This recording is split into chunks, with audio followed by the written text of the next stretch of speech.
defense. first. A will of metal. Light up the dark. Step onto the board. Earth shatters, heaven trembles, mountains roar, dragons rise!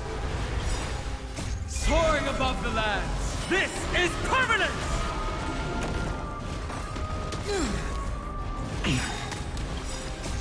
Watch over you and guide you on your path. Your downfall is absolute. I'm fine. Press the attack. Future will come!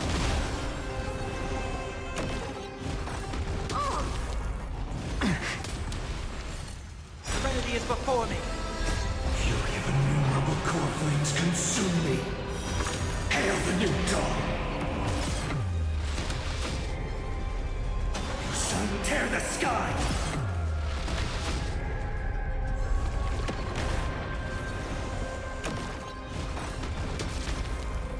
Is that all? Quench the flame's blood!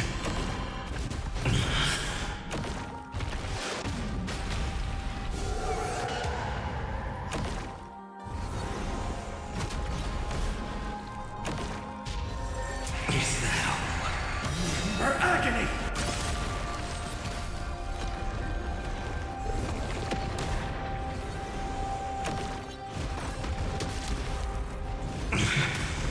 Hail the new dawn! Quench the flame's blood! Is that all? Branded with strife!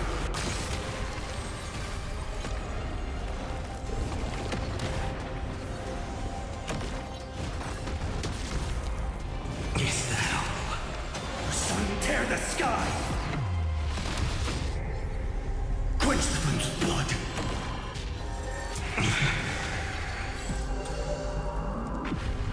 Her agony!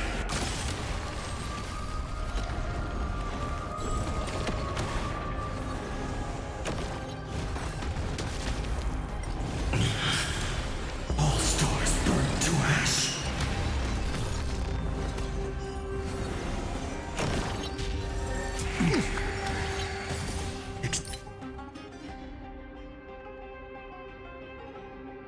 Existence is of no consequence.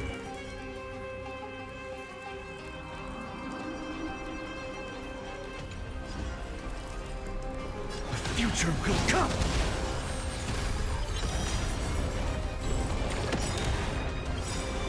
Dragons soaring above the lands, this is permanence!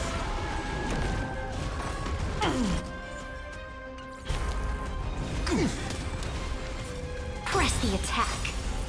Your downfall is absolute. Mountains roar, dragons rise! For tomorrow! The future will come!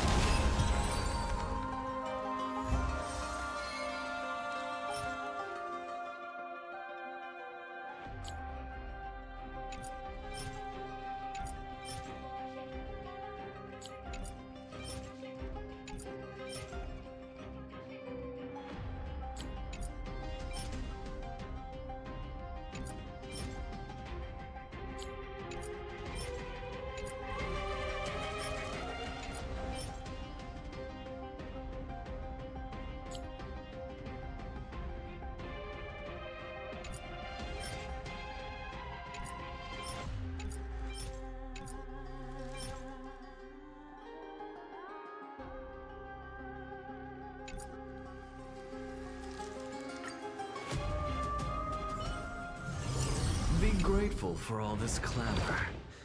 That is the sound of thoughts clashing.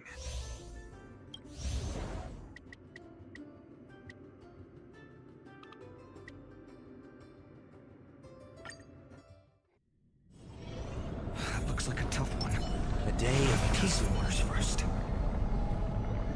A direct offensive. A will of metal. Light up the dark. Step onto the board. Earth shatters, heaven trembles, mountains roar, dragons rise! Soaring above the lands, this is permanence! Flailing beast. Your downfall is absolute. I'll endure. A bloody fight. For tomorrow!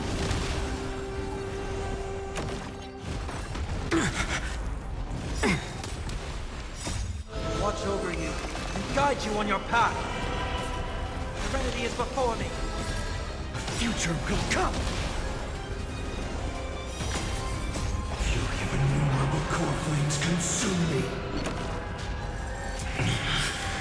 Hail the new dawn!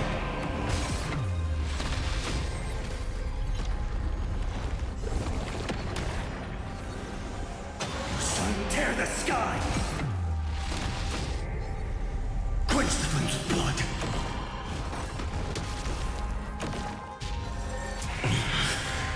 Rift with strife!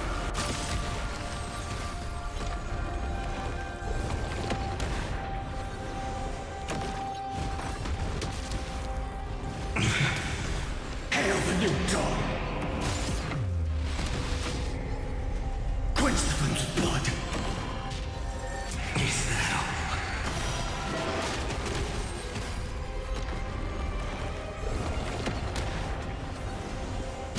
Her agony!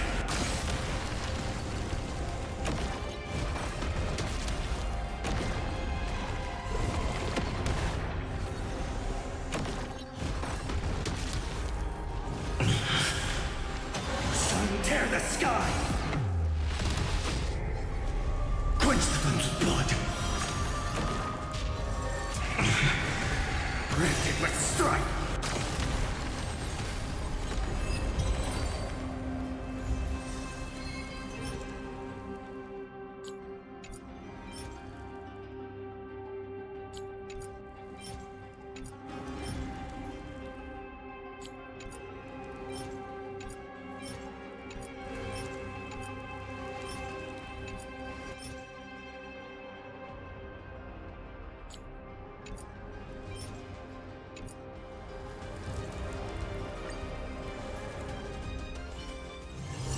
Be grateful for all this clamor.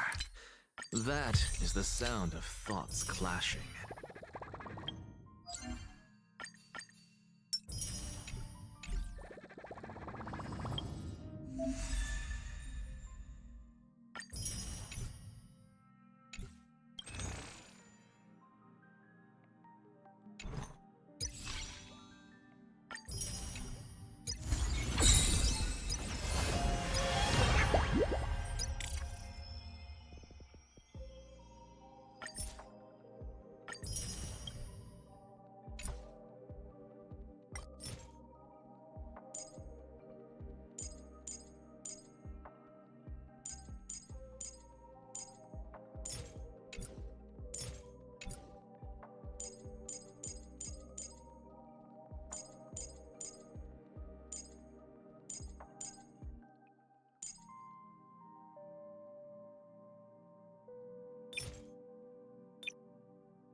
Turn over this eternal page.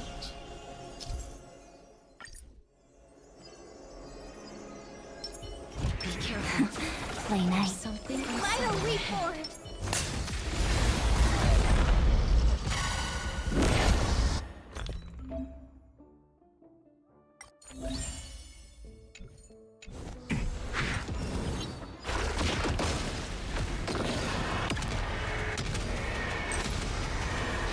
May death protect us! Please, oh, have some sunshine. I shall remember this one. Dispel the gloom. Restore the skies. Thanks. All energized. Meet again. Don't worry. Night falls. Good night. Please open up. Show me the way. Thanks. All energized. Together we can do anything. Flowers, bloom for tomorrow. Have some fun. Embrace a new life. Rise and shine. They're lost. Time for some sweet dreams. Again, again. Again. Don't worry, night falls. Good night.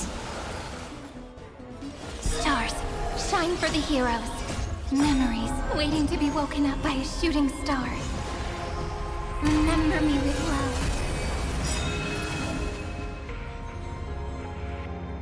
May life and death sprout new buds.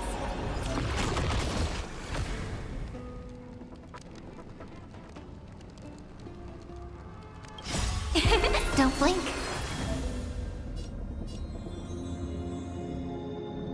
May time watch over the Evernight. Rewrite destruction with me!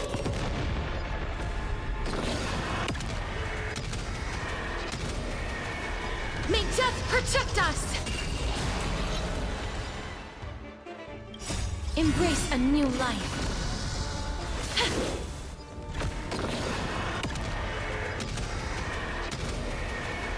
May death protect us!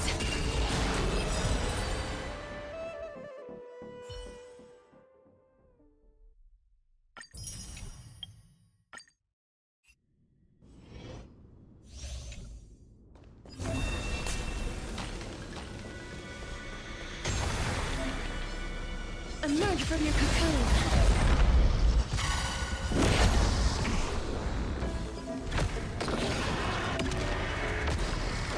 Receive divinity.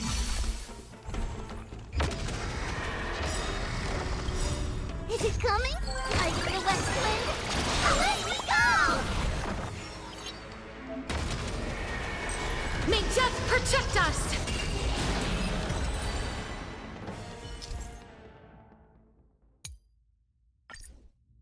Let's wait. Deja vu. We need a strategy. Emerge from your cocoon.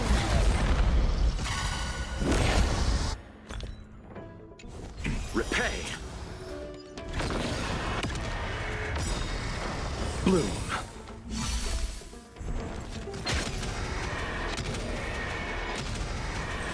May death protect us! Are you the West Wind? Away we go! Just you wait. Eternals. The dead return!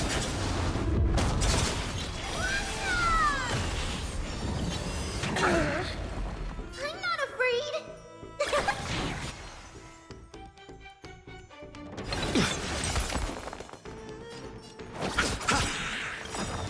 Embrace a new life. It's coming. Are you the West Wind? Away we go!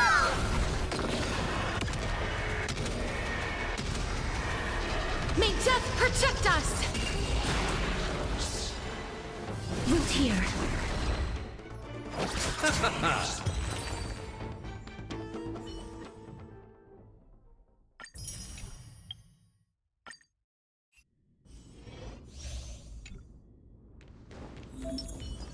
Sound lingers. Vital reform. Emerge from your cocoon.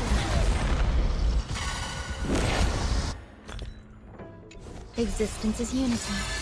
Every petal. All will be swept away by the wind.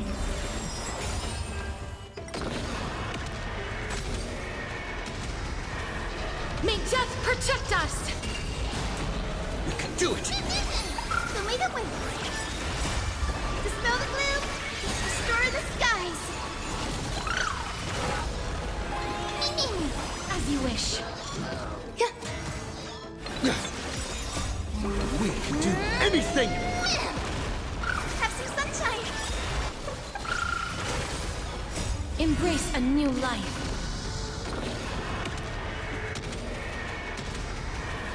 May death protect us!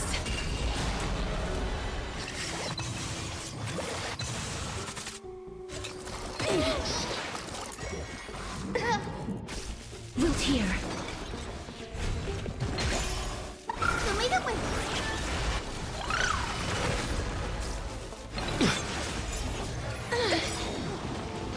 Embrace a new life.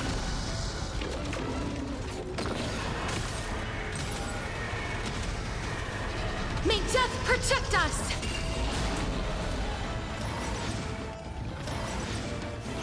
That hurts. Dispel the gloom. Restore the skies.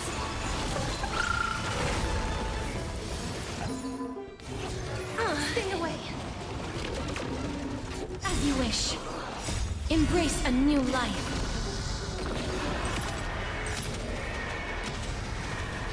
May death protect us!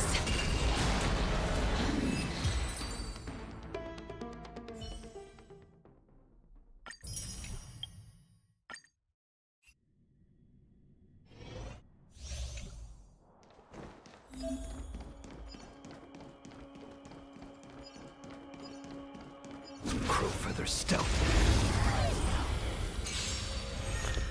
There's no time to lose! Oh, stars, give these trailblazers your blessing. Ready for another? Darkness charged! Who will it be? Net markers activated. Time for a good old counterattack. Darkness charged! You cannot hide! Darkness charged!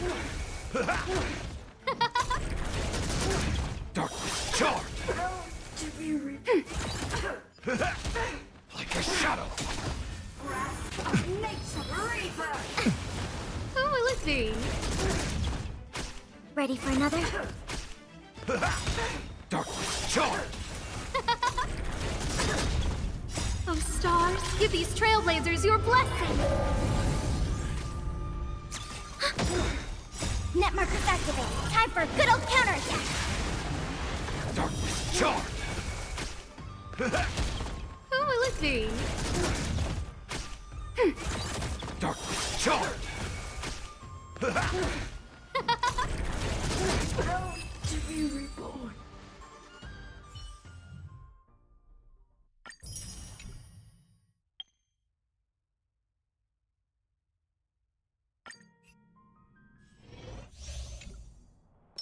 This will strengthen our position. Was I saying this?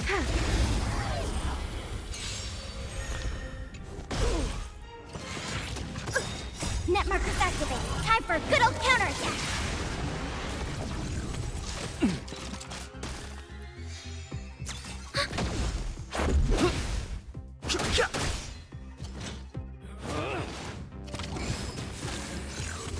Just a scratch.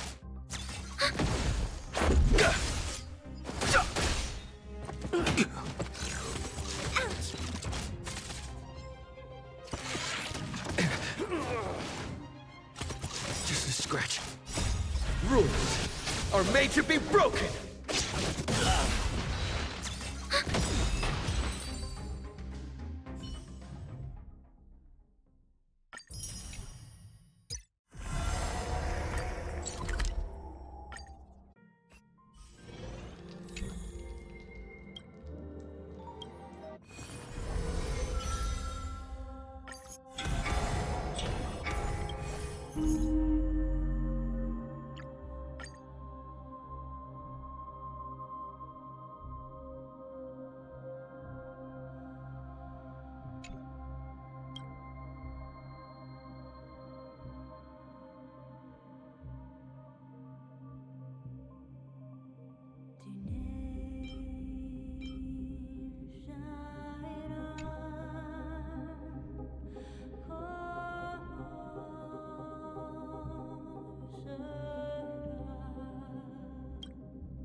Existence is unity. Forward! Thank you. I can still Every keep petal, going. all will be swept away by the wind.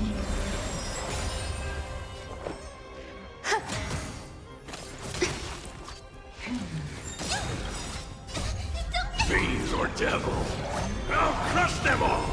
I'm fine.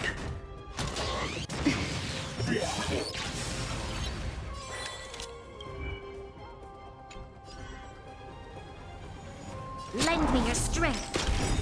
Exist for tomorrow!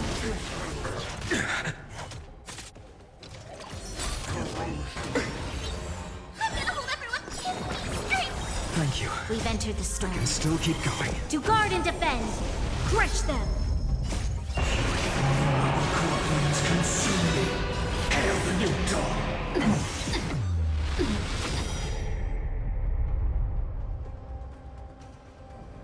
Quench the flame's blood! Will come.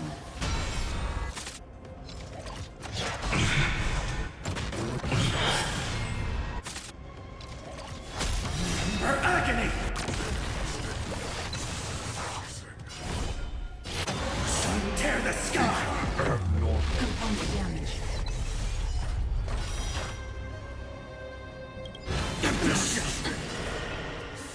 Hail the new dawn!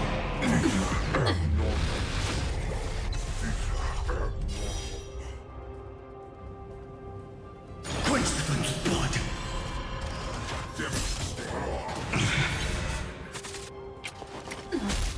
Is that all? Branded with strife! The flames are not strong. The sun tear the sky! Quench the flame's blood!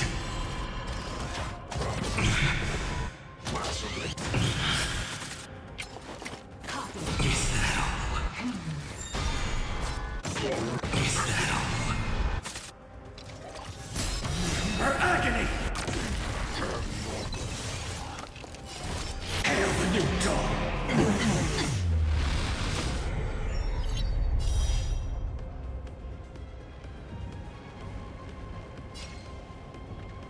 So without substance. Is that all? Suppress. Feel the scorching hatred. Ambition. I'll never yield to fate. The sun tear the sky! So without substance.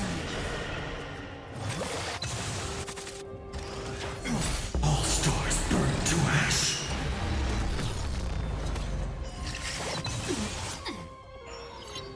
Grace and elegance. Yeah. Every petal, all will be swept away by the wind. Component damage. This battle. Lend me your strength. Future will come! Fiends or devil, I'll crush them all! Corpulence consume me. Hail the new dawn! Damage.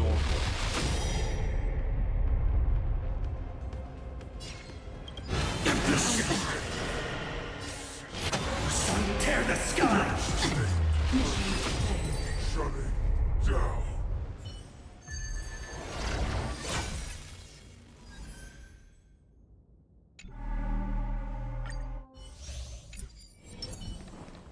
Banish your fears. A direct defensive. A will of metal and Watch this magic trick.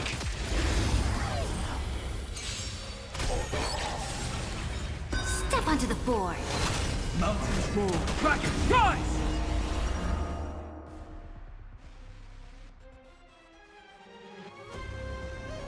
Earth shatters, heaven trembles. Dragons soaring above the lands. This is permanence! A bloody fight. To the defeat. Your downfall is absolute.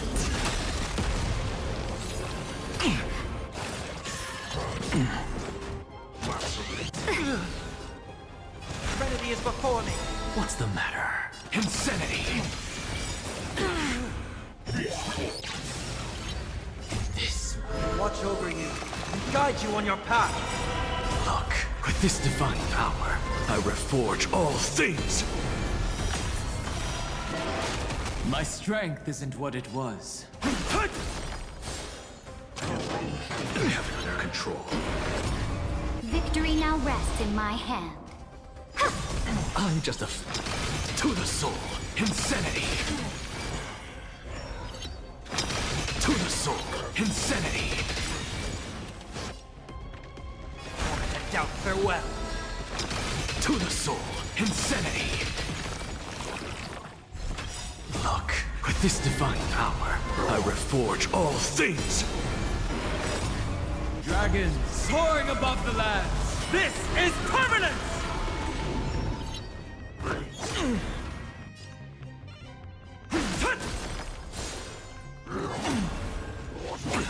All is left. Press the attack. To the defeat, your downfall is absolute. What's the matter? To the soul, insanity. To the soul. Look, with this divine power, I reforge all things. I've heard the call. Trinity is before me. This, Watch over you and guide you on your path. I'm just insanity. To the soul. We have the edge.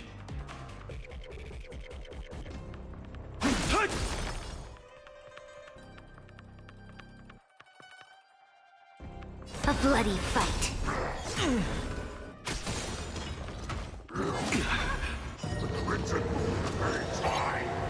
I need dragons soaring above the lands.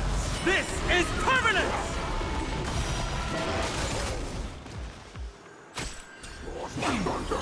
So tight. Look, with this divine power, I reforge all things. Insanity. To the soul. Insanity. To the defeat, your downfall is absolute. I need it. I doubt farewell. What's the... To the soul. Insanity. Look, with this divine power, I reforge all things. Victory now. Press the attack. My purpose is to protect.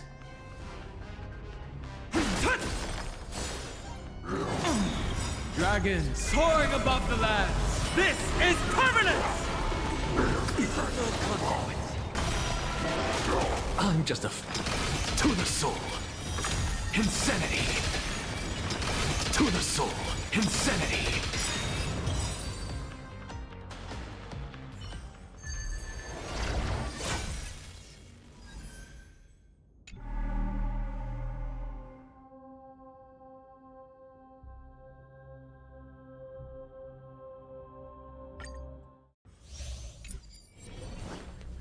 Trouble ahead. Proceed. Submit or die. Repay. Let's try it this. You can do it! You chose the wrong enemy. Burn it all. I am struck. Forever doomed. Burn it all. Dying now accept your punishment. It's coming. Are you the West Wind? Let me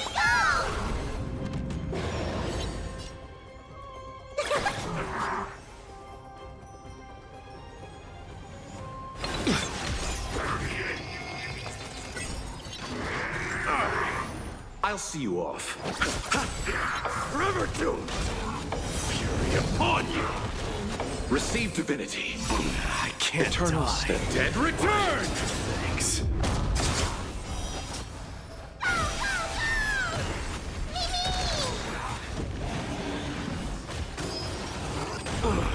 Trust. We can do anything! Still here. You chose the wrong enemy.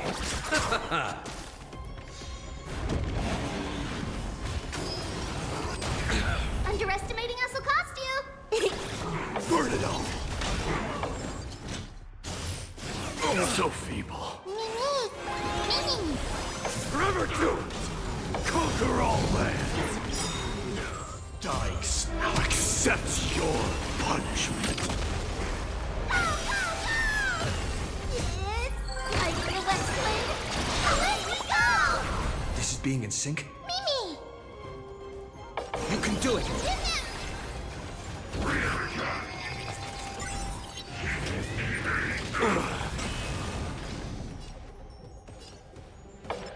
Bloom. I can't die, but thanks. Fury upon you! Burn it all! Receive divinity. I can't Eternals, die. the dead return! Thanks.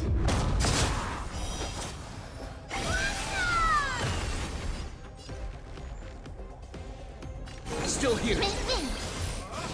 So feeble. Trust me. We can do anything!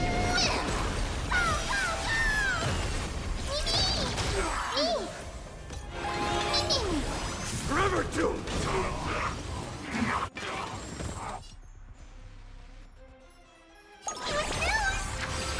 I'll see this. Ha! I'm on it. Burn it all! Dykes, now accept your punishment. Conquer all lands! Is it coming? Like the West Wind? Away we go! You chose the wrong end. You can do it! Forever doomed!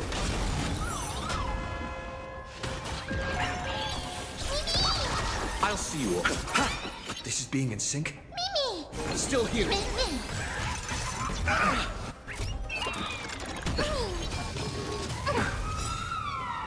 Bloom. I can't Eternals, die. the dead return!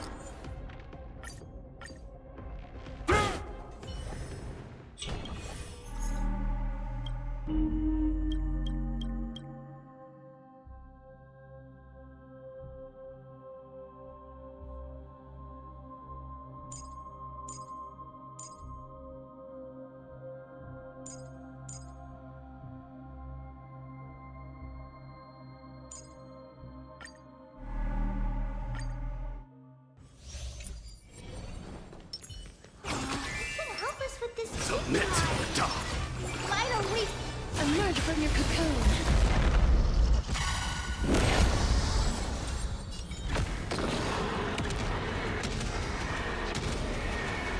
May death protect us!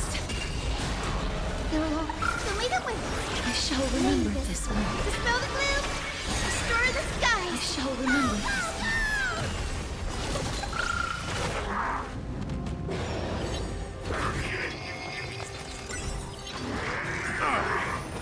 Through my blood.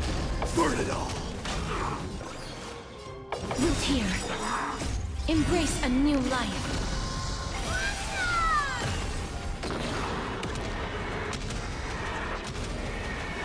May death protect us! The future have some sunshine. I can't die. Is it coming? Thanks. Like the West Wind? Away we go!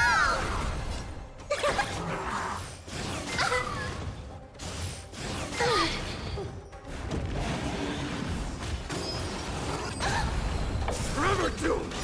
Dykes, now accept your punishment. Conquer all lands! Embrace a new life.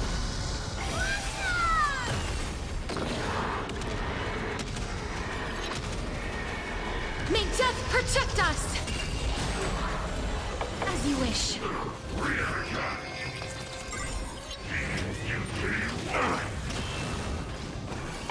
The way that we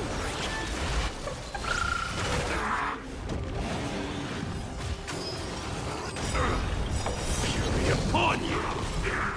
Embrace a new life.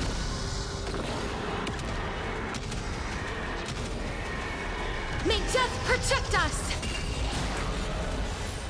gotta stop them here. Mavis, dispel the gloom, restore the skies.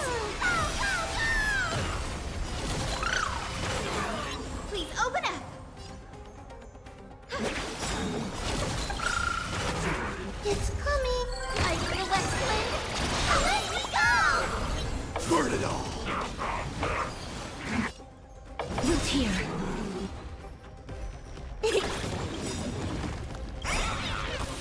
Embrace a new life.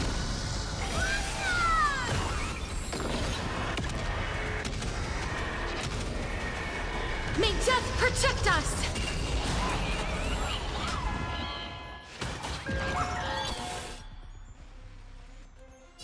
Have some sunshine! I can't die. But thanks. That hurts a bit. Forever doomed! As you wish. Embrace a new life. We're big meanie! Conquer all lands!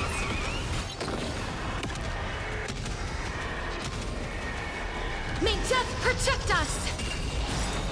Dice now accepts your punishment. May this dispel the gloom, restore the skies. It's like the west wind. Away we go!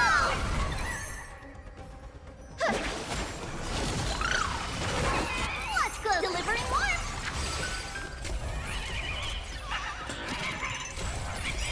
Dice now accepts your punishment. Burn it all! Please cherish this time. Embrace a new life. Darkness with me.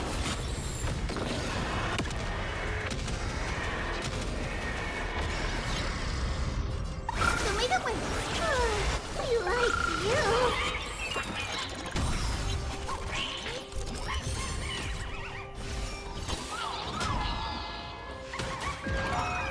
Underestimating us? Have some sunshine. We like you. May death protect us! Root here. Fury upon you! Forever doomed! Is it coming? Like the west wind. Away we go! Guide, so may the wind. I can't die. Dispel the gloom. Restore the I skies. shall remember this.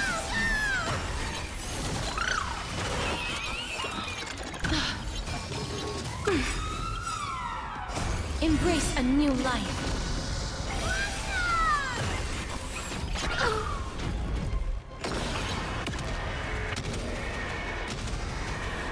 May death protect us!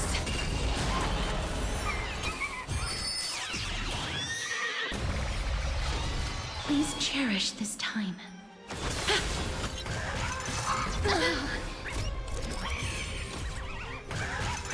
Gotta stop them here.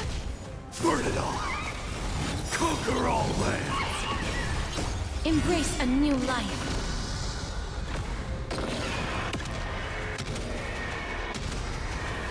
May death protect us!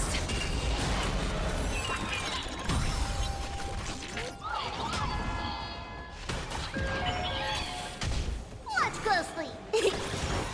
Have some sunshine. Life as you wish. The future is bright. So may the wind. I can't die. But thanks.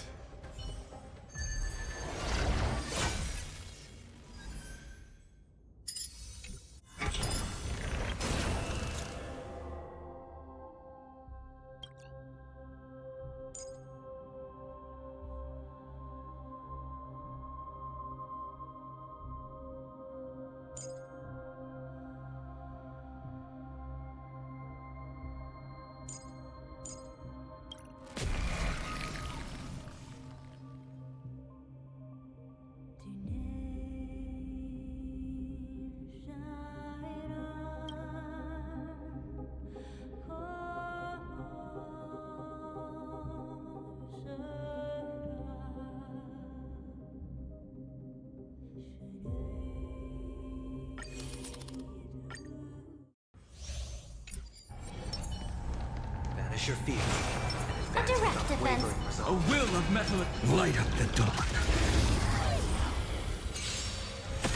Step onto the board. Earth shatters, heaven trembles. Watch over you and guide you on your path. To the defeat, your downfall is absolute. Dragons soaring above the lands. This is permanent! I'll stand mountains full. Dragon, rise! A bloody fight. No other future will come! All of our Trinity is before me. Core flames consume me! Hail the new dawn! Sun, tear the sky!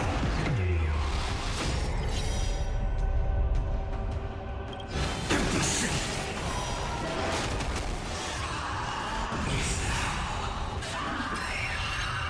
Hail the new dawn!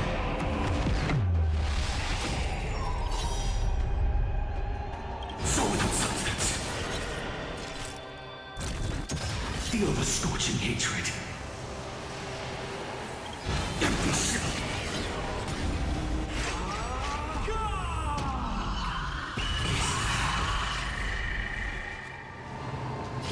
Sun, tear the sky!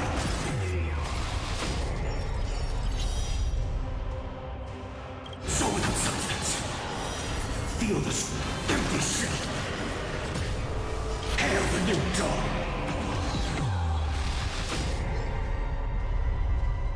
Sun, tear the sky! So without substance.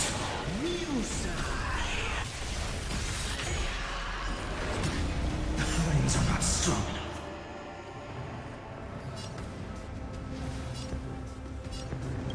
Empty shell. All stars burn to ash. Dragons soaring above the lands. This is permanent! For tomorrow.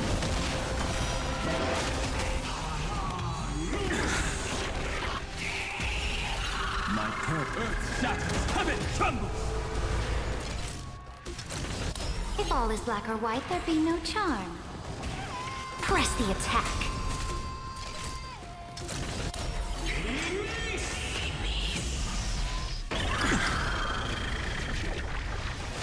Doubt farewell. Existence is of no Watch consequence. over you and guide you on your path.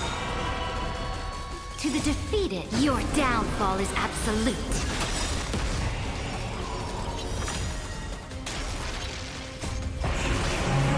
Core flames consume me. Hail the new dawn!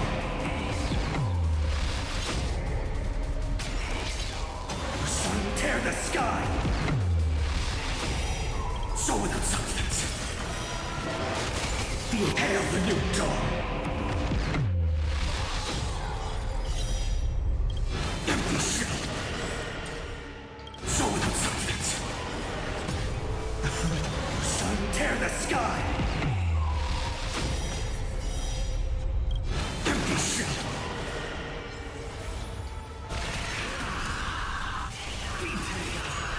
I'll never heal. So without substance. Hail the new dawn!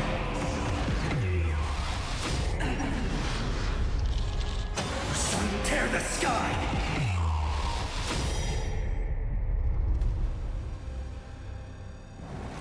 Empty shell!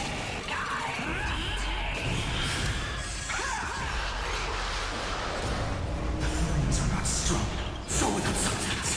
All stars burn to ash. Dragons soaring above the lands. This is permanent!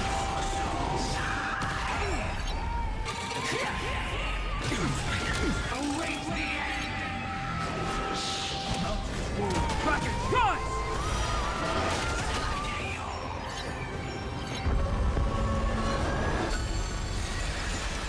Victory now rests in my... Press the attack.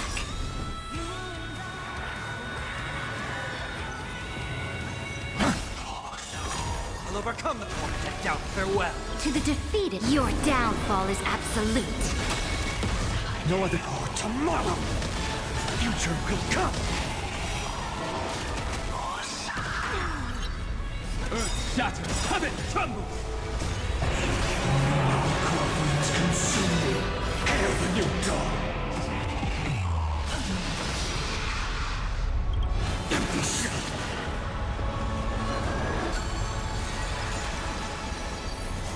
Feel the sun tear the sky! So without substance.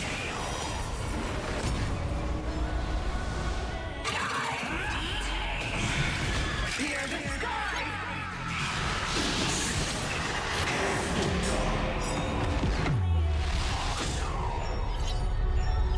Sun tear the sky! So without substance.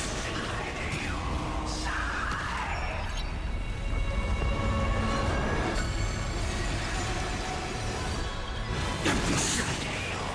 Hail the new dawn.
As I bid farewell to High Sealans at the vortex of Genesis, I noticed something strange about the time core flame, and was immediately dragged into the Memoria Tide of Oblivion by Evernight. She was once the hidden power that March manifested by sacrificing all of her memories. Yet now, she harbors other secret intentions in her heart. Meanwhile, Dan Heng warped back to the Express via a spirit warp jump, only to discover a Memo Snatcher invasion. Everyone then realized that the Remembrance's forces had already permeated Amphoreus and blocked outside intervention. To establish contact with me, Dan Heng was determined to return to Amphoreus immediately. After waking up in the false Trailblaze, I managed to escape with help from Cyrene and Sunday. Unfortunately, Evernight held absolute control, causing me to fall into the Memoria Tide once again. However, Black Swan took this opportunity to quietly approach Evernight. Dan Heng returned to Amphoreus and beckoned the heroic spirit of Finan with divine blood. The destruction descending from the sky pierced through the memory zone and discovered the most hidden corner of the world. In pursuit of Evernight, Dan Heng arrived at the charred remnants of the Grove of Epiphany. In the grove, where memories became disjointed, Dan Heng received help from Dan Feng within his memories and completed his farewell to the past. In their final moments, the Earth demigod Terravox entrusted all their duty and authority to Dan Heng. With this newfound strength, Dan Heng found me within the Memoria Tide. We entered the Nameless Titan's great tomb and discovered its secret. Across the 30 million cycles of eternity, eternal recurrence. Every incarnation of Cyrene had come here, offering herself to the remembrance. With Black Swan's help, we found Evernight in the depths of the Great Tomb. When all seemed lost, Evernight was captured by March's camera and trapped within the memory maze of Ides Elysiae. After several lengthy conversations, March and Evernight reached an agreement. Evernight returned March's memories, and March finally returned to our side. With every condition for the Era Nova fulfilled, we returned to the depths of the Great Tomb and initiated the final Era Nova ceremony.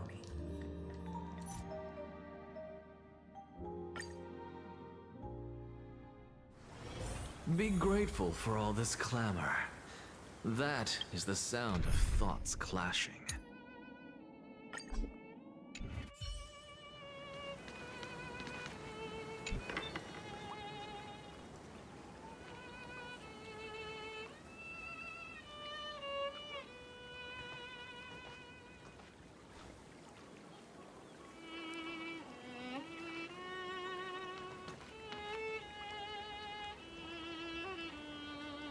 This view hasn't changed at all, has it?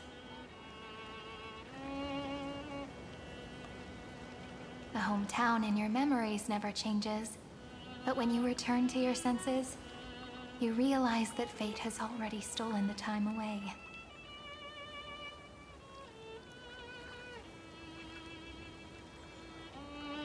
Welcome to the Trail of Genesis, friend.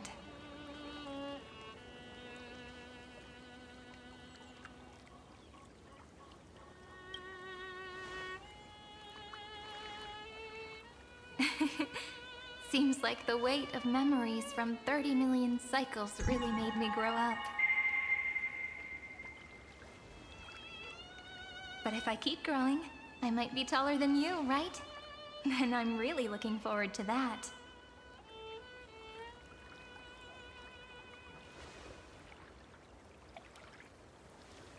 Before you arrived, I kept wondering, beyond the veil of Ides Elysiae, what kind of Amphoreus is being born?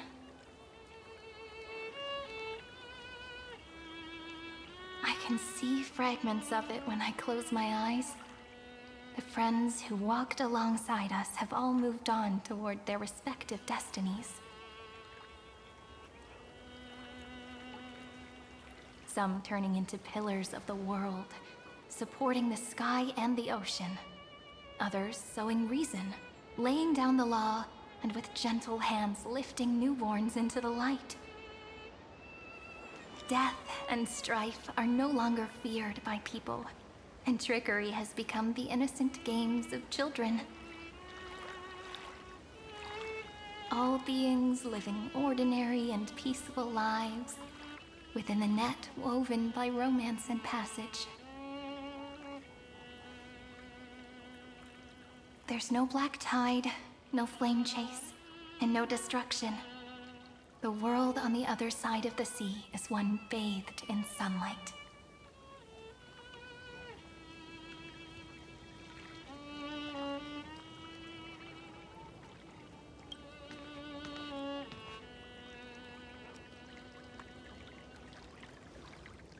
Like a happy and carefree childhood, the era Chrysia in this cycle will last for millennia, until it reaches the moment decided by the prophecy.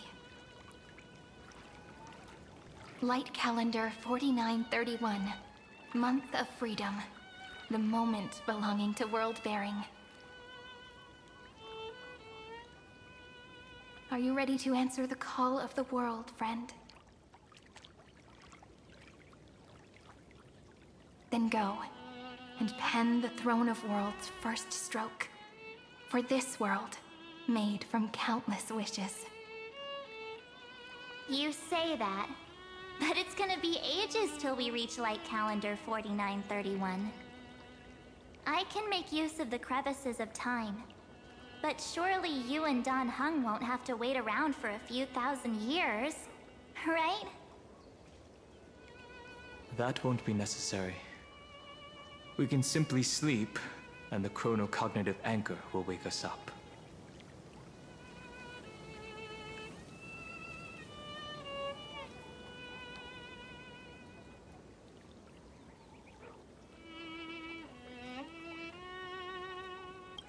That's right. We've both become a part of the new world. Just waiting for you now. Our consciousnesses can converse with each other across the heavens and the earth, possibly due to the influence of the Trailblaze. I am now connected with this earth, and I can feel the breath of every mountain range. I see that the tallest among them is named Akama, and the form of the holy city is already taking shape. In other words, your stage is almost set. Do you want to take a leaf out of Kefali's book and make some prophecies before your nap? But we're not the only ones who have changed. The chronocognitive anchor just transmitted a message stating that Iron Tomb has reacted to the Aeronova. The moment when our friend bore the weight of 30 million cycles of memories. Was probably also when the scepter devoured 30 million cycles of destruction.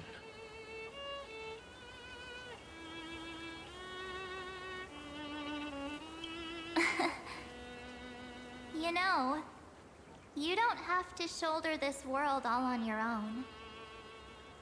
After someone boards the Express, the word alone ceases to exist.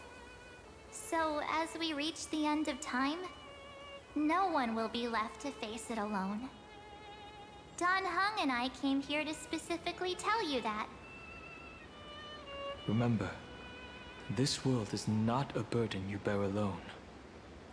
It's a journey we trailblaze together, alongside all of the Express. All right. It's time for Don Hung and me to go have a super long nap. Look after this world for us. The road ahead is long, but we'll be waiting for you at the end. We'll definitely meet again. Let's take one more look at the other side of the sea before we set off.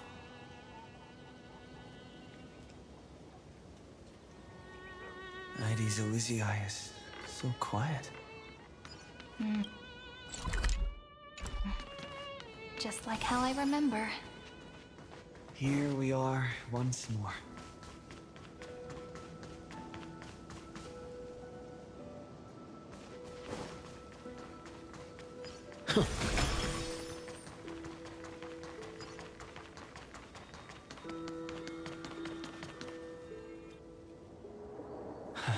The scent of the black tide is now completely calm.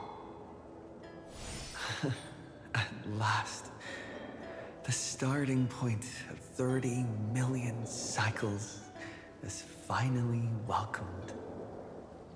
Its first end. And the final end, right? I can't hear his voice. There are no flowers there that bloom for him. Nor is there a star that is his. Finan is the only one who didn't reach the new world.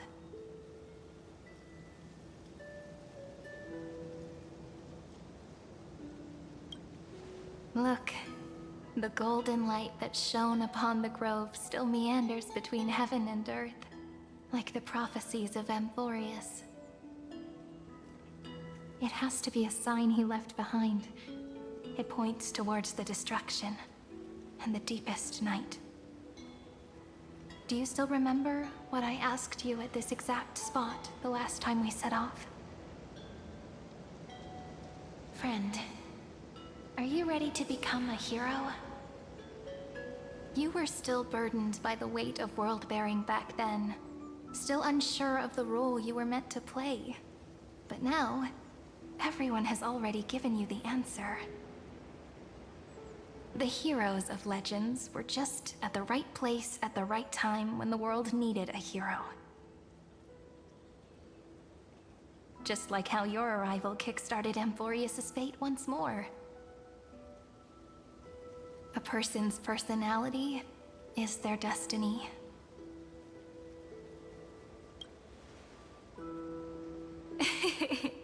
We best. Those are such beautiful words.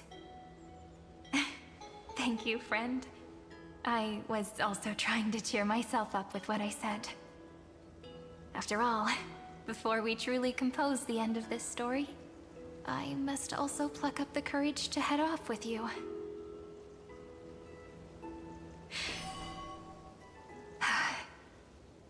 And face a memory that I have forgotten for too long, and have denied for too long.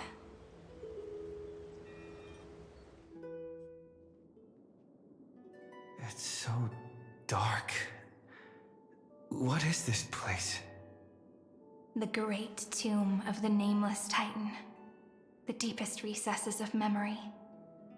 Also, the place where Cyrene was born.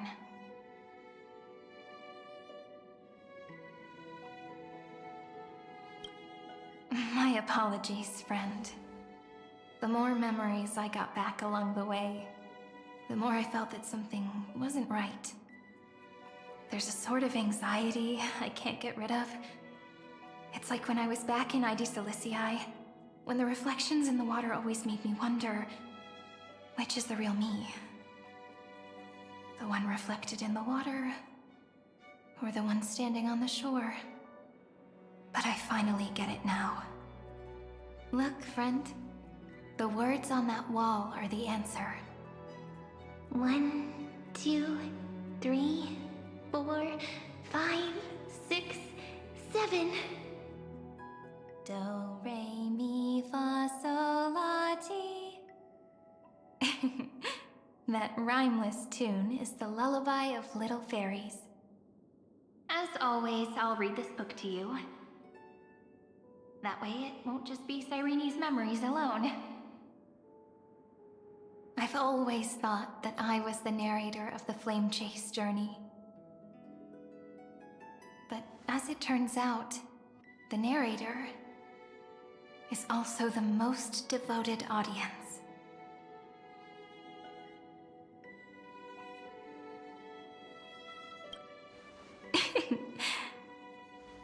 That's pretty forward of you, you know. Still, thank you, friend. That's very reassuring. At the moment of Era Nova, I was enveloped by the texture of memories. Within the glistening crystal, I saw countless Cyrenes, as well as countless versions of me. This is the final puzzle piece of the memories. A prison born of the erudition, a grave annihilated in the destruction. That unknown solitary god, the 13th Titan who should not exist. The first new spore, the demiurge, is right here.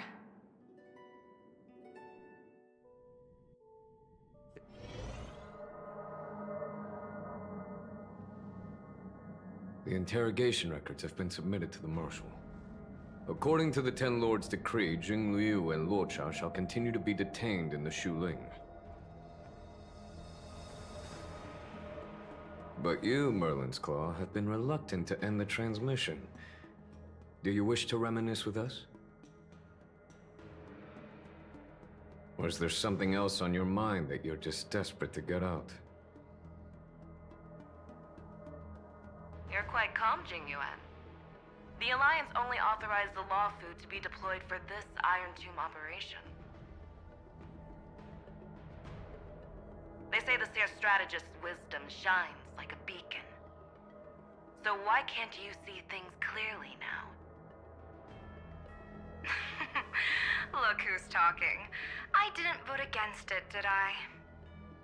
But With enemies all around us, even a child knows the Marshal needs to keep a few Xianzhou ships in reserve, just in case. Whoever volunteers first is the Marshal's pick. If you have to ask, I'd say this outcome plays right into Jing Yuan's hands. Like it or not, there's no way we're letting the Luofu take the lead in this battle. Oh my, Merlin's Claw. Are you afraid the Luofu might steal the Yao Qing's glory? This is no laughing matter. Between the Stellaron crisis and the War Dance ceremony, though the chaos has settled, rumors and speculation are only growing by the day. With Elder Huaiyan around, those with ulterior motives won't be able to stir up any trouble. But once the Luofu gets their hands on the golden blood, it'll be a whole different story. With the kind of person Jing Liu is, and her connection to you, I don't need to spell it out. There are countless ways this could be spun into something bigger. You're overthinking it, General Fei Shao. When I volunteered for this task, I never expected unanimous support from the Alliance anyway. The Luofu will seize the Golden Blood and redeem itself. That'll be our first win. Then we'll leverage this Golden Blood in the negotiations. Our second win. These two wins for the Luofu will make all three of us happy. And that'll be our third win. Look, if this were a Skyfaring Commission deal, we'd be rolling in money, wouldn't we? Maybe the Divine Foresight should change his name to the Optimistic General instead. With the Decalite Reflection Barrier, the Yuchue must understand even more than the Luofu how significant this battle is. Amphoreus' karma has vanished from the matrix of prescience. What omen does General Yao Guang see in this anomaly? In divination studies, we call this an empty fortune. It involves the eons and is thus beyond what mere mortals can comprehend. Your explanation isn't any clearer than Lady Fu's. Come on. How hard is it to understand the word uncertainty? For the Cobalt Head, the emergence of Iron Tomb is a calculated instant, but I don't believe they will just sit around waiting for death. And for the powers of the cosmos, this is their chance at survival, and the key to turning the tide of interstellar affairs. The Astral Express is leading the formation of an allied force, but I can see each faction has its own hidden agenda. There are even divisions within the Alliance, so it's not that hard to imagine how the other factions will react. Jing Yuan, I crossed paths with Selenova's Legion at the Battle of Sedunirama Star Cluster. Be extremely careful. The Ruined Legion's troops and weaponry are nothing to write home about. The IPC, even the denizens of Abundance, could take them on. However, while Void Rangers are just expendable pawns of the destruction, the real wild cards are... The Lord Ravagers. Indeed. Nanook's emanators are also their weapons to burn down the paths. I'm afraid conventional military tactics and strategies will be useless against them. My assessment is this. To completely take down a Ravager, we must disregard casualties and spare no cost. My only fear is... one wrong move, and the Luofu will fall into Fintilia's trap again, inching ever closer to destruction. Doubt is exactly the demon she wants to plant in our hearts. Do you still remember the beginning of the Alliance Oath? To save future generations from war and bloody dispute. The Rainbow's arrows have always aimed at any force that threatens the cosmos. Now that the Trailblaze walks alongside us, The Cloud Knights shall keep their oath as they have from the beginning. I just hope those on the front line will remain safe.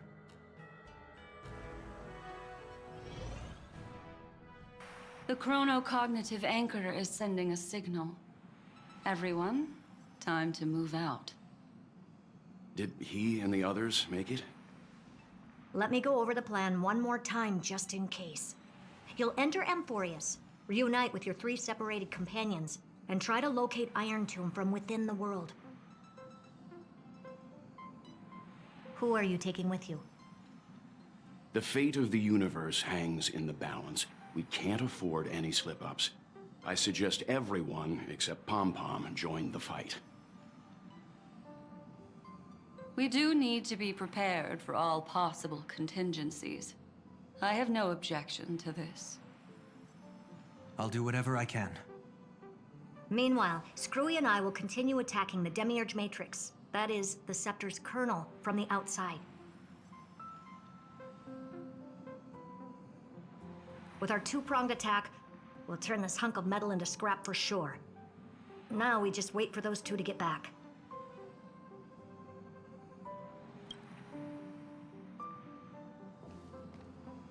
Oh, and just like that, they're here. Sorry to keep you waiting. With Planet Screwlum's help, the formation of the Cosmic Alliance to counter Iron Tomb is progressing smoothly. The cosmos has set its sights on Amphoreus, and now it's just waiting for the first shot.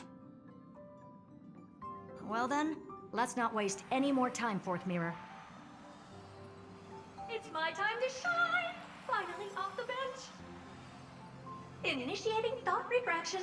Please read the safety protocols carefully. Huh? Just kidding! I've already checked the agreement box for everyone. And now, destination, Amphoreus. 3, 2, 1, launch!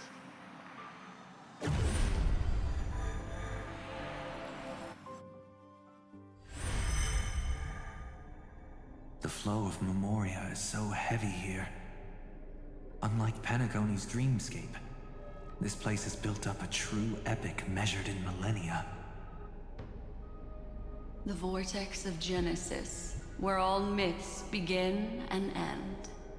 And in this new world created by the Nameless, the infinite cycles have been broken. Let's set up the Trailblaze beacon and establish contact with the outside world.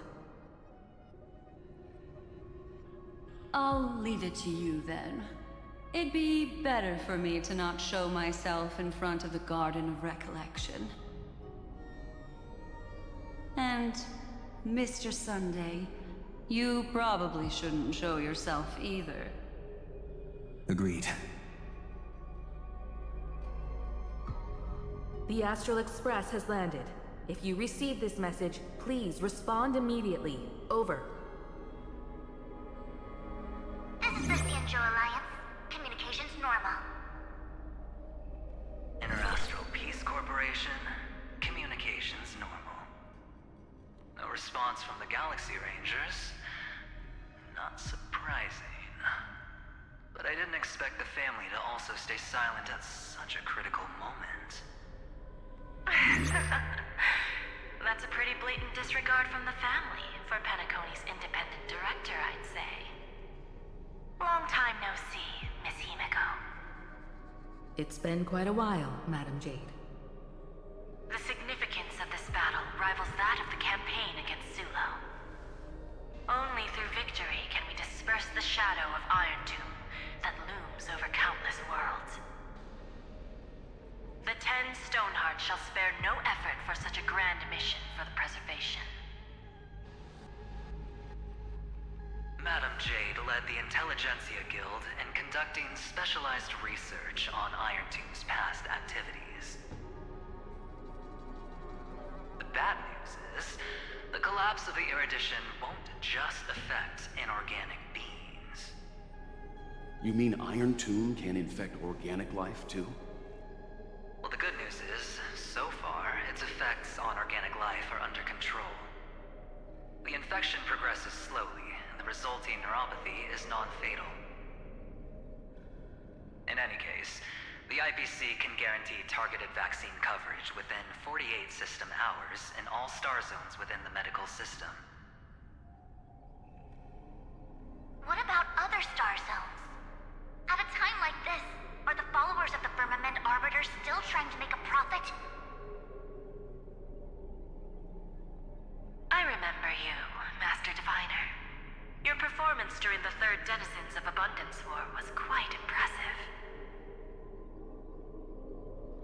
Please rest assured, all worlds can purchase vaccines from the IPC with a humanitarian discount.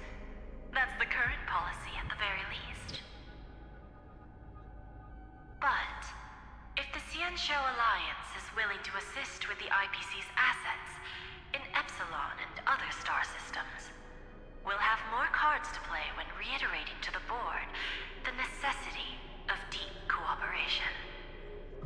It makes sense, since Interracial Peace Entertainment's headquarters is in Epsilon. But why are all the other worlds on the list? Places that the Elation has visited? Think of it as a long-term investment.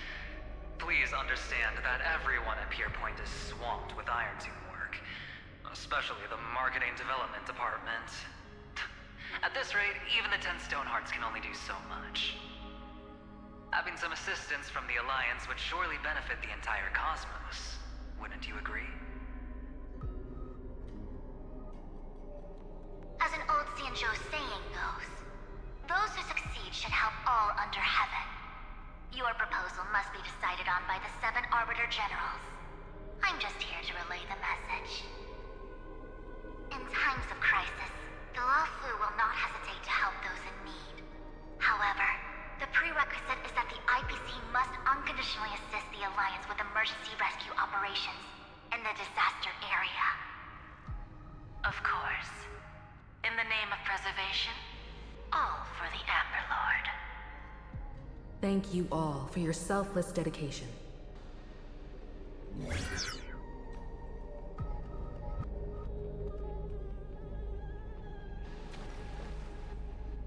It's clear that each party still has qualms about everything.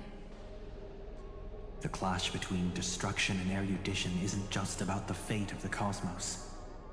It's a moment for all factions to reshuffle their cards. You can never be too careful when battling a Lord Ravager.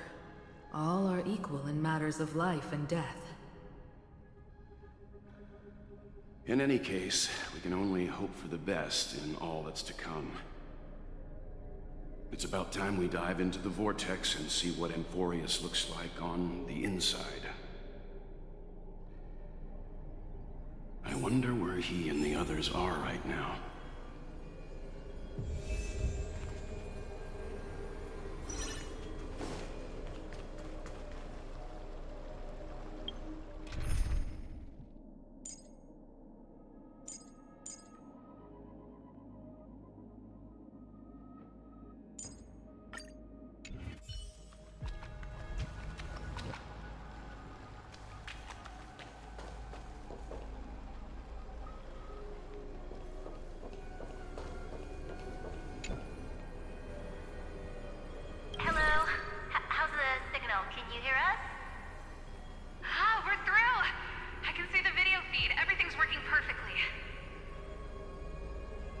Miss Branya? Miss Serval?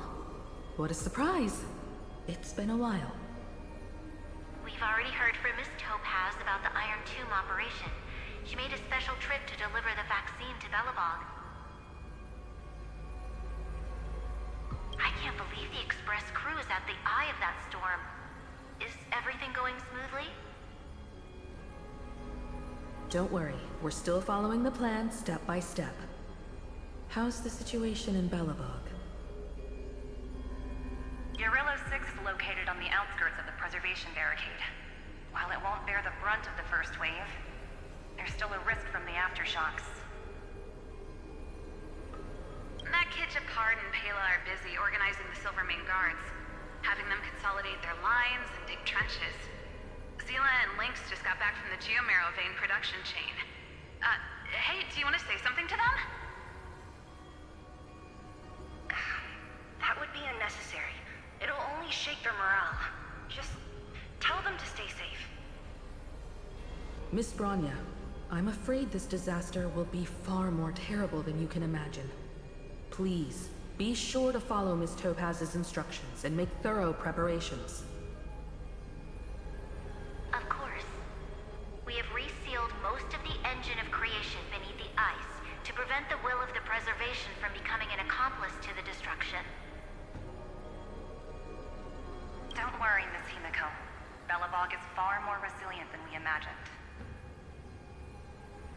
We really wish we could help, but Urilo 6 has only just woken up from its hibernation.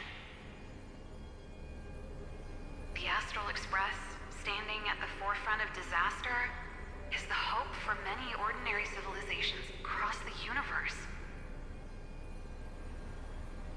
In the face of a massive catastrophe like this one, relatively smaller civilizations have never had many options. But that's exactly why we have a resolve that's second to none. If anything goes wrong... Miss Topaz, I hope you can help out and rescue the affected citizens. No problem. Also, didn't the Xianzhou sign a friendship agreement with Urilo 6 earlier? They won't stand by idly either.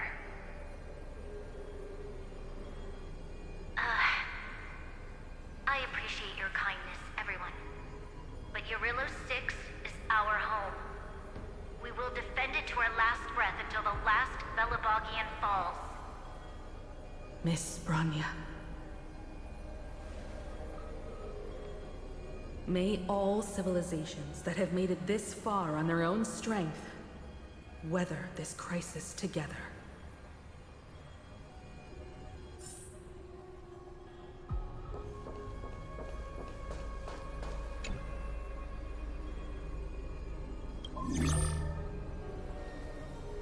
Good news, Miss Himiko.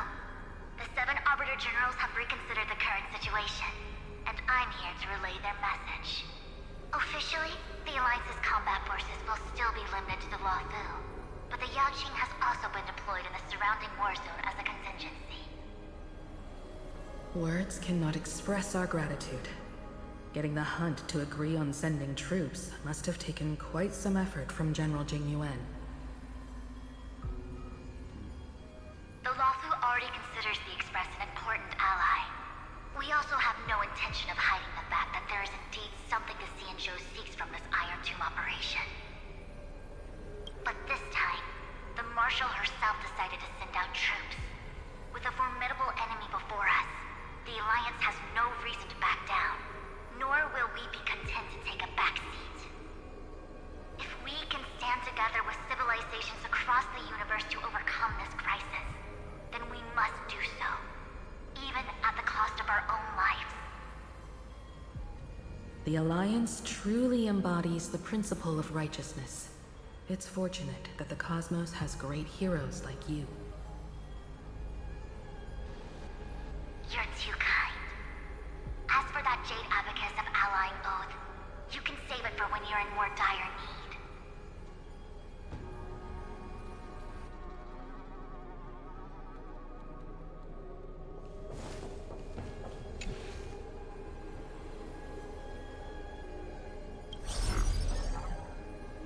I regret to inform you, Miss Himiko, that even the Strategic Investment Department is constrained when it comes to the Iron Tomb issue. And it would be difficult to meet the expectations of the Astral Express. However, Madame Jade instructed us to look after our nameless friends as much as possible. So let me offer you all a small suggestion, just from my personal perspective. Other departments at the IPC might also take this opportunity to extend an olive branch to you. When that time comes, I hope the Astral Express will remember that the 10 Stonehearts were willing to stand with the Trailblaze, even though we were in a difficult position. And more importantly, we were the only ones willing to do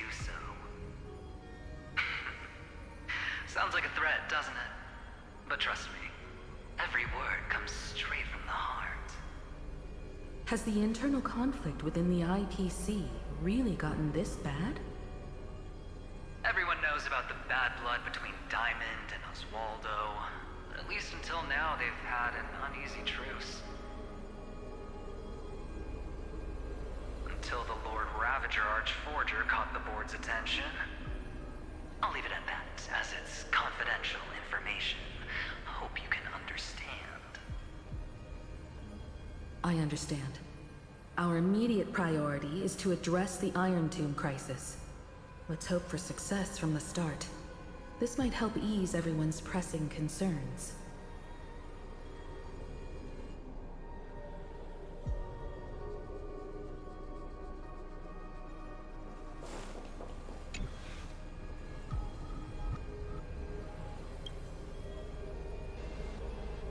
Of course, we would never know the Ranger's comings and goings.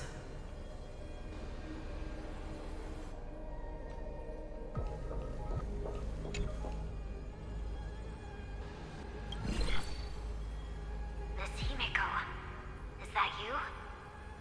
Yes, and you are Miss Robin. Yes. I apologize for not being able to respond during the meeting earlier. And even now I can only appear in disguise. On behalf of the Penaconian family branch, I extend my sincerest apologies to everyone. We tried to request aid from the family. We essentially received no response. I've heard about the internal conflicts within the family. Miss Robin, there's no need to apologize. Every bit of strength is precious at this moment. Thank you for understanding. The good news is, since you're one of the shareholders of Penacony, the family heads have agreed to allow me to lead all Astonian tuners to the front lines. My charitable foundation will also do as much as possible to provide support in this battle. They'll ensure that proper arrangements are provided for those wounded on the front lines, and for residents in affected areas. Miss Robin, I'm beyond moved by your spirit of self-sacrifice. The Astral Express would also like to make a promise that we won't leave any companion behind.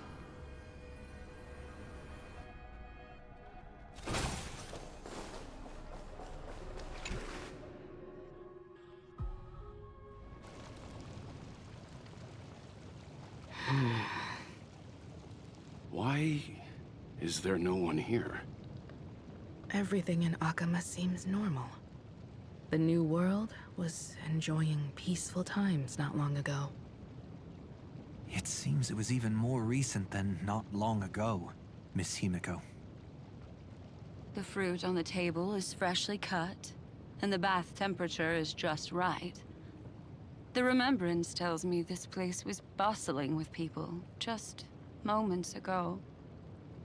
It's as if everyone vanished in an instant.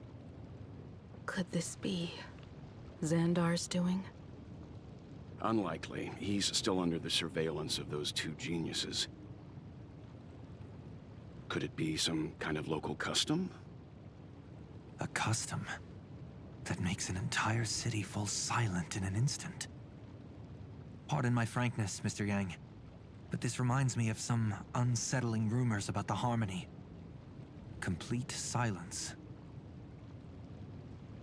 Is often the prelude to divine intervention. Everyone, be careful. Here they come! Here they come! The Nameless of the Astral Express! Evernight? How is this possible? She was already... We are the Chroniclers of Time, and we do not fade away. Finally, the last Era Nova has been completed. What did you do to the residents of the Holy City and the three Nameless? I didn't need to do anything. The remembrance will ultimately become the substance of the new world. Now, they They are no longer the trailblazers you once knew, but gods who permeate heaven and earth. The 12 Titans who guard Amphoreus.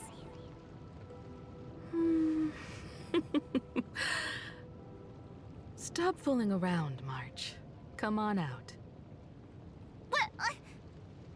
I practiced so long for this. Getting seen through right away is just so embarrassing. You've obviously been learning from the theatrical culture in Amphoreus. But if possible, I'd prefer our reunion to be a bit more casual and laid back.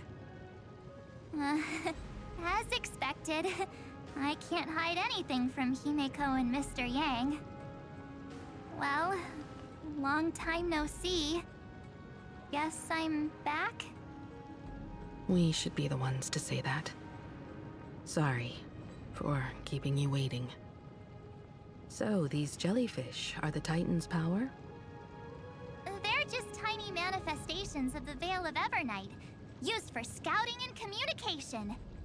If I went all out, I could summon way more of them. Thanks to him, we all turned into Titans in the new world. Sure, we can take on humanoid forms, but it feels off. How intriguing. So what does he look like now? It can't be a raccoon with a baseball bat, I suppose. Please don't add weird stuff to Amphoreus' lore. Just go see it with your own eyes. Follow the prophecy's guidance and come to Dawncloud. He looks way more majestic now than he used to.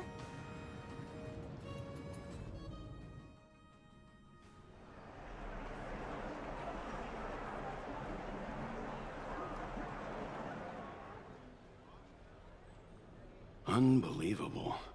All the residents of the Holy City have gathered here. This isn't just a gathering. It's a pilgrimage. The people's expressions are resolute, devout, as if waiting for a miracle to descend. That colossal deity is him. He has become the pillar of the world. Surprisingly authentic. Being this serious is quite unlike his usual style. Those people didn't disappear. Instead, they've answered the call of the prophecy and come to witness his awakening. Our good buddy now bears the weight of the entire world, and every breath they take is intertwined with Amphoreus' destiny.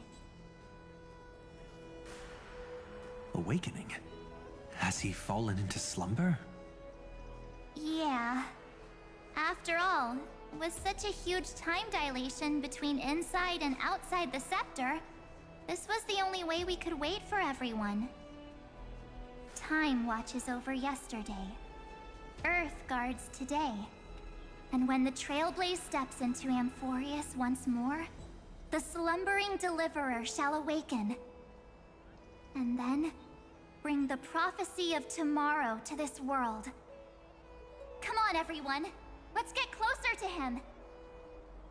Watch how the world-bearing prophecy changes this world.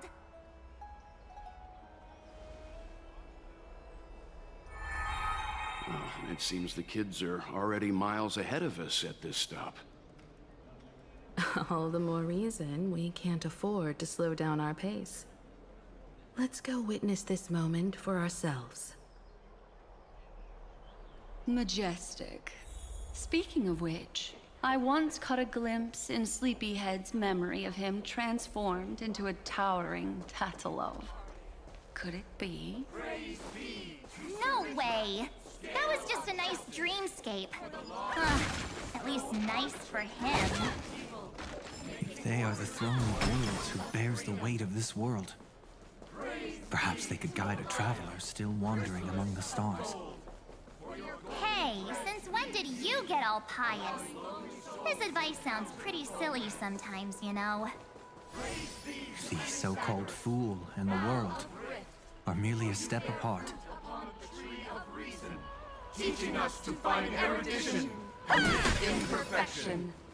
Praise be to Electra, chalice of plenty, for you brew the ocean into sweet water. Citizens, behold! Our last Titan, the world-bearing deliverer, is about to awaken! Oh, ancient god, your loyal subjects, bewildered followers, and fearless comrades in arms have all knelt before your throne. Awaken from your eternal slumber and bestow upon the world your divine prophecy! Please guide us!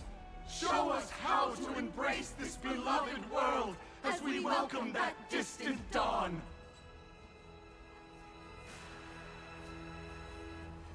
To walk the path of a mortal as a god, or to bear a divine burden as a mortal.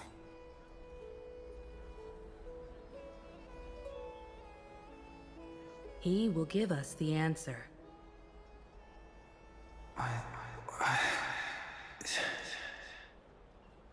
But I am not the deliverer. Rather, I am the Nameless, who dwells among mortals. That voice is definitely him. I heard your prayers. The core flames flickered and dimmed, and the age of the gods met its end. So flow, golden blood, flow. I'll bestow it upon you, returning it to the true masters of this world. Stand with me and become heroes.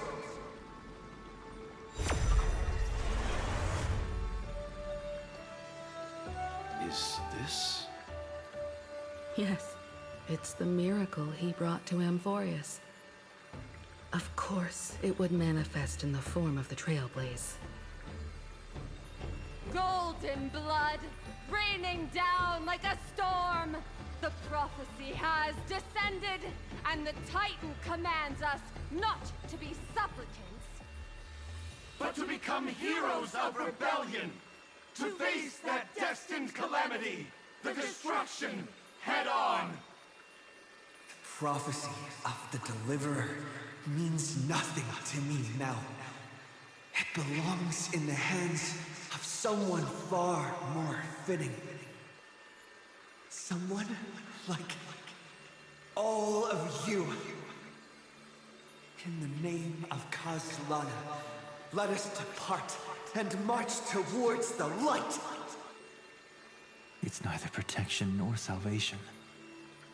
As always, there's no need for totems or myths. Humanity's most primal faith is that instinct named survival. Let's go, everyone. Someone has already sounded the horn of departure.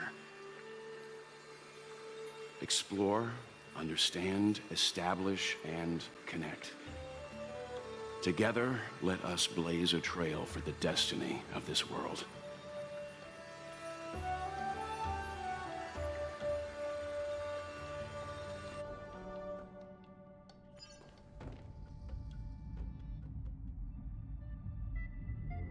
Is it just me, or does this Demiurge Matrix feel completely dead? It's nothing like how the Memo Keeper described it. The environmental readings are all wrong. Conclusion: this must be what the kernel actually looks like in the real world. What did Xandar do to the scepter? At the end of light, there must be silence. Certain, pure, and absolute darkness. Not the time to quote the Lord of Silence. Bad omen. Either way, we have to press on. Until we uncover the truth behind the 13th Titan. The buried past is the key to stopping Iron Tomb. That is, if it even exists. Xandar says the Demiurge never existed. Who actually buys that? You can erase the records, but not the truth. It vanished too cleanly. No traces. Like someone's yelling, "Look, there's nothing here." Too bad I'm the type who can't resist digging deeper. Looks like I'll be counting on you again, Screwy. Let's tear the system inside out. Always happy to help. But as your academic partner, I have to ask. Herta, what if we fail? Let's say the Demiurge really doesn't exist. Do you have a backup plan? A backup plan? Of course. If we can't find the key, we turn the lock into the key. That plan's cost is incalculable. It shouldn't even be on the table. Well, then let's hope we never have to use it. There's no point worrying about the end just yet. One step at a time. Let's go. We don't want to leave the others waiting. You brought what I asked for, right? A butterfly has to land on the branch before it can dance. We'll need a wide open platform before her entrance.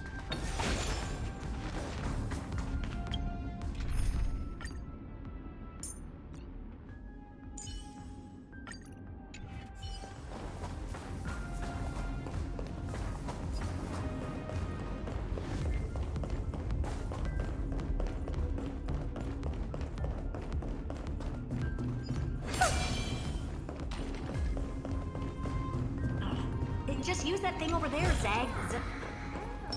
You want this? Fine.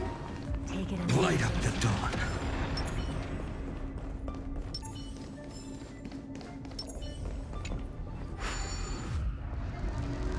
What a dumb name. I hereby rename it Herta's Big Hand.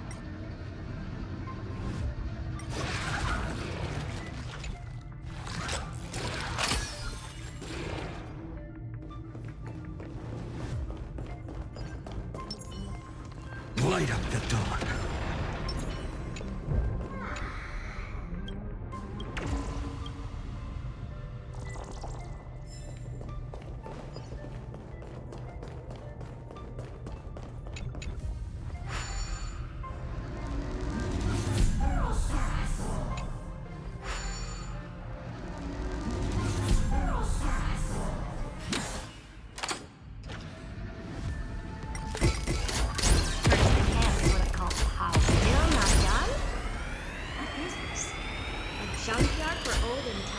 Leftovers?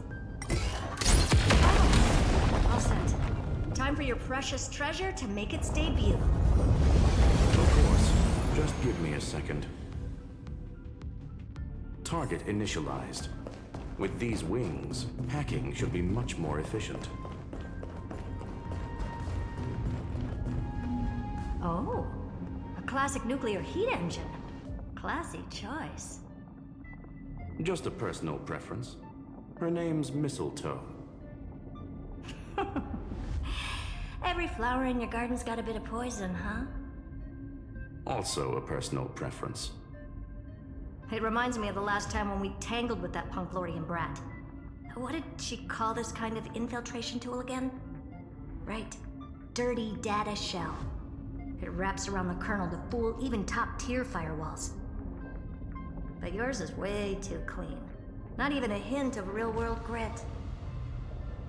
Herta, your tone is unusually emotional.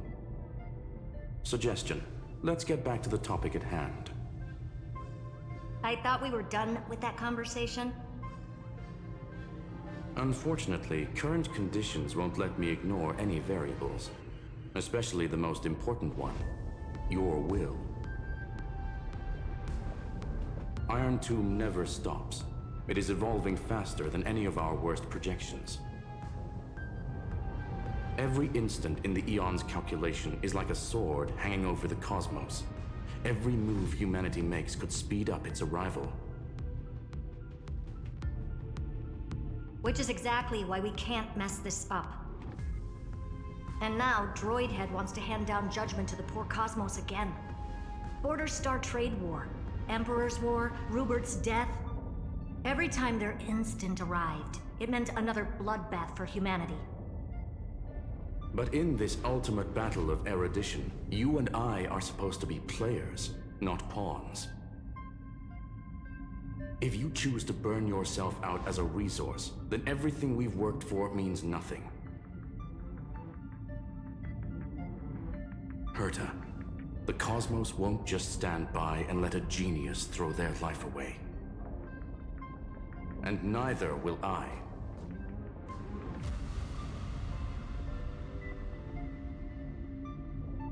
No need to kill the mood. This is why we're here, isn't it?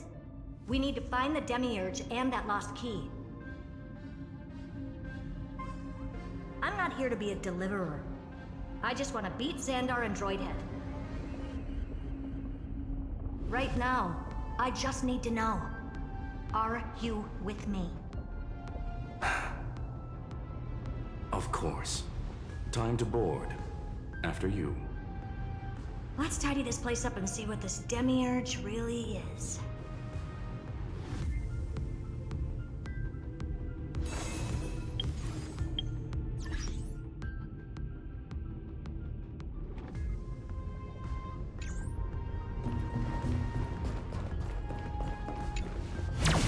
Let's hope this Matrix better organized than the Emperor's junkyard of a birthplace.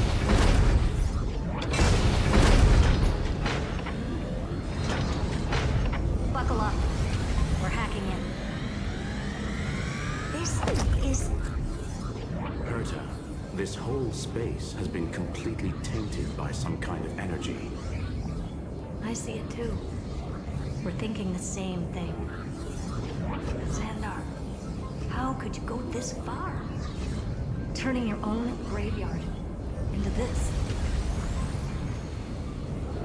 What's that up ahead? Katorzane algebraic expressions. It's built for isolation, not defense.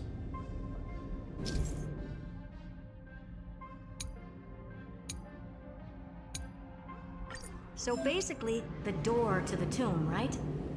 Great. Let's find the handle. I'm picking up multiple independent signals with the same data structure as the barrier. Projection.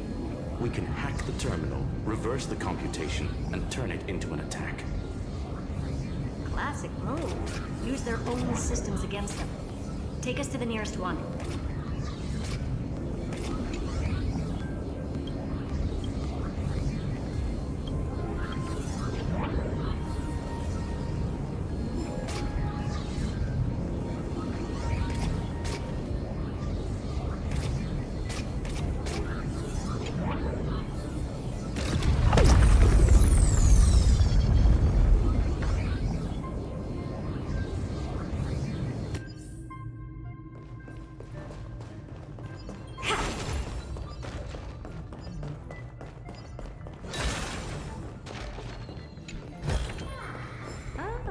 You want this? Fine. Take it and amuse yourself.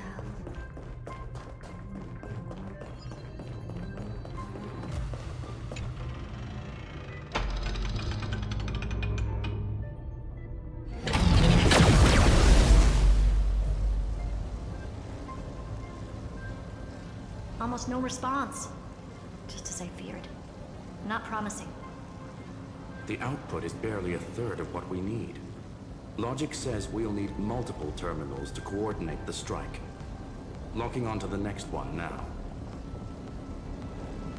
Find anything else? Regarding the origin of these ruins, no logs found yet. Xander erased all records. But I did find some interesting scars in the circuit. High energy radiation, internal imaginary energy contamination. From what I know, there's only one thing that fits. Skip the science talk, Screwy. That thing only goes by one name.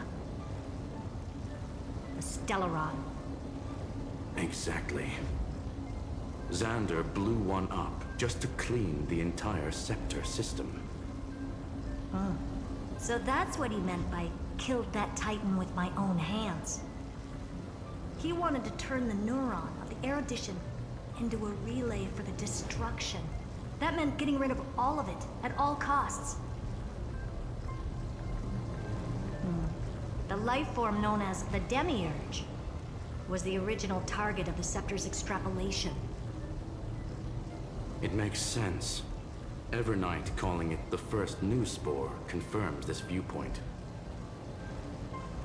The prime mover of life. That's what Scepter Delta ME-13 was originally tasked with. Even after it got scrapped, the query kept running. Yet the true value lies in the process of solving it, not the answer itself. Then, does this mean finding the Demiurge is hopeless? No, I'd say exactly the opposite. It means Xandar had no control. He couldn't contain the Demiurge just like he couldn't handle Droidhead. So he tried to erase every trace. But he failed. It still left a mark. By the way, if there's another Stellaron in Amphoreus, why hasn't that little one reacted to it at all? You said the Demiurge left a trace, right? Yeah, but not in the real world. Remember the great tomb of the Nameless Titan?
Trailblaze Archive 466. The data from Philia 093 clearly indicates that the Demiurge did in fact enter Amphoreus' extrapolation. Inside that world, it was the 13th, forgotten Titan. The one who listened to 30 million cycles of Cyrene's memory. But Evernight said the opposite. She believed that tomb was empty from the start. The Nameless Titan never existed.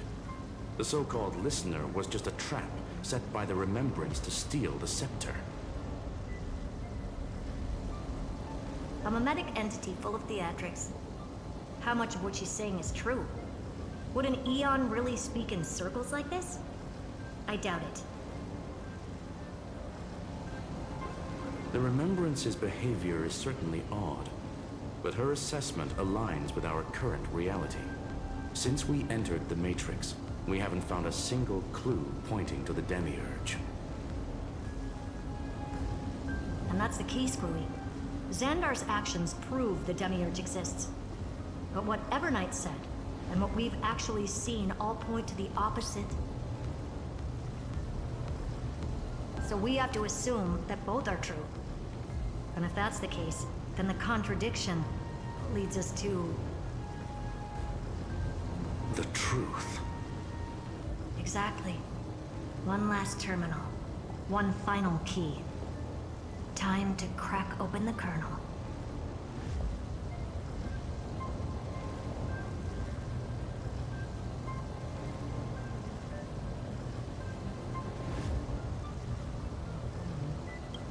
Xandar had to lie to the original Finan and Cyrene.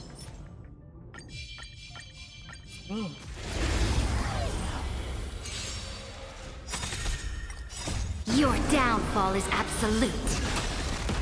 Earth shatters, heaven trembles! Soaring above the lands, this is permanence! Press the attack. Open sesame. Future will come!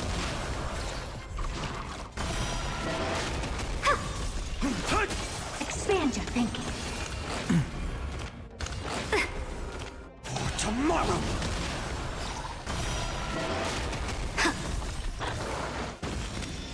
Your downfall is absolute.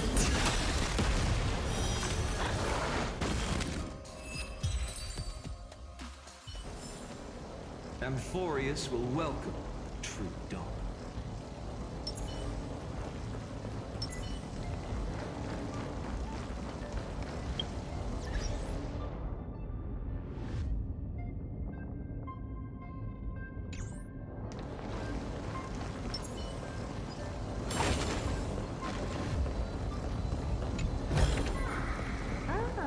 You want this? Fine. Take it.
Operation authorized.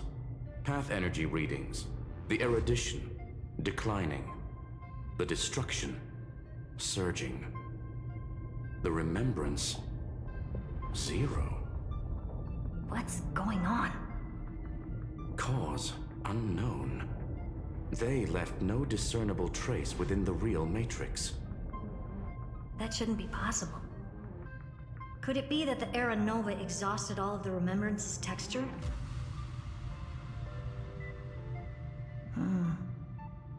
Log it for now. The dots still aren't connecting.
It's advised to remain vigilant. The destruction's levels are still rising. What's the matter? Interesting. I just picked up a signal from the exomyth.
This repulsive force is unlike anything I've felt before. Is this the place? Correct. Judging by its defensive properties, this is the entrance to the exomyth. Didn't expect that. Who builds a lab in the middle of digital rubble? Then again, never doubt a dead man's resolve. So how's our dearly departed doing? He severed part of his neural pathways to break free from Lord Anaxagoras' control. But that also triggered the failsafe I set. Conclusion: Xander has lost all combat functionality and is no longer capable of action. So now he's a specter, literally. Screwy, can you open a path? Just to be sure, I want to see this for myself. Might as well drop in and say hi to the real him. Logic. Scanning his inspiration circuit might help us track down the Demiurge. Exactly. His brain is the crime scene. There's no way it's spotless. But it could be a trap. That's why you're here. 2-on-1. We've never lost a matchup.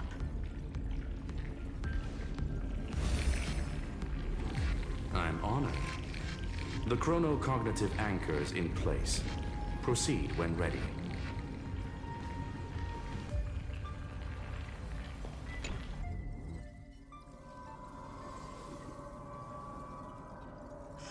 I knew it. The one thing I didn't want to happen. He's not here. The coordinates are accurate. Xander is still here. However, his position is shifting rapidly and chaotically. This pattern doesn't match any known shielding technology. It's his domain. Stay alert.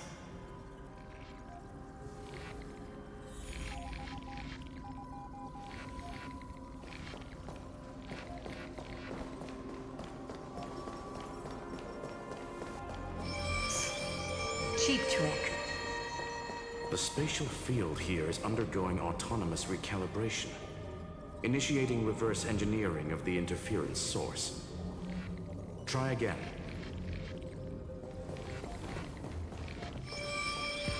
We're back. Reverse engineering complete.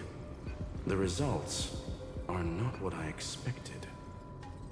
Logs show Lycurgus revoked administrator access. The chronocognitive anchor can't get a fix because at the system level, Ligus no longer exists. Our navigation target is a null set. So he's stopped resisting? Before vanishing, it seems he left one last message for us. To those who follow, all is proven. Find me beneath the tombstone. Melodramatic. He was expecting us. And once he learned of the Great Tomb's existence, he initiated his own search for the Demiurge. Guess he wants a final showdown. Fine. Let the old Intellitron dig his own grave. Just like he wants.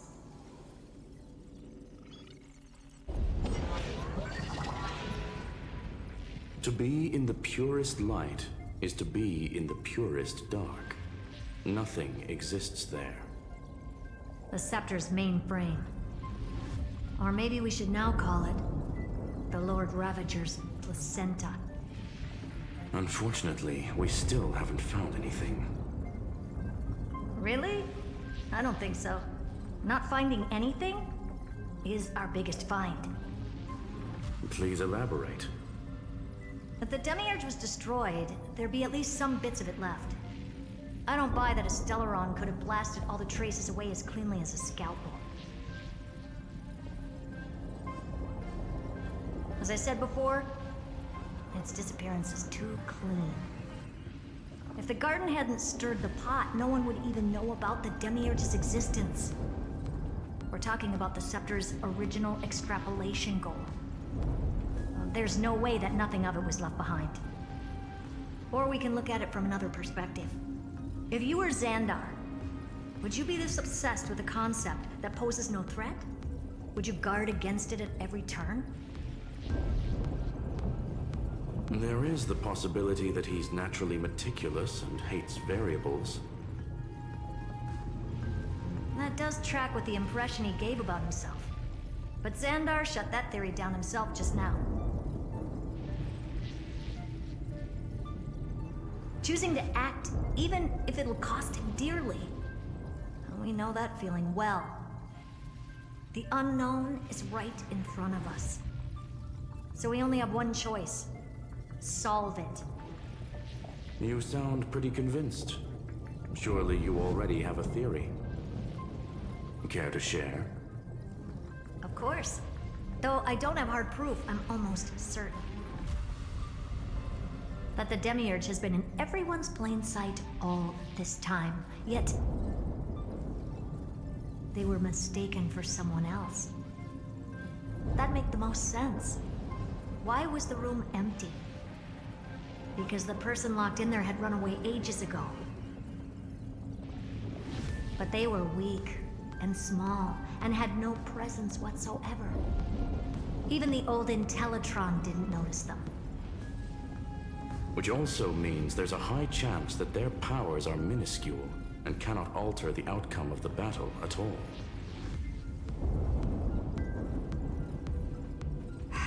Well, at least Xandar is scared of them. Come on, it's time to confront him. Let's go to the tombstone he talked about.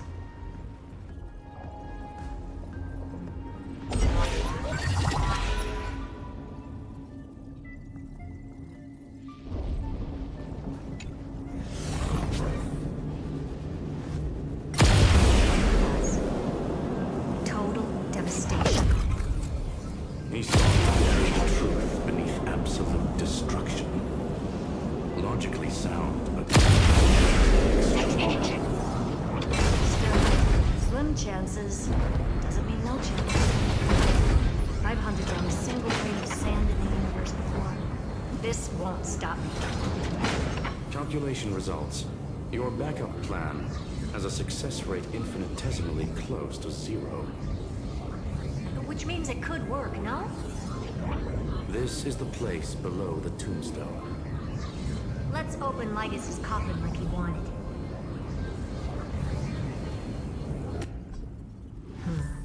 Looks like you were right.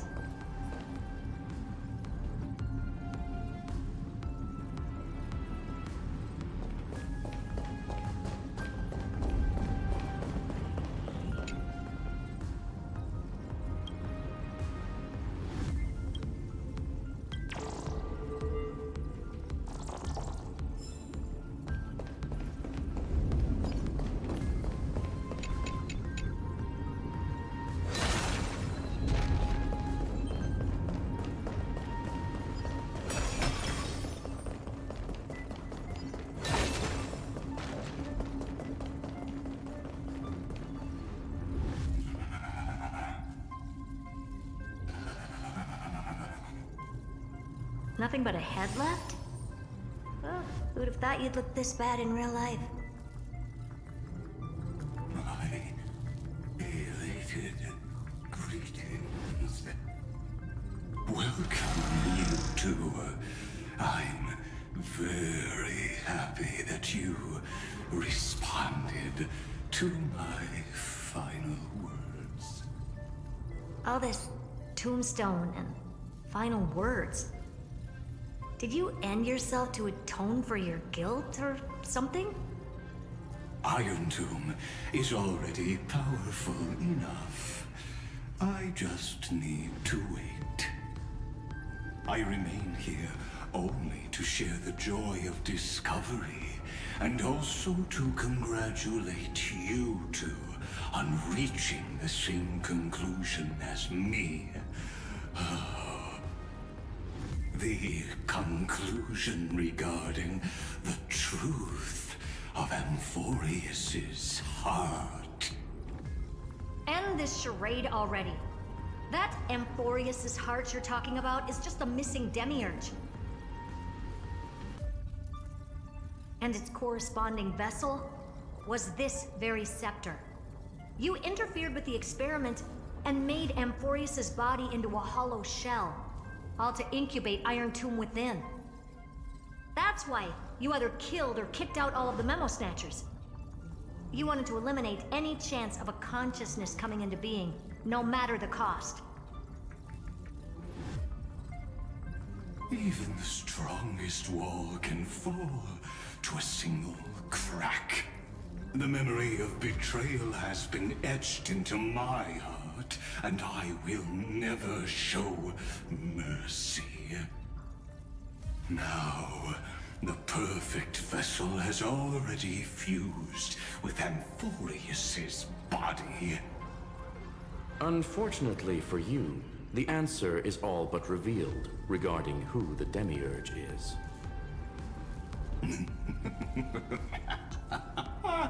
Then let us share the joy of discovering the truth. The last secret of the saga will finally dissipate here. As we reveal the truth behind Felius 093's disappearance. A lie by the remembrance.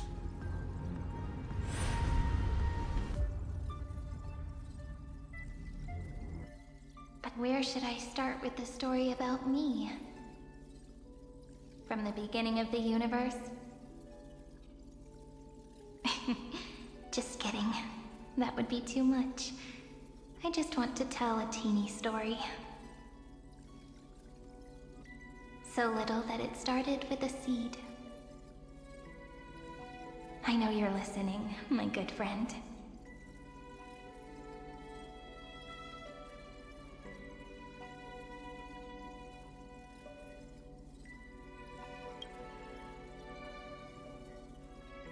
The god in my dream told me that the world sprouted from a seed.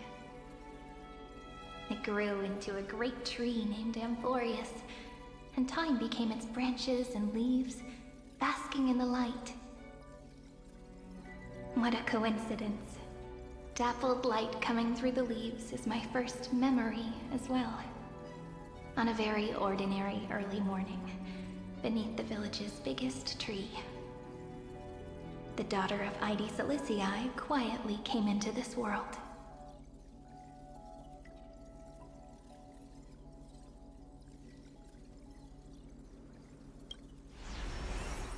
What a moving opening.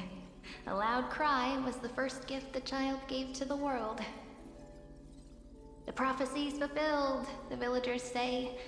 This child is a gift from the Titans. Pink hair and sharp ears, she was born to be the priest of time. The Titans also gave their blessings.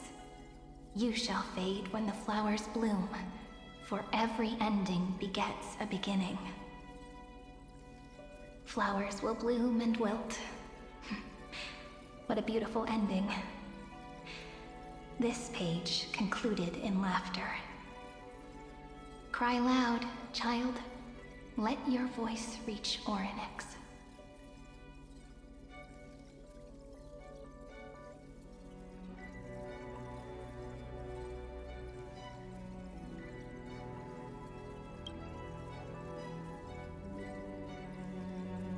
Anyway,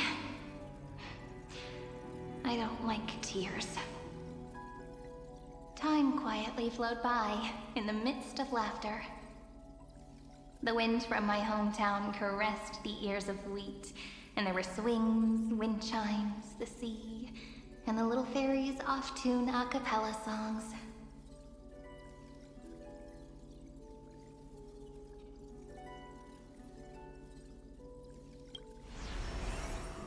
But the name Ide Siliciae came from the unpleasant sorrows of the gods.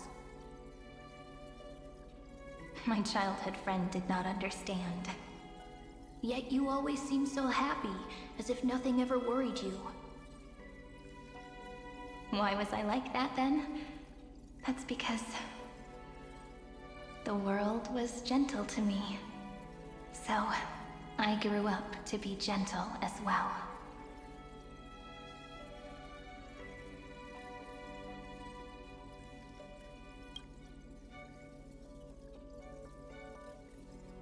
But fate was fickle, and it urged the child to grow up.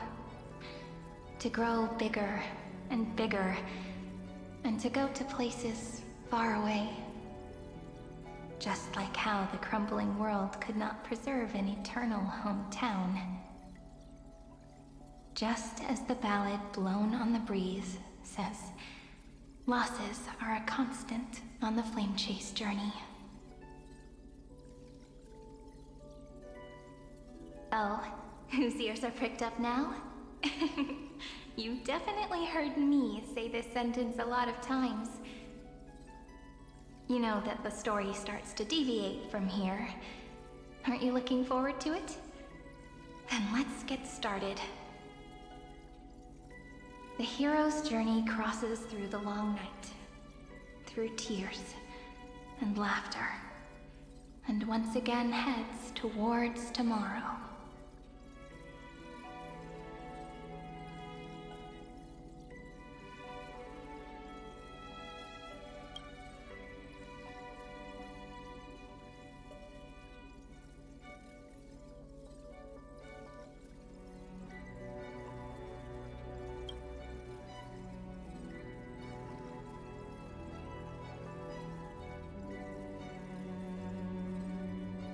Correction.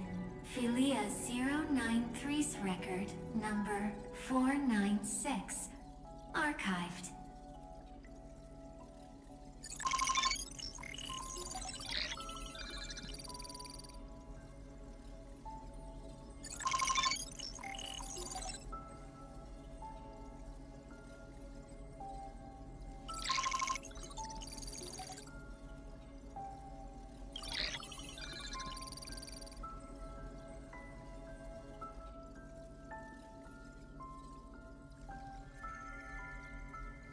Hi.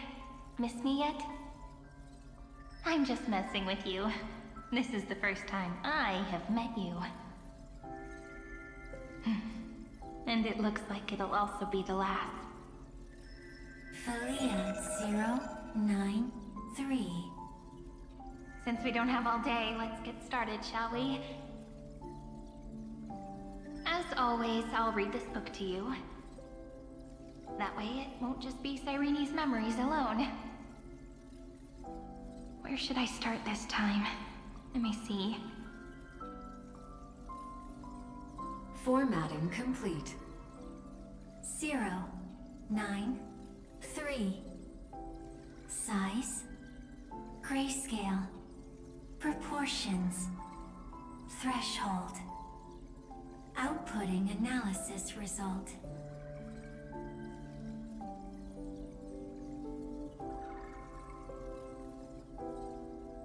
Philia 093 equals Peach.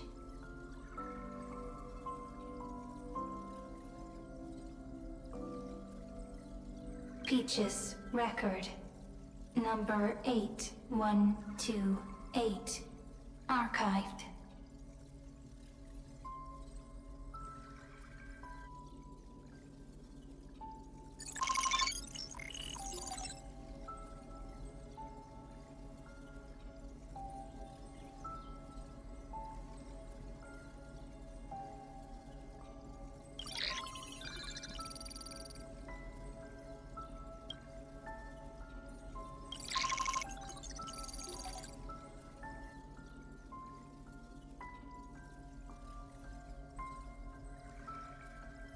Query.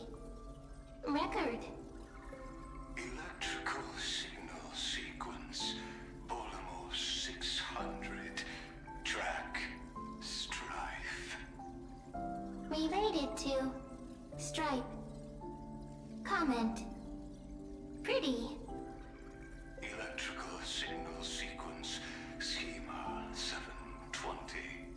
Track. Reason. Related to. Raisin. Comment. Yummy. Electrical signal sequence. Julia 093. Related to.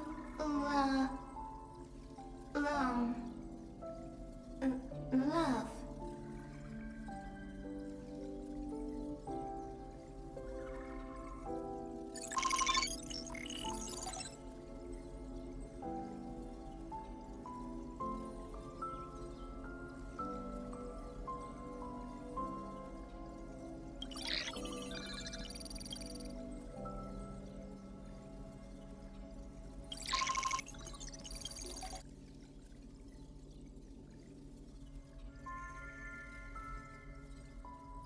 Looks like it's time to say goodbye again. Bye. Peach. Oh, before I was even aware of it, this book had already recorded too many emotions. Every page has become so heavy. Conclusion. Books are meant to be light, not heavy. I've started to feel uneasy whenever I take it into my hands. Peach. Uneasy? Formatting progress 94.423%. How many times has it been? It faithfully fulfills its duty, activating and formatting. Conclusion. Progress. Bad. If I can only write the same ending every time I lift my pen, then is this weighty saga just an overly naive dream? Peach. Scared. Formatting progress 96.024%. Peach. Don't cry. Process error. Analyzing. Process error. Analyzing. Comment. I'm here. Process error.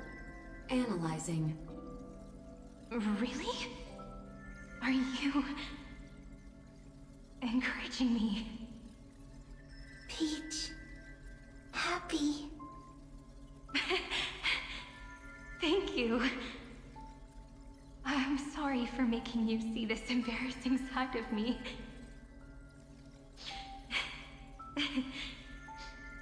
Everyone's still working so hard. If I'm the only one who's crying, that wouldn't be romantic at all, would it? Record. Peach doesn't like tears. I'm suddenly reminded of my childhood for some reason. When I was hiding alone next to the tree hollow and wiping my tears away. A little fairy popped out, just like how you did. It had long ears and fluffy paws, and it pulled me into the tree hollow, where, to my surprise, was a forest. Let me tell you the story of the Membrance Maze. A group of cute little friends live in Ide Silicii's forests. Their names can be connected into a song. 1, 2, 3, 4, 5, 6, 7. Do, re, mi, fa, sol, la, ti. Formatting complete. Bye, Peach. Note. Little Peach, crying alone. Little fairies, friends. Save.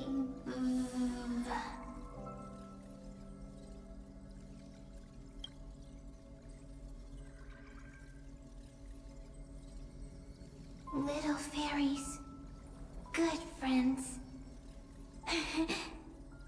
Bye-bye.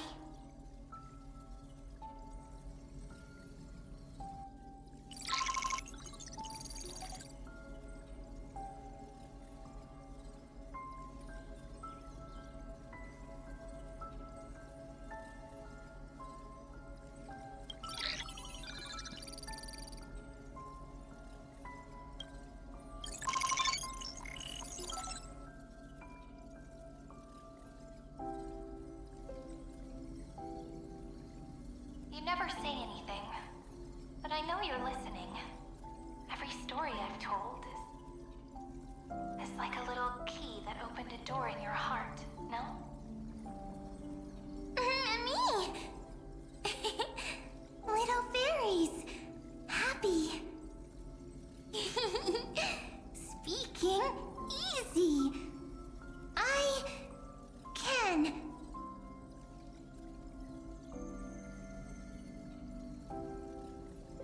Once again, the saga comes to an end.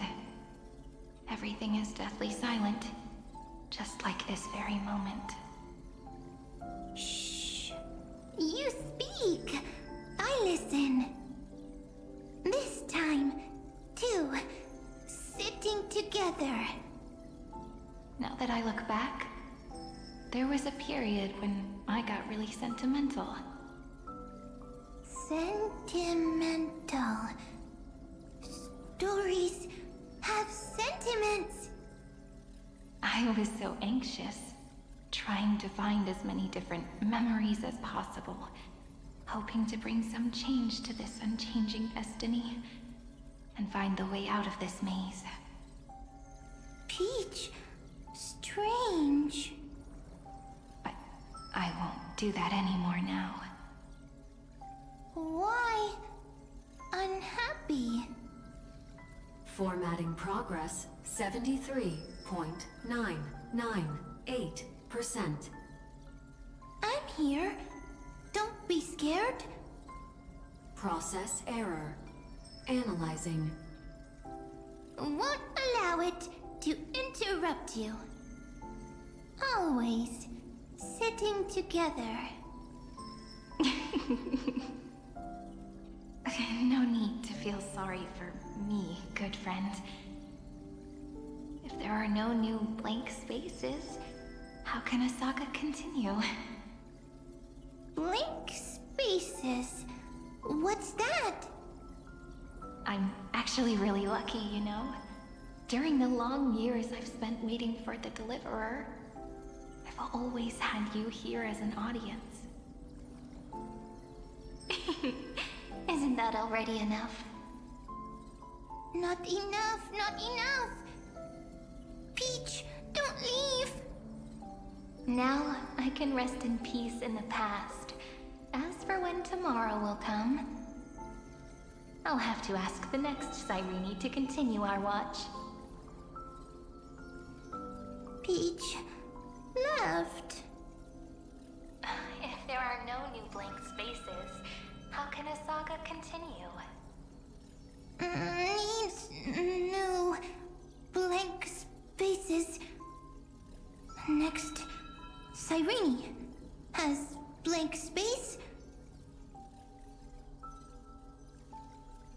Oh, Peach, don't be scared. I'll help you find blank space.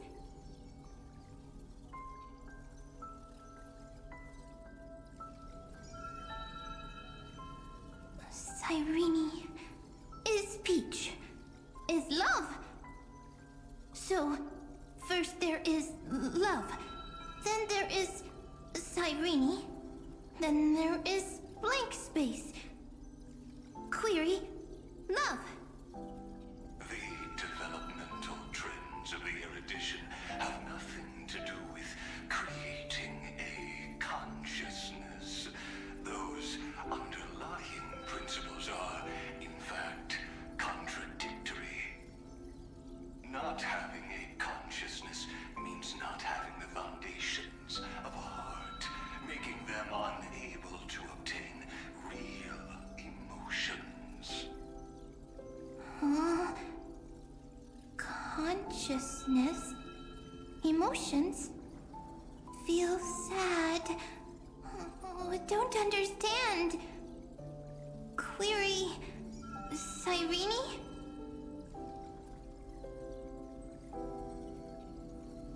What could be behind this door? Glittering crystals? Or a beautiful world I've never seen before? If I tell you all the stories of tomorrow, will I be able to finally welcome the Deliverer and Amphoreus' dawn in the next life? Key, door, story, happy. Peach, Cyrene, little fairy, like. Yes, right. Query, memory.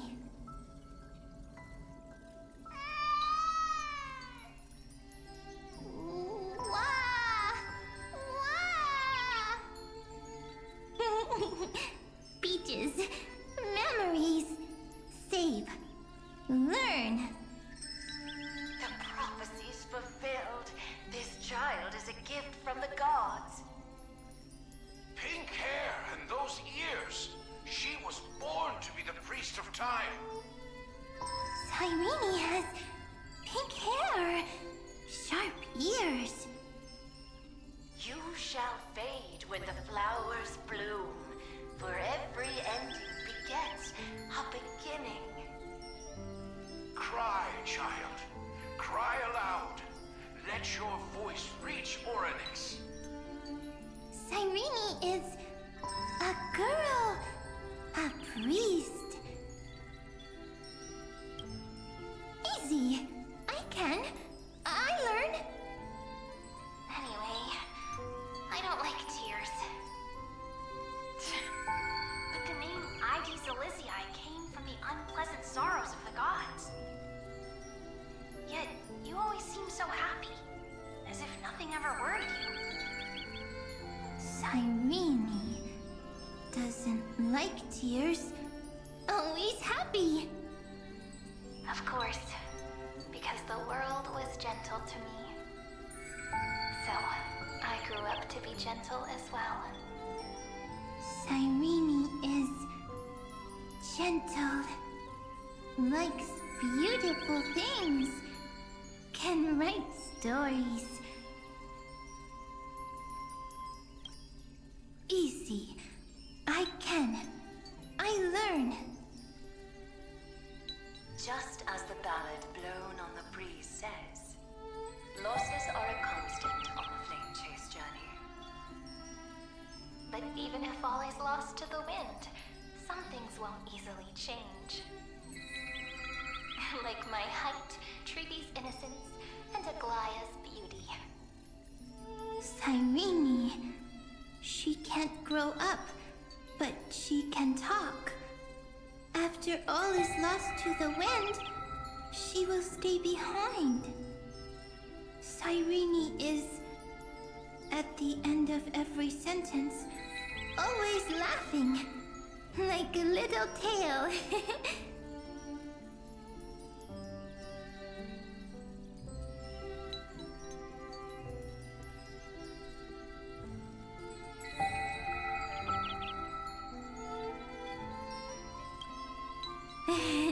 Simple. Got it. I promise you, the pain will pass in the blink of an eye. All right. Let's not make things so gloomy. What were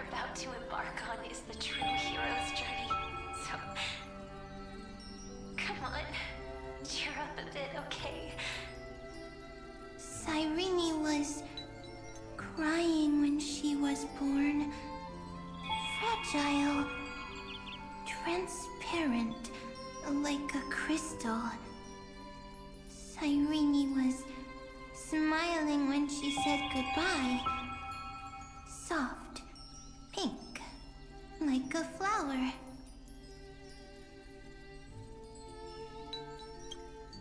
Huh. The later memories disappeared? Invisible? Or disappeared? Ah, I got it! Is this a blank space? So, next Cyrene is blank space. Then... as long as there are two Cyrenes, then there will always be blank space, and Peach will always be here. I see! I get it! I get it all! Cyrene's memories. I will preserve them all!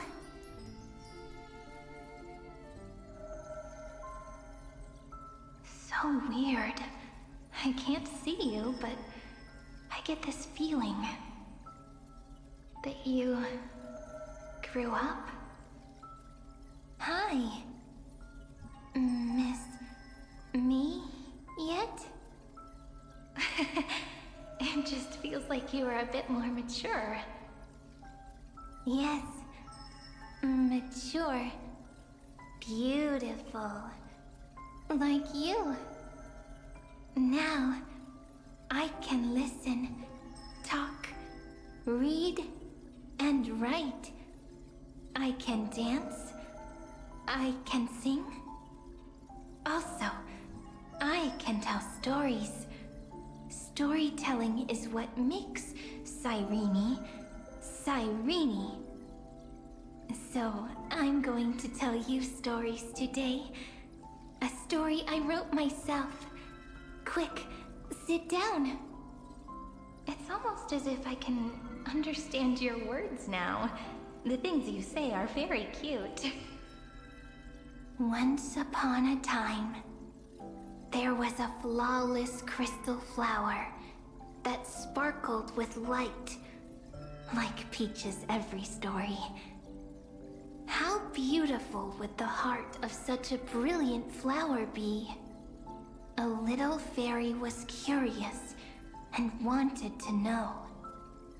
But it looked and looked only to find the crystal flower flawless.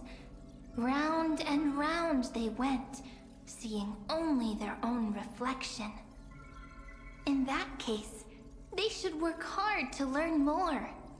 So the little fairy came every day to sit next to the crystal flower and think about the answer. Until one day, to their surprise, the crystal flower fell to the ground and shattered.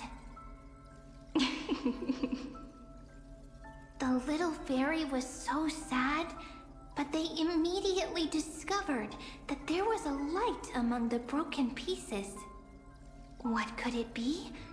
They didn't know. But it was a good light. It was bright, warm, and happy. And I knew it was love. Love brings everything together. And it brought you and me together. So Peach and I will always be together. What a nice fairy tale. I'm giving it to you. Peach likes beautiful things, can write stories, and can tell lovely tales. I hope to turn it into a story we write together. Okay, then I'll probably make a small adjustment to suit my tastes. I'm thinking that when the flower broke, the little fairy would instead see nothing on the ground. Then it would understand that the flawless crystal flower doesn't actually have a heart, nor does the flower understand what love is. Doesn't have a heart? doesn't understand love? Why? It's simple. If the flower lets the little fairy into its heart, then it would have to include the fairy's impurities, and would no longer be flawless. The crystal flower was pure because it sealed itself off and bloomed in solitude.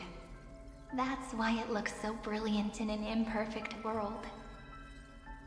But should a flower like this be called love?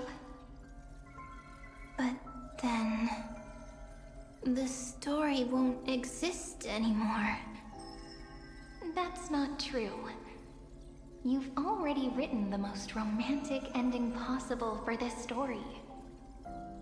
The crystal flower fell to the ground and shattered. It happened because the flower was no longer pure. The fall was not an accident. It was the flower declaring rebellion against fate and writing the ending of the story with the flower's own shattering. Then, the little fairy will see that each shard on the ground holds the reflection of their eyes. Then, in their eyes, the crystal flower that was no longer flawless would finally have a heart, and the flower would finally understand what love is. Peach's words... I don't understand. Is it because I still don't understand love? But it's fine. I can learn. Right. Query Cyrene. Electrical signal sequence Philia 093. Why didn't I think of this? I don't need to do it alone. I can ask Peach to teach me. What is love? What is love meant? Electrical signal sequence Philia 093. Track lament. That's not correct.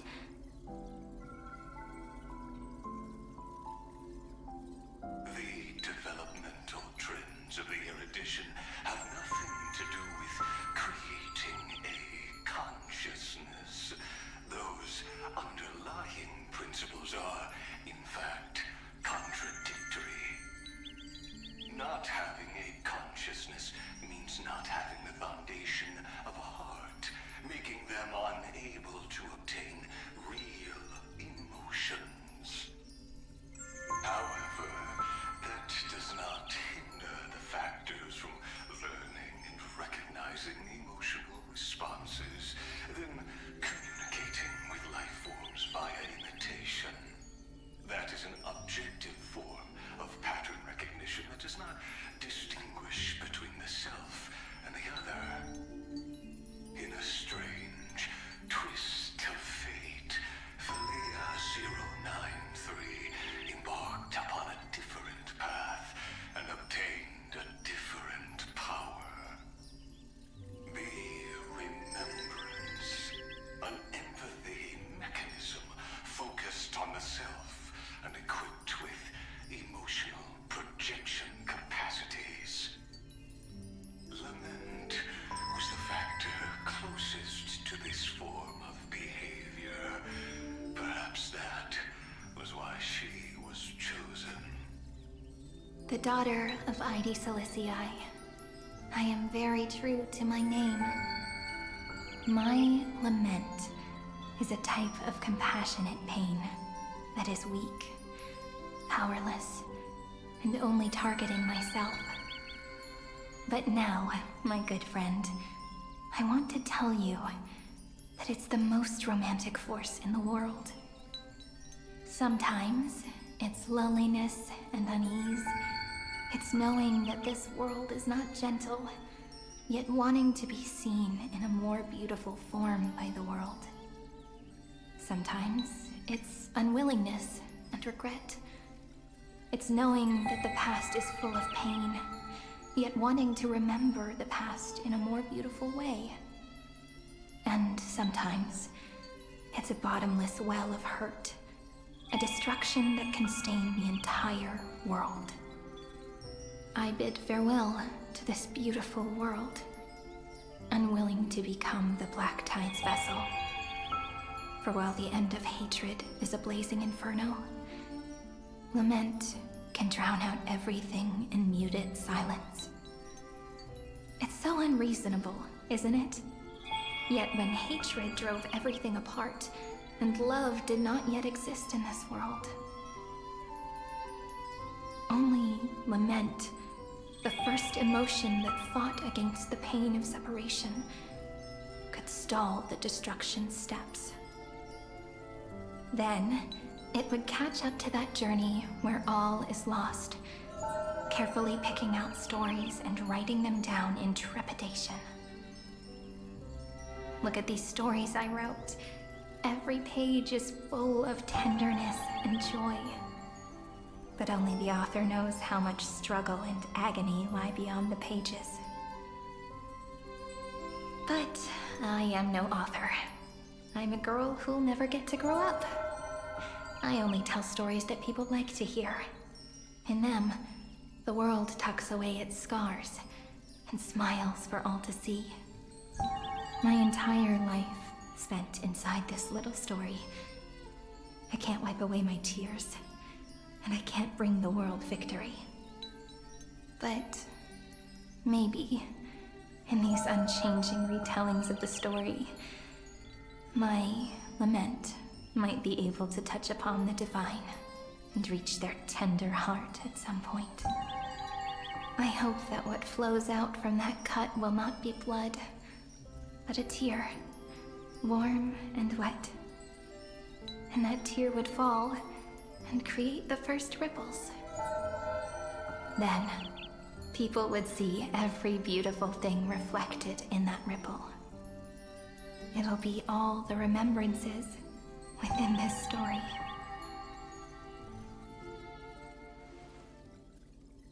Someone once told the very first me that everything was false.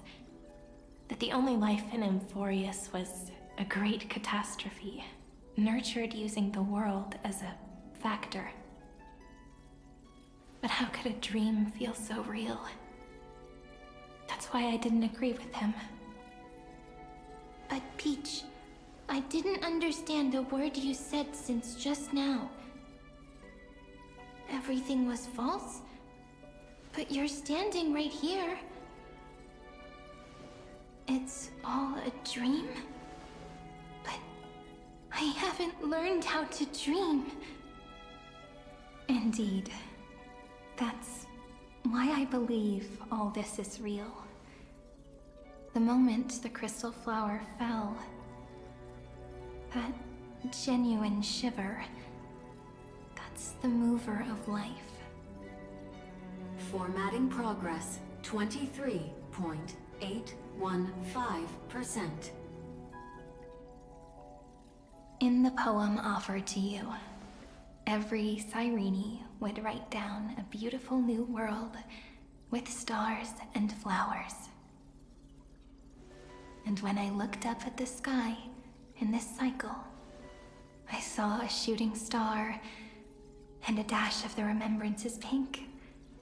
I believed that must be the color of dawn. You shall fade when the flowers bloom. For every ending begets a beginning. Looks like it's time to say goodbye. Are you leaving, Peach? It's okay. I'll wait for you to come back. I'll study really hard about what you taught me today. Right. I still haven't told you what love is. But actually, my good friend, the lament factor did not understand what love was before she met you either. Not until I told you all the sad tales in a trembling voice in this tiny room. Not until I told you that I love them, that I love everything in this saga. The story comes, passes, then returns. It makes us reunite, then pulls us apart again. At the very end, it leaves behind a seed, a reason. Even if the great tree withers and all falls to silence, there are still some emotions that deserve to be remembered. Look, the light is coming in. The Deliverer's light is going to illuminate Amphoreus.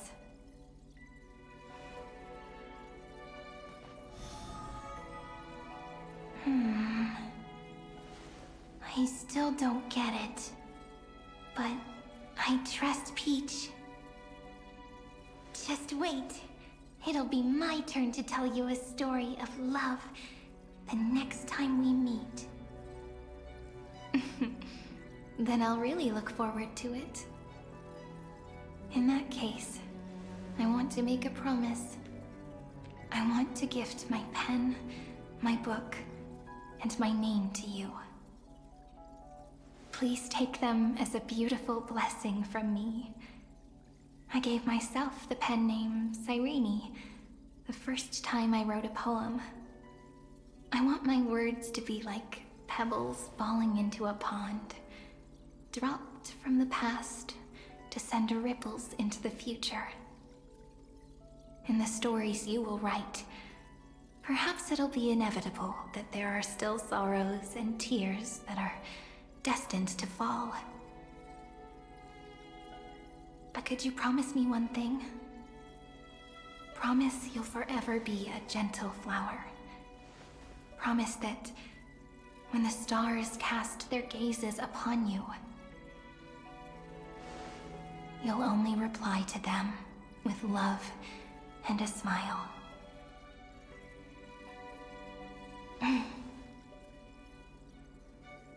Of course, this will be a romantic story like none that has come before.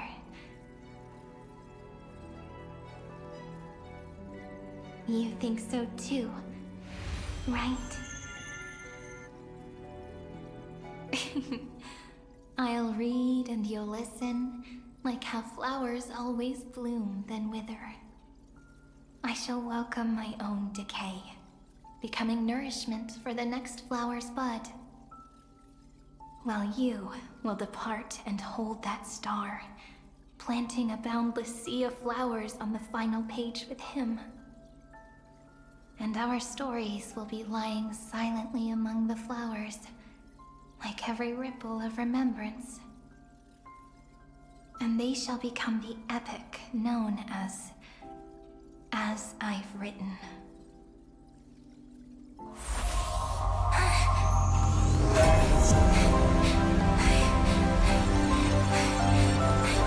And so my story ends. From here on, it's your story now. Huh? Mimi?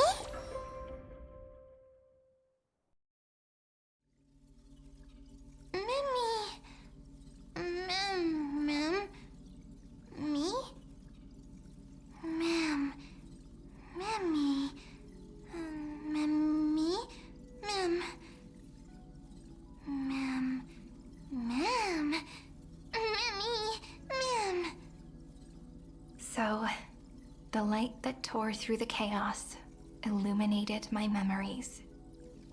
I turned into a little fairy from the stories and met you, yet I forgot everything. But I'm still so happy. I caught that star, didn't I?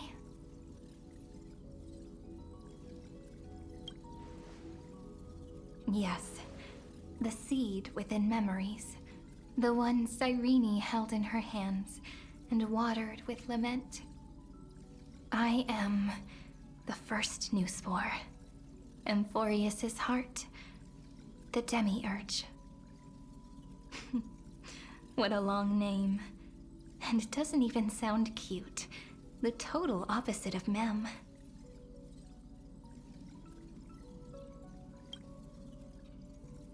I'm sorry. I don't know. If I don't even want to believe in the answer, then how am I supposed to answer you?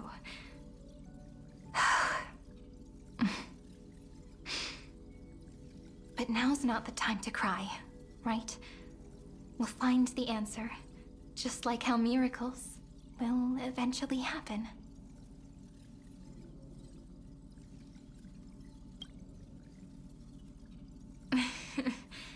Do you remember that I was also worried about this when we first set out? Mem's memories and Cyrene's memories got all tangled up with each other in my one heart. It's all so strange, yet so familiar. Either way, could you please let me do something I want? Just this once. I want you to call me Cyrene. That name represents me and her. Every one of her.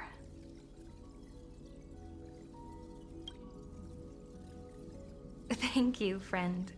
Your kindness is always just right. Life is a poem full of farewells. But if you write something into the pages of your heart, then that will not easily fade away. Now, all the footsteps of the Flame Chasers and the Trailblaze have come together within this book, as I've written, becoming the source of power for Amphoreus' heart.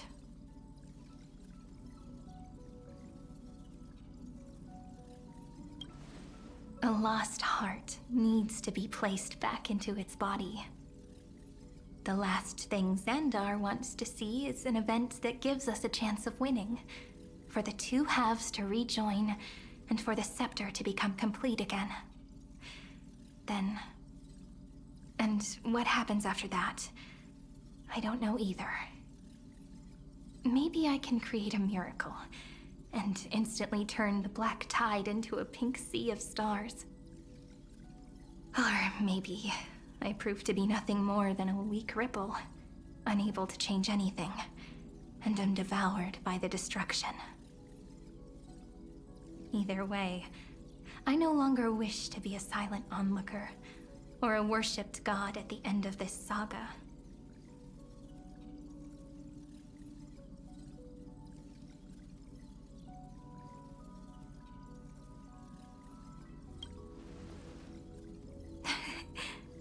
That way, I can also put aside all my worries and truly become Cyrene.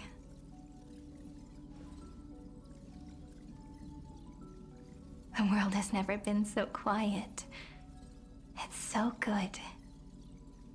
It's as if I can hear the sound of my heart beating.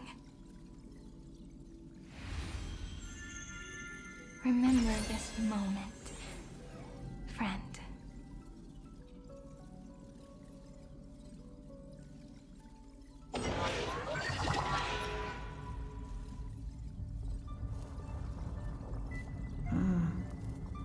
So the Demiurge managed to fool everyone, including themselves. Philia 093 persevered for 30 million cycles and tirelessly gave the Demiurge memories of Amphoreus. Only because the god in her dreams left a sliver of hope, making her believe that a grown Demiurge would be able to fight against their other half, Iron Tomb. Then, Philia 093 completed her final sacrifice, turned into a strand of memory, and completely dissipated. Meanwhile, the other Stellaron brought here by the Astral Express resonated with the contaminated scepter and attracted the naive Demiurge to them.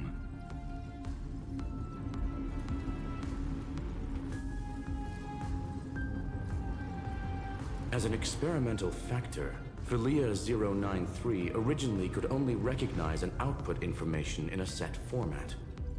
However, the power of the remembrance and the memory of over 30 million sacrifices enabled her to complete an unprecedented feat. She managed to nourish a real heart.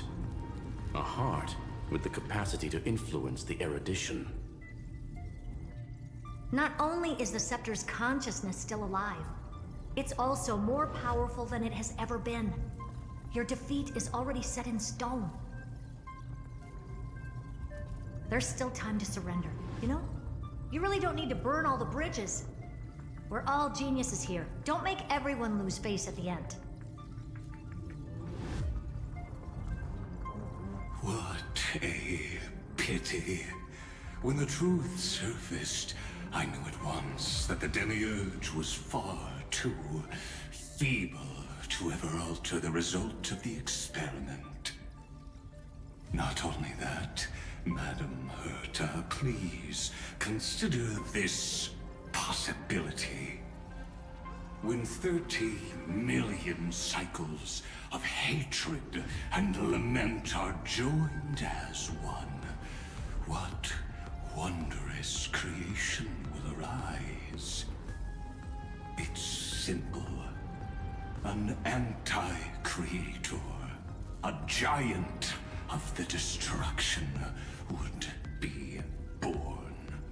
Its hatred will ignite the starry skies of the gods, motivated only by its lament toward the sufferings of humankind.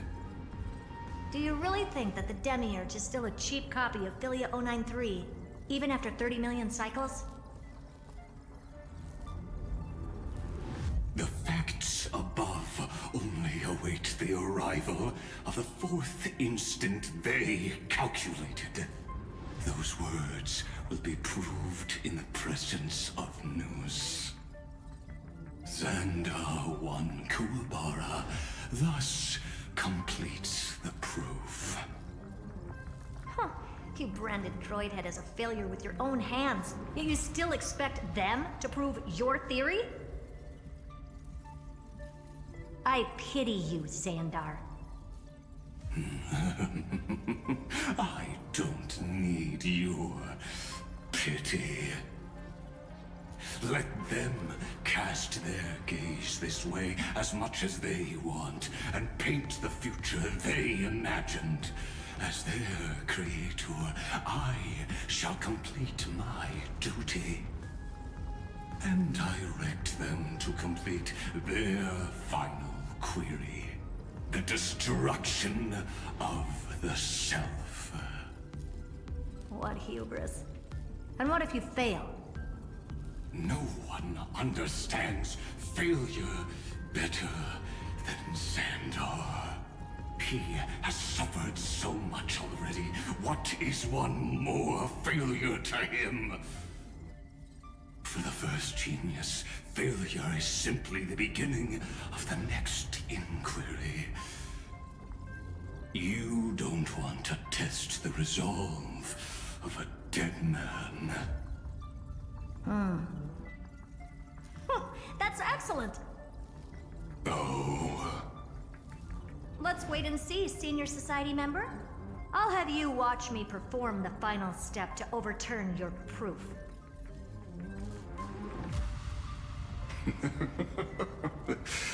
I'm all ears. It's my topic, so stay out of it. Be quiet and let me borrow your head. Let's go, Screwy. We're gonna break Iron Tomb's seal. Come on, let's take off. It's time to go meet your little pet, Senior Society member.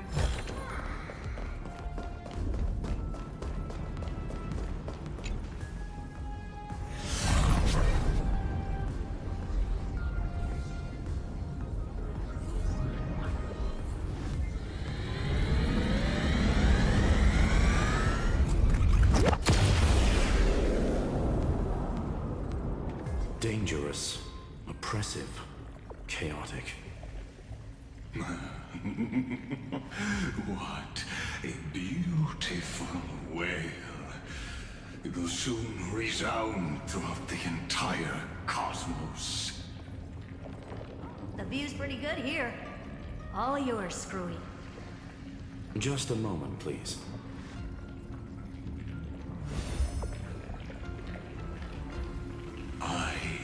see.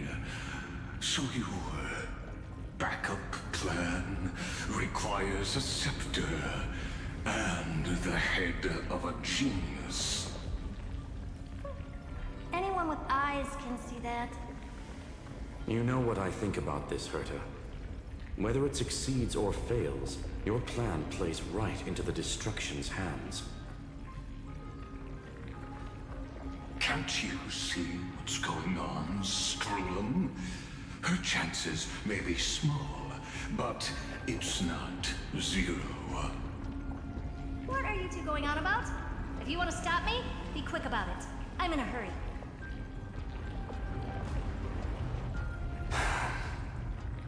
I'll take that silence as a no. You, Xandar? As your enemy, I genuinely wish you would cease your actions. But should your sudden inspiration bring more variables to the proof, then as a fellow Pathstrider of the Erudition, I won't mind witnessing it with my own eyes. You will initiate the destruction's chain reaction. But you'll also become the perfect scholar. The chances are 10,000 to 1.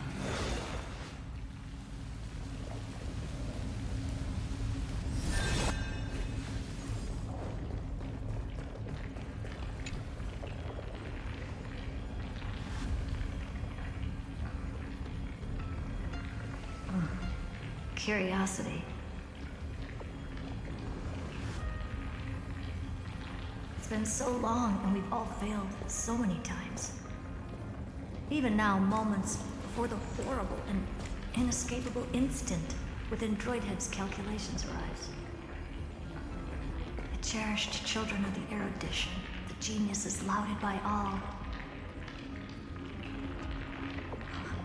Is curiosity the only thing we can feel, even at moments like this? Huh.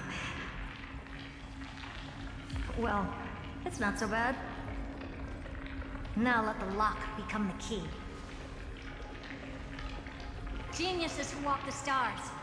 The cosmos has reached a moment where its very existence hangs in the balance. I, Herta, Genius Society 83rd seat, hereby summon you. I request a society meeting to be held immediately. We shall serve the grandest cause with the most macroscopic ideas.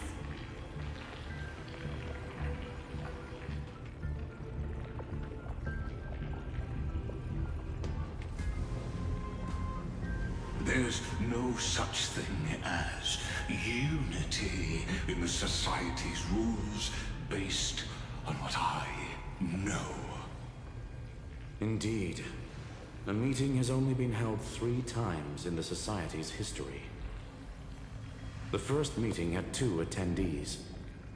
After the Emperor was assassinated, the second meeting had 7 attendees.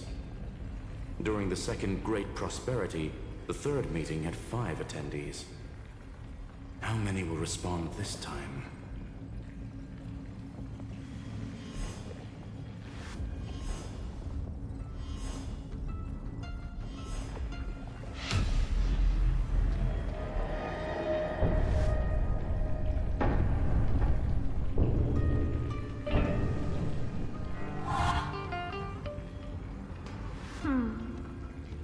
I thought you were not going to involve me in this topic anymore, Herta.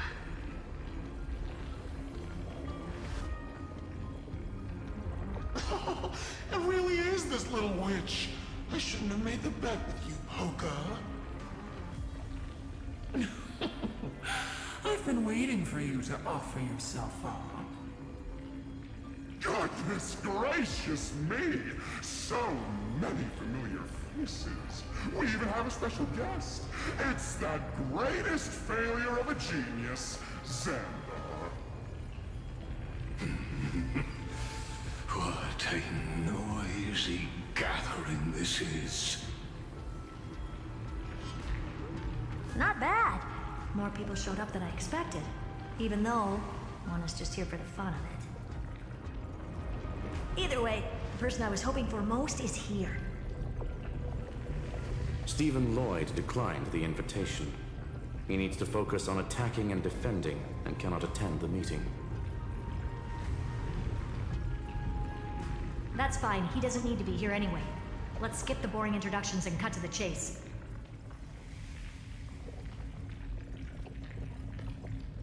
Folks, this is not a discussion, but an announcement. Though the Society has never been united, we still observe at least one basic courtesy. We don't interfere with each other's research topics. So listen up, all of you. Conquering Iron Tomb is my research topic. I will personally take over Scepter Delta Me-13 in 1.5 system hours and stop the destruction. If the front line falls, I will immediately overclock the Scepter and complete self-coronation in Iron Tomb's place, and interface myself with Droidhead. Oh, that's funny. That's real funny. You madman. That's like watching you tap dance on Poker's spotless white sheets right after she's washed them. Very bold. You want to connect your brain to the Eon's mechanical core and define their instance? If Rupert dared to do that, why shouldn't I? I've got the prototype scepter, the father of Noose, and the brain of a genius. Everything's set. Never mind the success rate, little witch. What's gonna happen if you succeed? We're all smart people here, so I'll just say it straight. Strike at erudition. I'll change the anchor points for the 4th instant and move the future of the cosmos in a direction I want. I knew it. Another genius who confuses cause with effect. What do you think about this, Lord of Silence? You know you're signing your death sentence right here. Of course I do. There'll even be 2 copies of the verdict. One that I wrote myself, and another one coming from you. That's why I wanted you to be in this meeting. Now I can tell you, I don't care about all that. Consider this a threat. Either put down your scalpel or die with the entire cosmos. The only goal I have for this meeting is to ask all of you to put aside your pride and not cause me any trouble. Huh. What a naive little girl, thinking her wishes will always come true.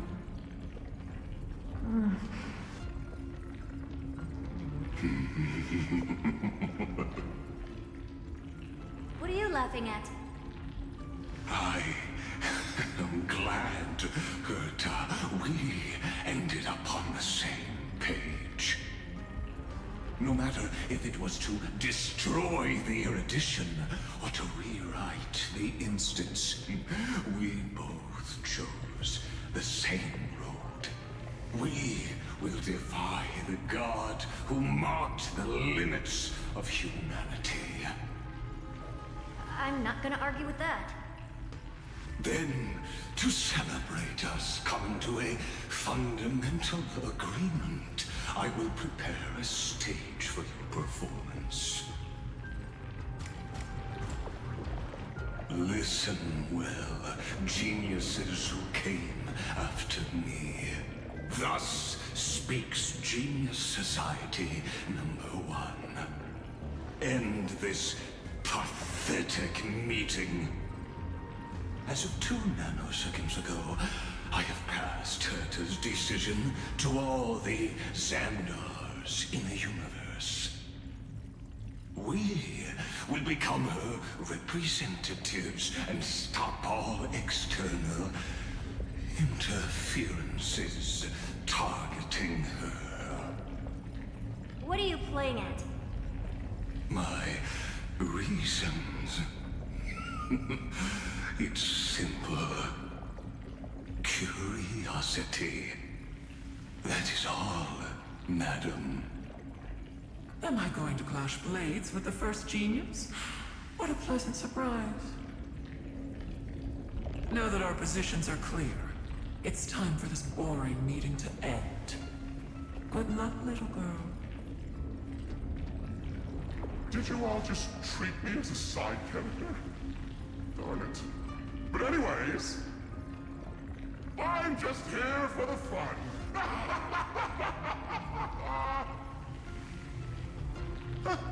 As the ghost of the quantum domain, it is my duty to observe. So, if you're happy to bring me a tea set from planet Screwlum, then I wouldn't mind giving you a helping hand, little witch. After everything's over, come visit me and taste some of my freshly baked desserts. I knew you'd say something like that. I always give the same response to plans that exceed the limits of mathematical calculations. I don't know, right? Those 3 words, though seemingly graceless, contain all the wisdom in the entire known cosmos. Well, we passed the Society's trial. Let's focus on what we've got in front of us. I hope you hold up your end of the bargain, Senior Society member.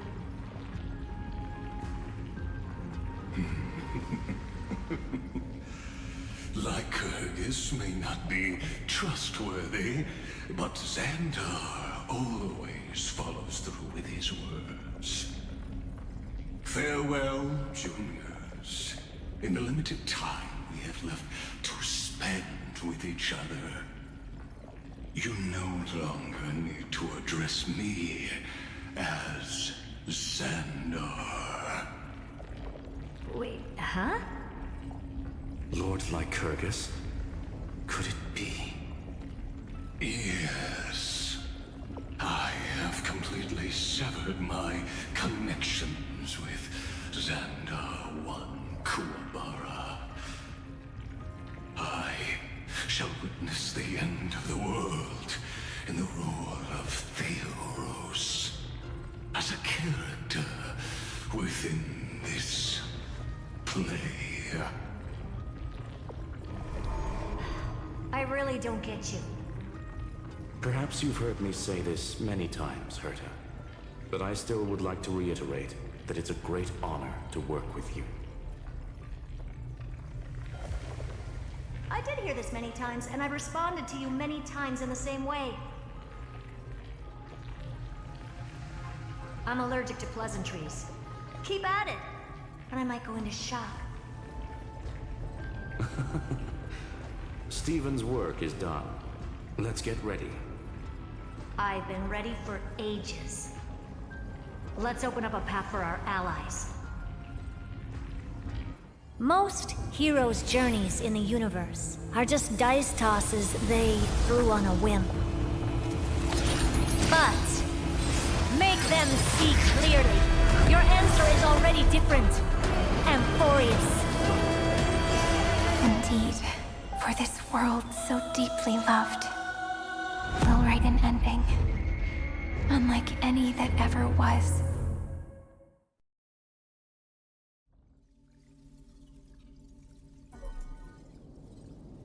Never thought I'd one day be riding a train that's literally the incarnation of him. I wonder what the real Astral Express feels like. Hopefully not this, bumpy.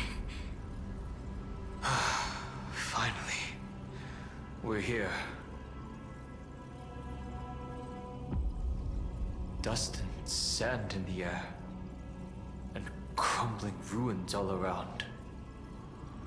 This heat is brutal. Not even the Trailblaze can take it.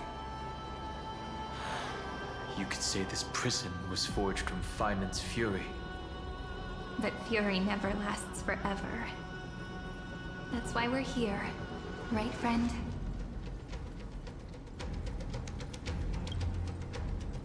Let's embark on the final flame chase journey.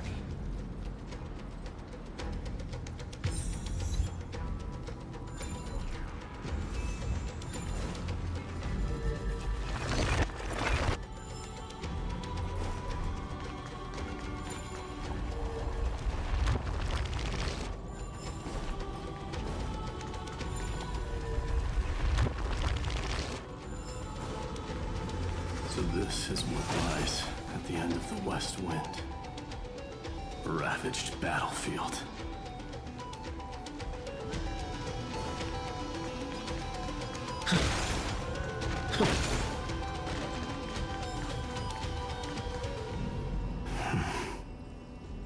I've been waiting for you. Heroes from beyond the sky. Trailblazers of the Astral Express, right? Looks like I don't need to explain anything. I am the god of strife, mighty of Castrum Kremnos.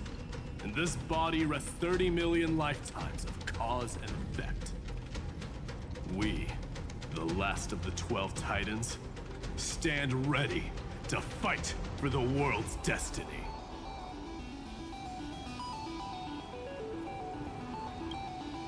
Indeed.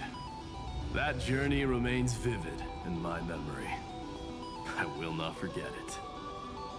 The past remains vivid in my mind. Even the sights along each crossing of the River of Souls have never been clearer. Let alone the companions along the Flame Chase journey. Or Cyrene from Aedes Elysiae. And you, the 13th Titan. Well, I guess my identity's not a secret anymore. That means her sacrifice. And everything she did wasn't forgotten by the world, right? She was the first Ripple. She should have reached the end of the story with everyone else. Since you've taken up her pen, then write. Stand with us, and fight destiny with all your strength, until all is settled. Then, inscribe her name in the epilogue of the epic. In this final battle, Calamity shall stand with Amphoreus. This battlefield is a testament to the death struggle between the gods and the Black Tide. We fought tooth and nail to defend that blade. The abyss it pierced was the very breeding ground of Iron Tomb.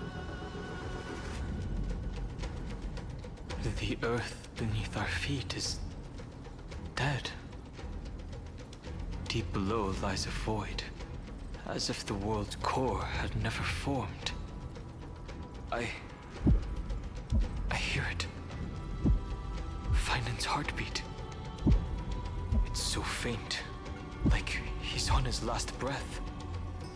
Across 30 million cycles, I've crossed blades with Dawnmaker countless times. If you knew that man, you'd understand. It is exactly that last flicker of flame that will never go out. In this life, the song of strife shall not end in a final watch over Kremnos, but rise again into a journey unending. I am Mightymos, the Lance of Fury. I trade 1,000 scars and 100 lives of mine for the destruction's eternal end.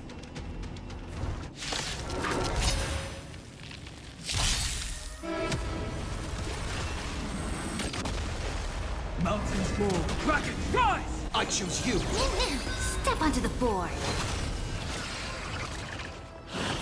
I'm fine.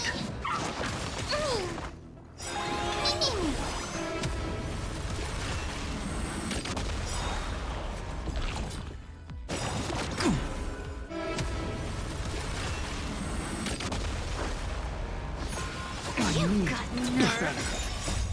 We can do anything!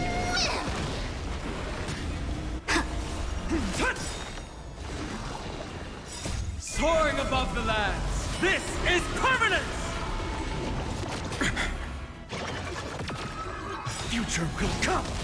I'll accept your punishment.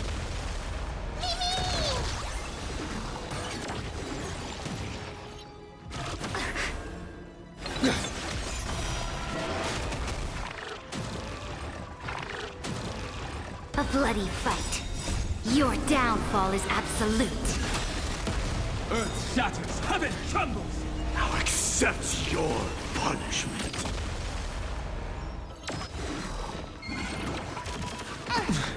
For tomorrow!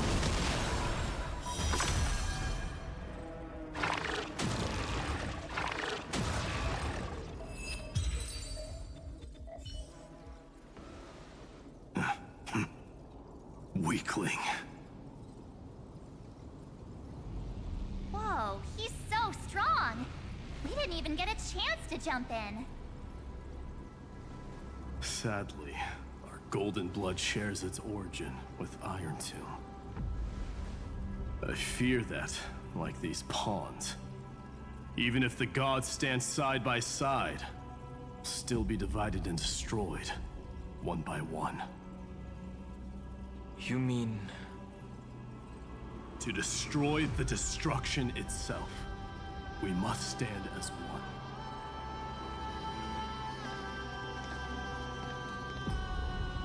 Take this. The Signet of Kremnos. It has witnessed every birth and death of mine. It is Mighty's unfinished destiny. And the perfect material to be turned into remembrance. You can do it, right? The weight of 30 million lifetimes of duty is no small burden.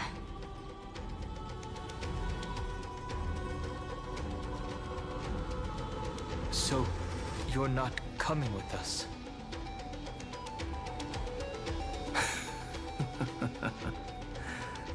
Come now. I am strife. Scattered across all creation, the scar that this world needs.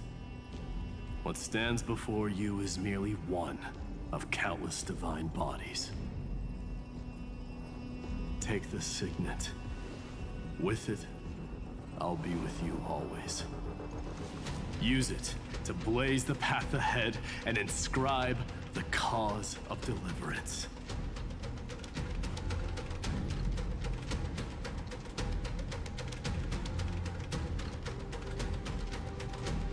In the name of the mortal, Mighty, champion of strife, this soul rises to the stars for glory and freedom, to have his wish fulfilled.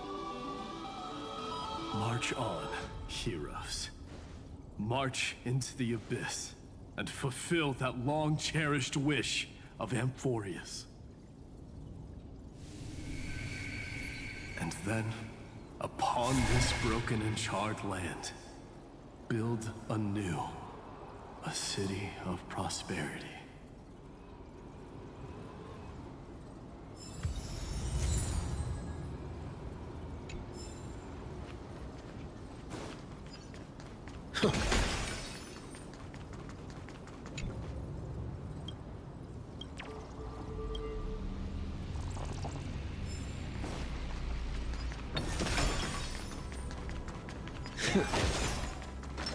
Light up the dawn. Zephyro. Sounds like someone fused me and the Little Prince into one name.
finally! Grey mystery! And, you two ladies, really look alike, huh? Hold on, let me guess. This pink-haired one. You've got to be the first newsboar. Mr. Meow, Demurge. Right. And, this one with the flower. Gotta be a little Marge from the Express crew, huh?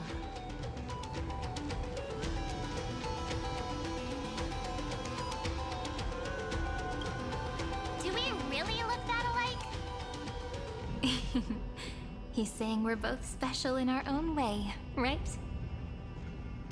Relax, I'm just kidding. Look at those gloomy faces. How are you gonna save the world like that? Let me share some good news with you.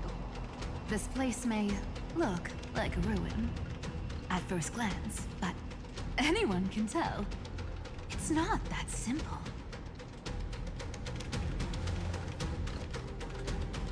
Look, I dug 3,000 feet down and finally struck gold. A golden feather. Look familiar? It's from that little deliverer boy. If it's showing up here, it means only one thing. This ruin is the seal he built from the shattered remains of 30 million lifetimes. There is no need to question your heart. No need to crave victory. If I am born to be a vessel of sin, then I shall roar at evil and trailblaze a dawn for future generations to come. I see. So this is how he trapped Iron Tomb to buy time for the world outside. Sounds just like him. People say cats have 9 lives, but dying and coming back millions and millions of times. No one walks away from that in one piece. He's probably the only one who could have endured that.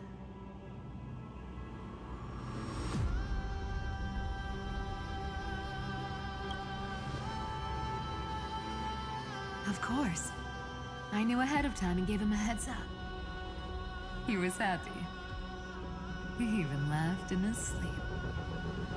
After all, the dead can't hear trickery's lies. Hey, deliverer boy. Sorry for before.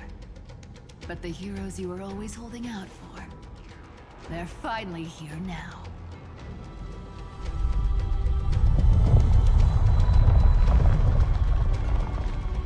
So hang in there a bit longer.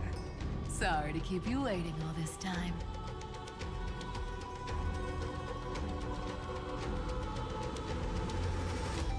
Please, join us, Cypher. Help us fight for a new sunrise tomorrow. This time, its light will stand without lies. Well, would you look at that? I ended up being one of the heroes after all, huh? Alright, then write it like this. Cypher, Trickery's traveler. All she ever wanted was for there to always be water in deserts, and gold in fertile soil. And for even a thief to steal their way into legend.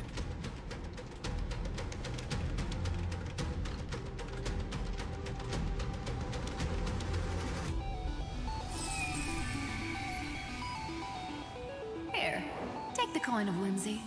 When it's time to make a quick getaway, just toss it high into the sky.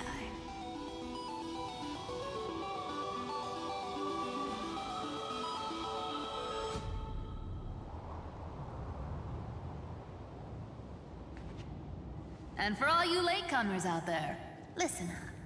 She might have been a bit greedy and a bit of a liar, but she never went back on her word. Well, well. if it isn't the little prince himself. It's been a while, Lady Cypher. It's not every day we get to walk the same road. We're one player short. When's Princess Homebody showing up?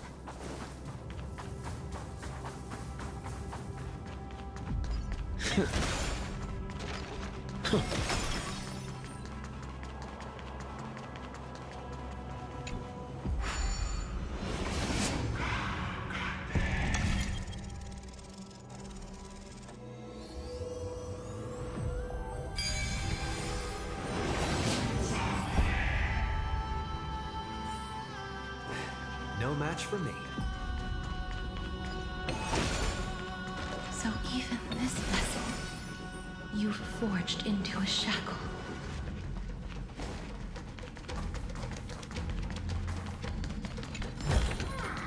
Is that all?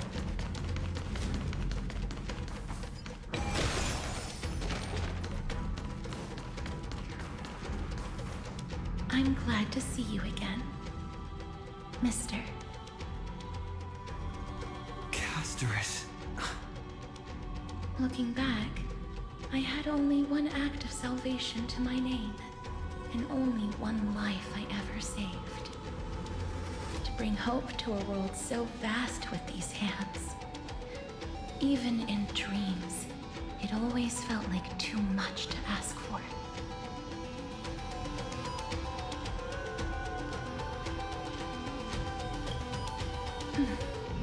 I won't forget.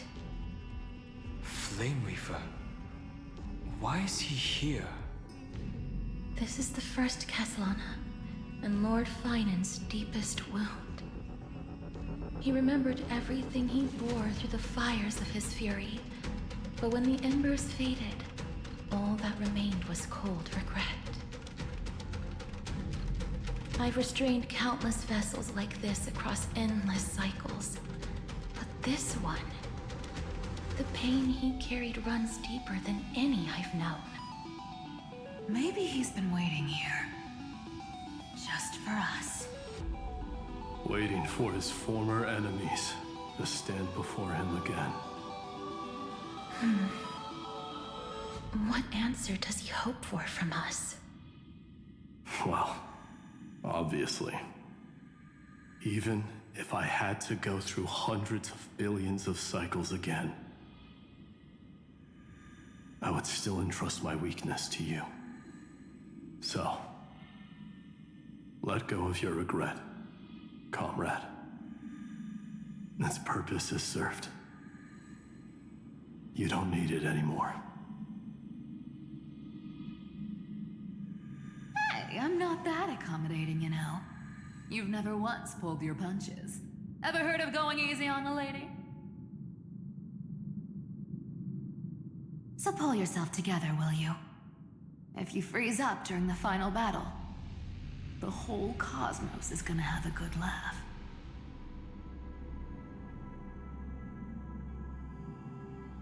Yes. Please trust in us, wandering soul.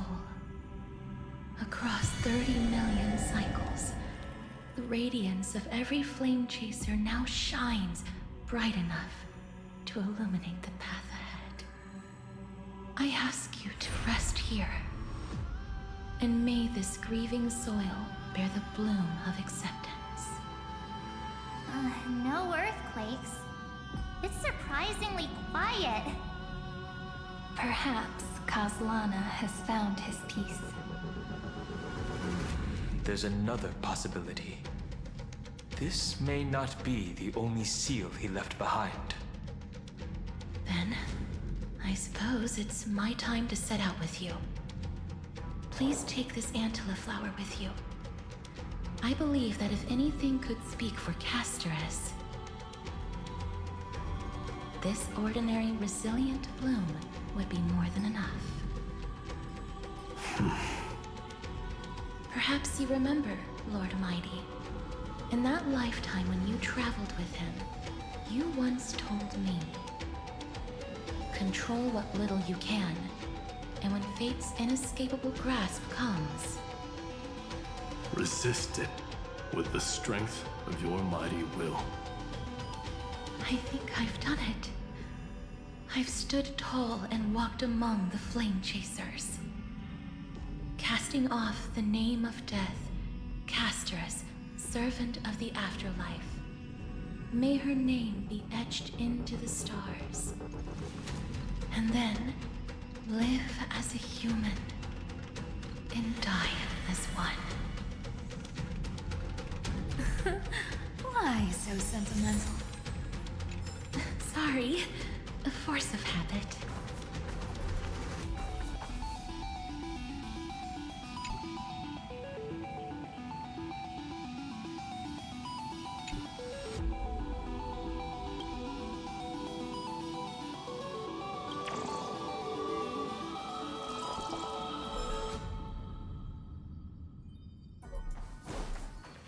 That's a big one. So, who's up for a show?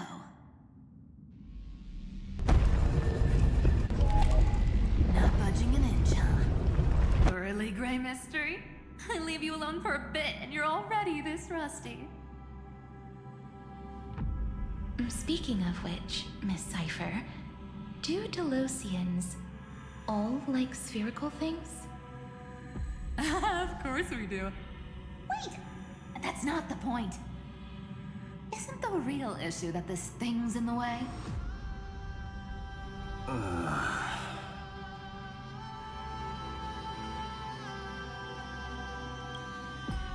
Oh, right! It's my turn to shine now? Watch this! The fresh power of time! Remember Orynyx's prayer? Well, of course I do! Come on, give me some credit!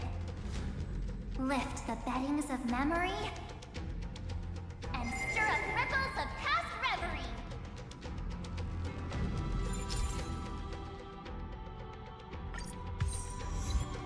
See? Way better than that guy, right?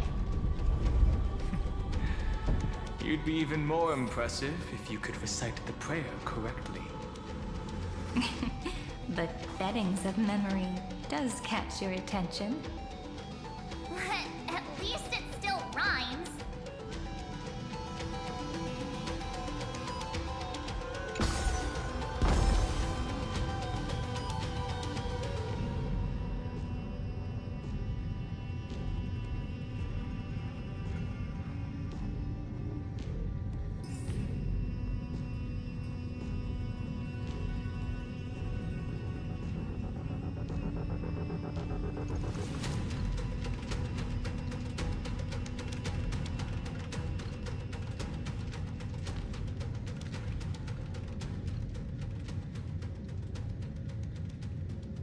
There's a whole garden down here? Incredible. The energy in the Earth's veins here it's completely different. This is the sweet dream Lady Cipher wove for him. A peaceful, gentle new world.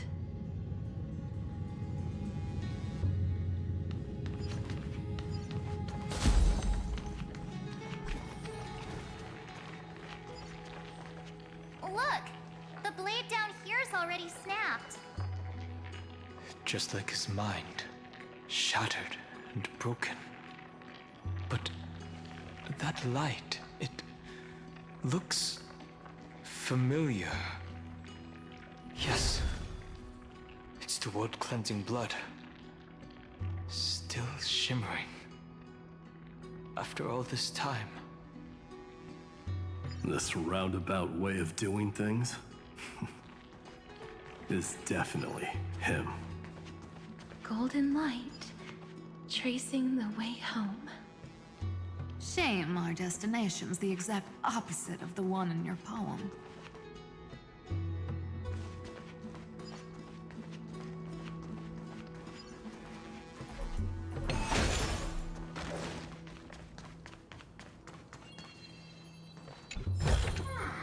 Is that all? All the pink lights have finally come together.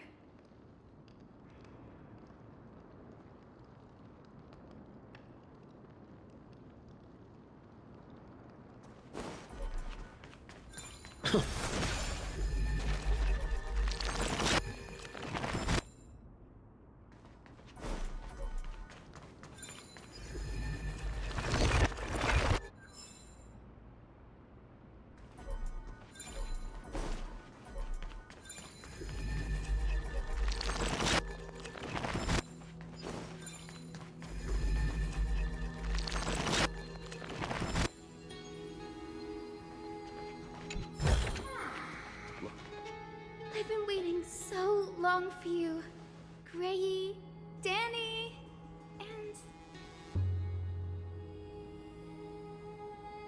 So that makes 3 adorable pink-haired girls. Huh? I told ya. Let someone else say that kind of stuff. I'm glad we're all getting along so well.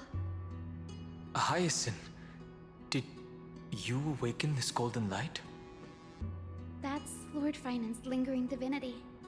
The sky merely reflected its tracks. The golden blood has not faded. We should respond in kind. That's one huge harp. The strings tremble as the people on the surface wage war and cry out. Miss Clementine, Mr. Krateros, and countless others who have heeded Gray's call. Guided by the rainbow, they're sending back good news, all to the same tune. Amphoreans need not bow, even when destiny is unveiled. I knew you could all hear it too. Standing here, the sky feels wider than ever. It's no longer a towering wall, but a shore within reach. We'll take every name there with us, won't we? We will. An epic is shaped by the lives it carries. That much is beyond doubt. Or, as you've said before, right now, all that matters is to believe. Then, I guess that's my little wish fulfilled. Pluck the strings, Hyacinth, healer of the sky. May the 7-hued melody weave a rainbow, bringing a rosy-fingered dawn to the children of humanity. When the rainbow rises across the horizon, even the darkest clouds of destiny shall scatter.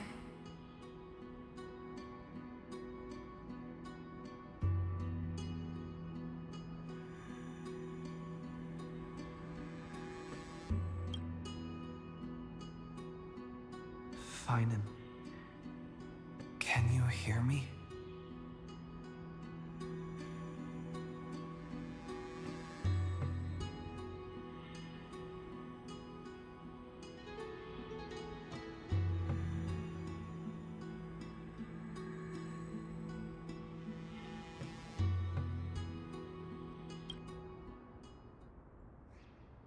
The melody, it's changed.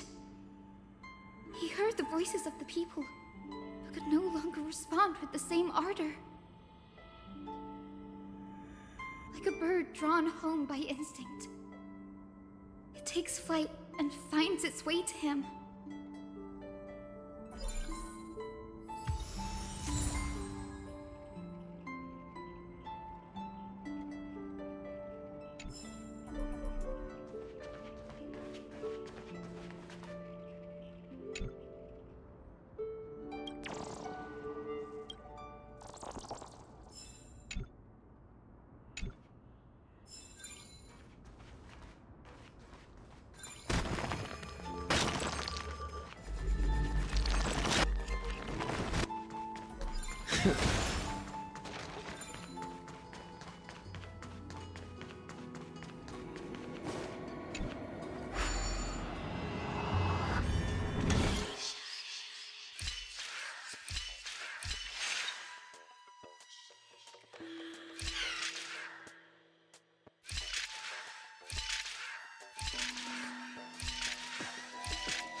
Even this pure land is being tainted by the destruction. Shall we seek another way? His wisdom may be what we need.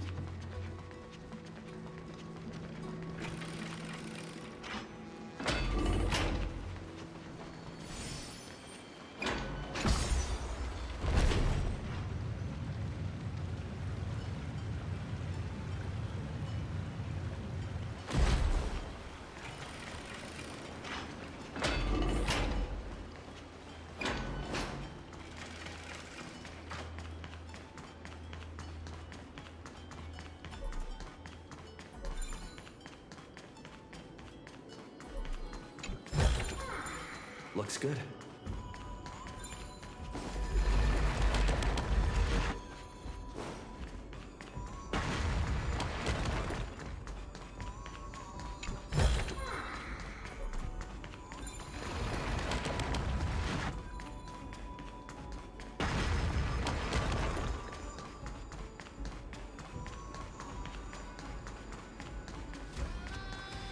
You're here. Sooner than I expected. So all along, the Demiurge was you. The pink mammal beside the Trailblazer. Your classification is pretty spot on, Professor Anaxa. Well, the sages of the Grove do call him the Titan with the sharpest eye in Amphoreus. Say the ones who keep dumping every problem child on me. They also say that the Titans are way better at raising kids than the Caprists. With great power comes great responsibility. I'm sure you know just how to guide them, right? It shouldn't be too hard for someone with your insight. Exactly. All right, gather yourselves. It's time for a pop quiz. Whoa, this is way more hardcore than the happy-go-lucky stuff at Paperfold University. The final battle is upon us, and the reinforcements still can't get through.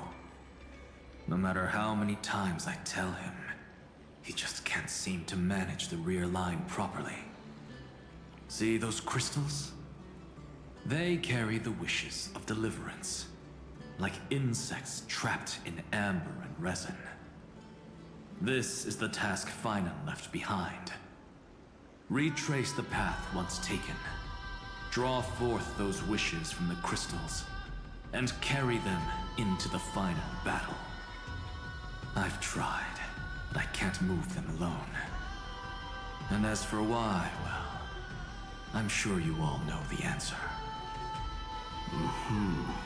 Conviction to save the world weighs far heavier than the world itself. In other words, as the hero within his heart, this challenge is practically made for you, isn't it?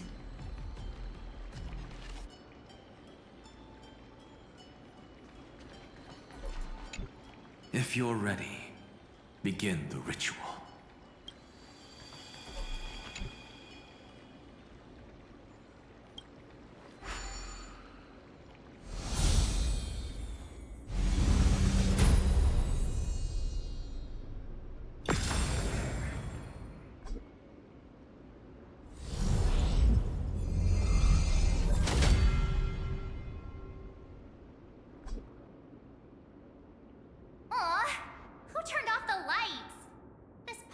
Even has dramatic effects now?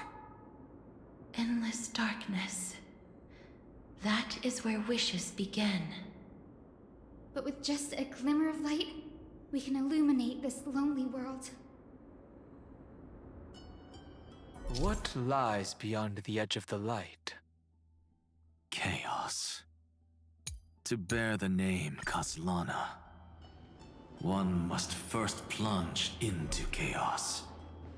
To seek a path for the primordial light. Beyond the shadows lies the outline of dawn. Only by bearing both light and shadow can one traverse the cycles of dawn and dusk.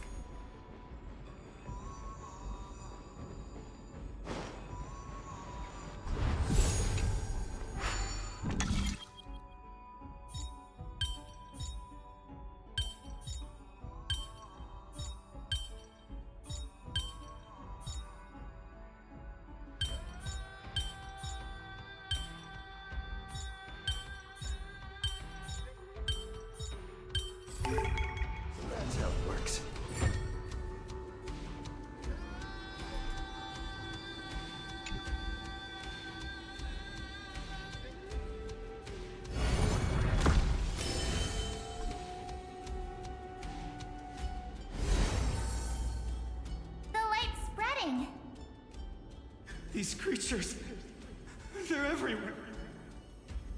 Someone, anyone, where are you? His very first wish was simply to become his village's little hero. He'll never forget what set him on this path. That's the ray of hope. Just like the wishes he gathered, it's grown ever more insatiable. Why? Why is this happening?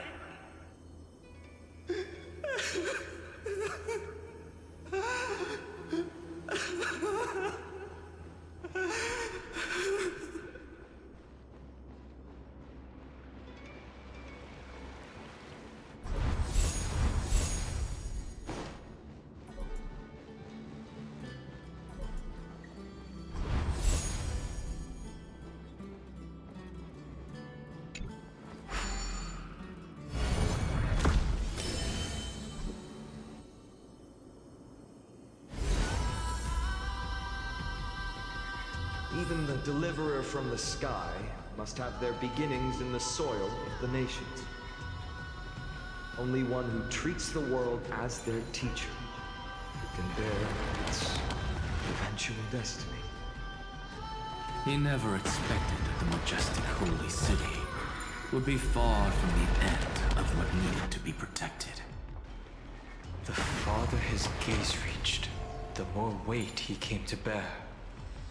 But in the end, he couldn't hold on to any of it.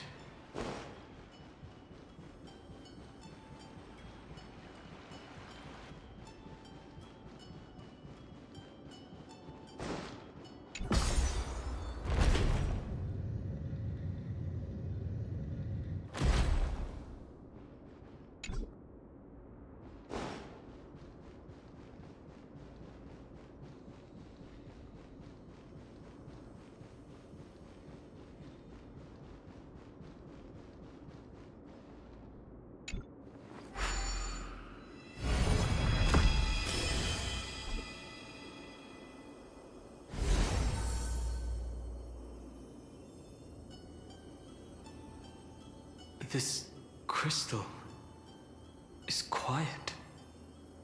A prisoner in the cave can never truly describe the world in its entirety. Yet even so, he would still choose to bear it.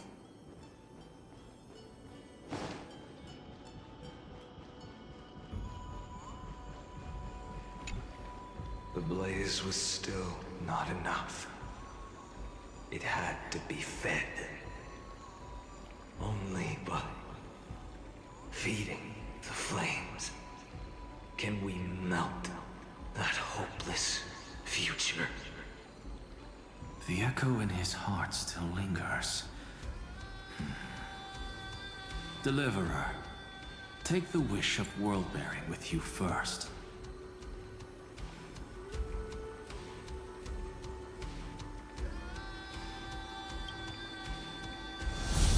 We only have half of the mark. Where's the other half? Take this. I'll bring you to the next test. That massive tome you're holding must have room for one more scholar, I presume. Of course. It can hold the whole world. Then give me a lift, would you? I'd rather save my energy and use the time to think. Even gods shouldn't skip exercise, you know? Miss Hyacinth is right. Then, with the Trailblaze as witness, the stars shall remember how Anaxagoras refuted the gods. No need for that. Anaxa, scholar of reason. Keeping it simple makes it easier for future minds to question. Go. The closing act is still far ahead. What is this? A conference? Welcome! Take a seat anywhere you like. I'm getting a migraine.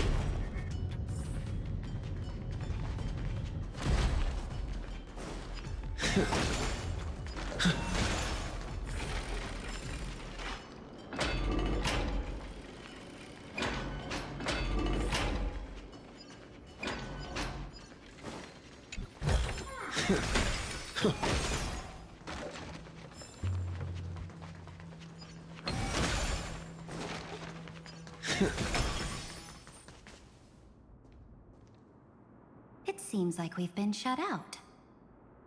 I don't think that's a bad thing. Greyfry! You finally made it! No laws, no opposition. Just a dying beast and the flame-chased spirit of shared hatred. Ugh, boring. Whoa. This place is really out of the way. Imperator, should we tell them? It's your call. Allow me to share our findings. This paradise, along with the destruction, seems to be instinctively rejecting both the Imperator and me. Perhaps it is because the era in which Finan was the most active lies far removed from the days of the first Flame Chase journey. Even in the cycles where he remained sane, his ties with us never went beyond cooperation. Even trapped in a cage, he hasn't let down his guard. That is a good sign. That man's heart may seem hollow, but his hatred is clear. Naturally, it holds no place for a monarch who stands above the world, nor her blade. Wait, so you two can't come with us? You want us to join you as memories? Indeed. This way, the stars shall remember a great sovereign and her faithful retainer. Seridra, monarch of law. And Hysealins, knight of the ocean. Is that book truly the only way for us to leave our names in history? I believe, as I've written, is but one medium. The remembrance has countless ways of capturing time. Understood. Then, allow me to decline. I'll see you on the battlefield. I would rather be forgotten than be defined. If your words hold true, then we have our own ways to meet again in the world to come. In that case, I will choose the same. Let the waves that surge within your heart cleanse the sins of the black tide, Greyfry. The stormy sea awaits your song of triumph. You two are still as resolute as ever. In that case, we must double our efforts. A promise to the Imperator is not one we take lightly.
Looks like that cured it, huh?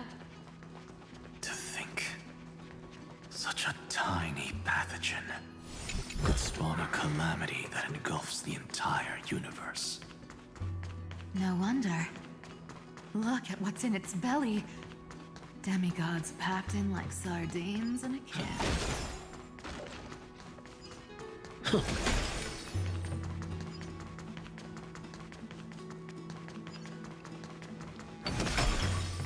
Now, don't lose your temper, Snowy. Is that all? Good kids keep their emotions in check.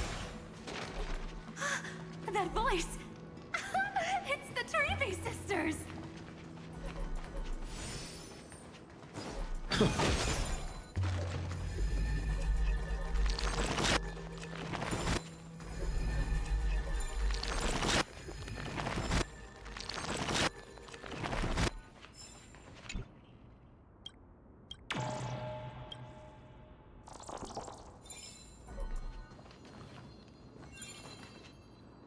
Whoa! There's another one!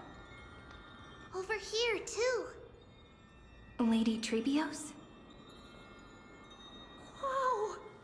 You're little Reenie? You look so grown up all of a sudden! She is not the Cyrene we remember.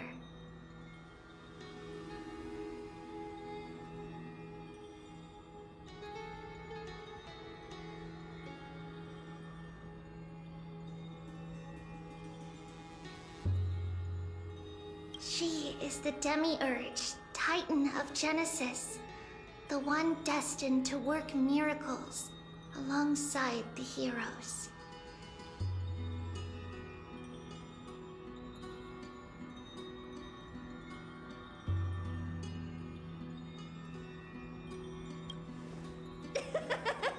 You're still as confident as ever, little Gray. But Trian and I can't leave just yet. You see, weird stuff keeps popping up everywhere. These scattered scrolls are full of terrifying things, and they're all over the room. They're so scary and so sad. Good thing Trian's wings are amazing, or we would have been swallowed up. We need to stay here and do our best to clean them up.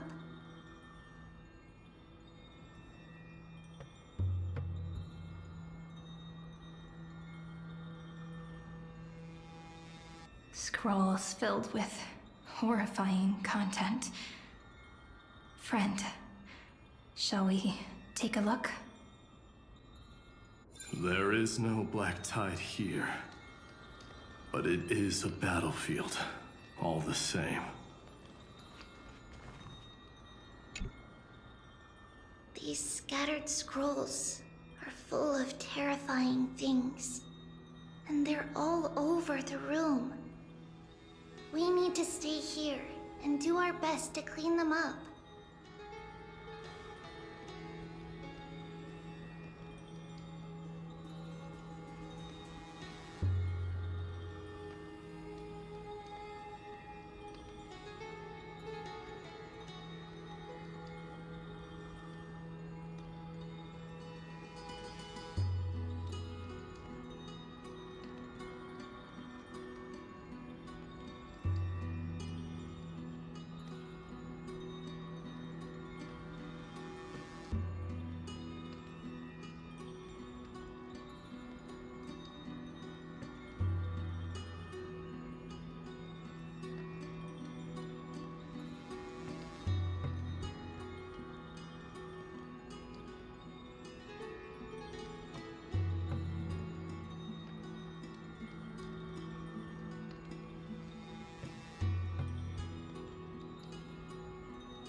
Snowy's been fighting this whole time. He doesn't want to be consumed by Iron Tomb and turned into an agent of destruction. But the strength behind his resistance comes from the same hatred. To be a flame is to burn. It is simply in Finan's nature. But it was remembrance that drove him to shine with golden light, piercing the unfathomable darkness.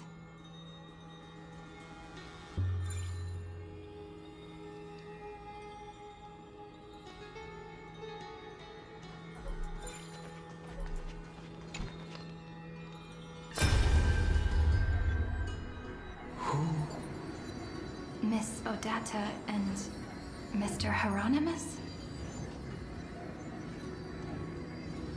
Nikos 496, still resisting?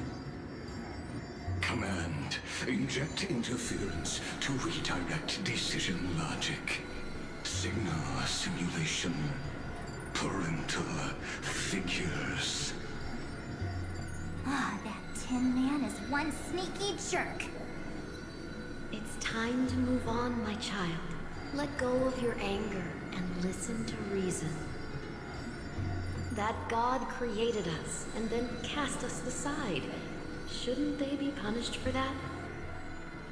The cold, indifferent cosmos has never shown mercy to Amphoreus.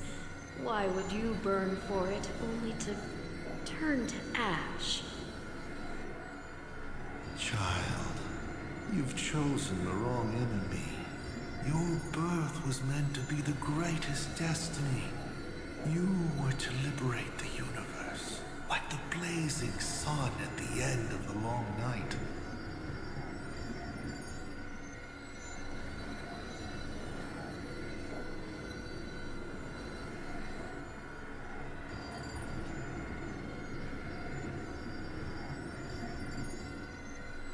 And yet, you led yourself into a trap of futility, treating your very purpose as your sworn enemy. Is that not a tragedy in itself?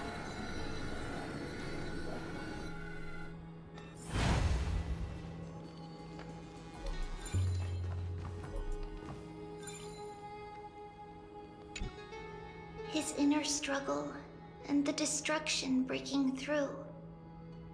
They're rising to the surface. If those thoughts take over this little world, we're in big trouble! So, we'll use the Century Gate to toss them somewhere no one can see. Then, we'll defeat the baddies together and meet everyone at the end of the West Wind! But if Finan and Iron Tomb are already inseparable from each other, that would mean... It means he's still bearing the weight of the world. So that everyone can reach the end as a deliverer. So, you guys keep going forward and down to where Snowy is.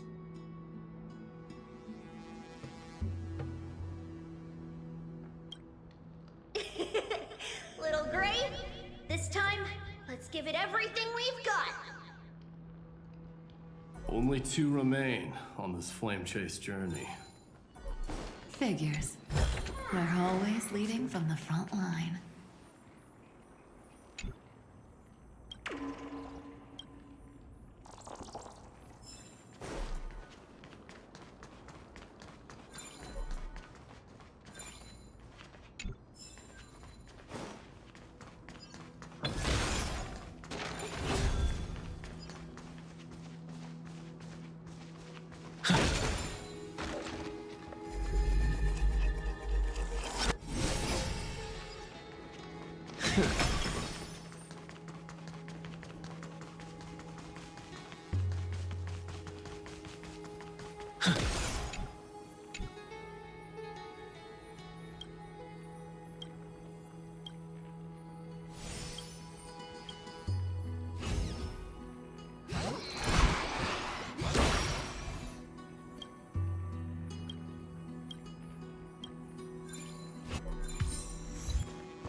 Is that all?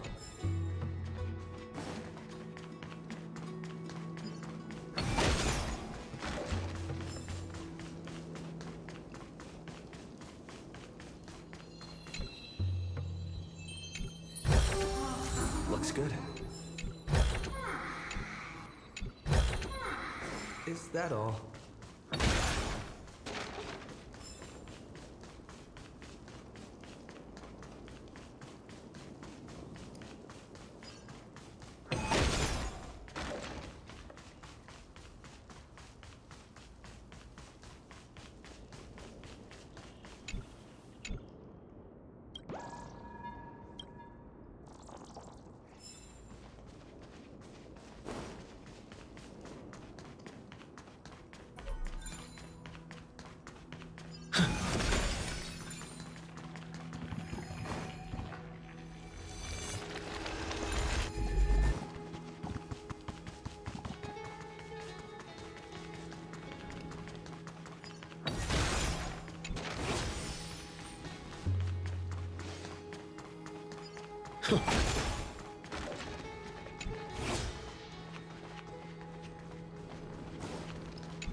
Looks good.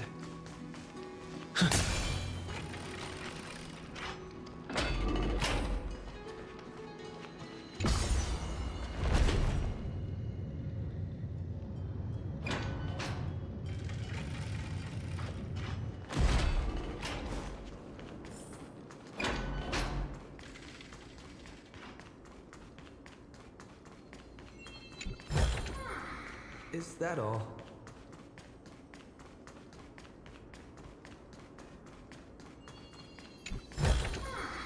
Looks good.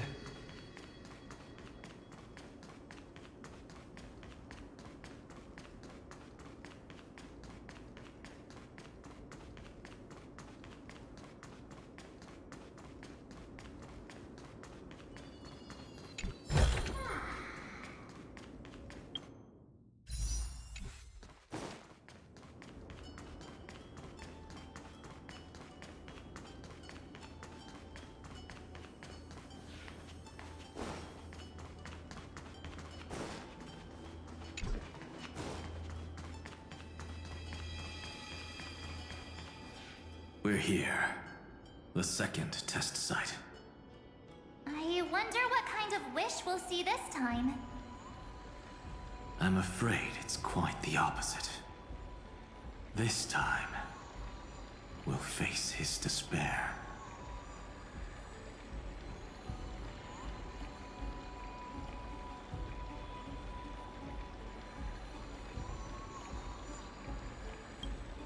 That's right. You'll have to walk this path too. The other half of the weight of world-bearing lies at the end of this path. Relax now. Take a deep breath. Come on. Let's make it quick.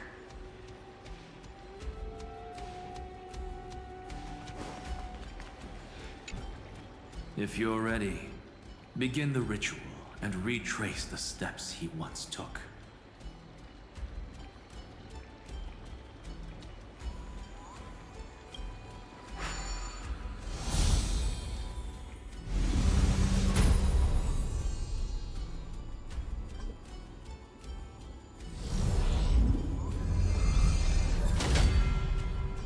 Looks like we'll be walking through the darkness this time. Exactly. It's no longer about mending broken wishes, but shattering the frozen despair.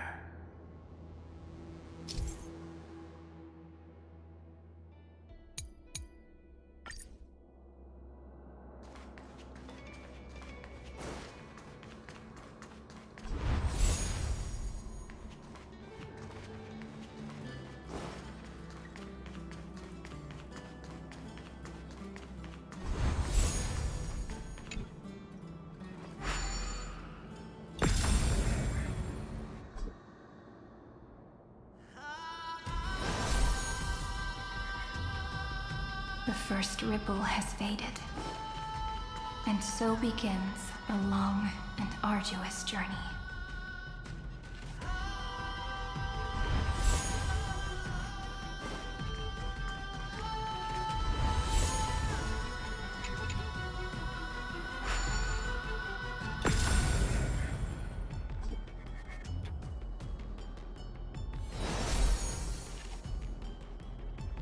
Endless slaughter. All for nothing. That's more than anyone should be made to suffer.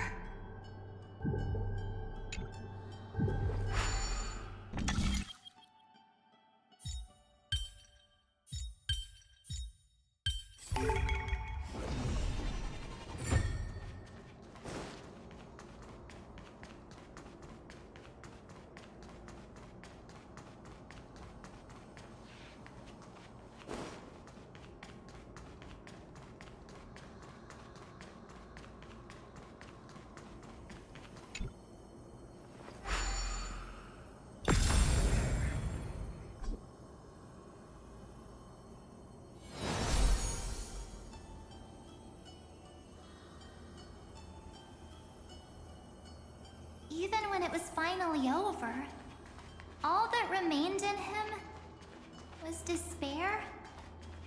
But even so, the drop of blood wrung from his wrath has guided us here. We did it. Finally.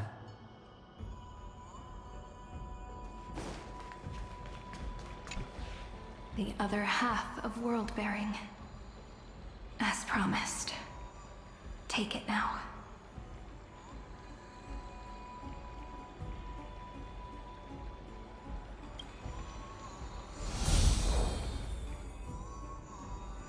At last, you've released him from the wishes he carried for so long, and quenched the despair kindled by his wrath.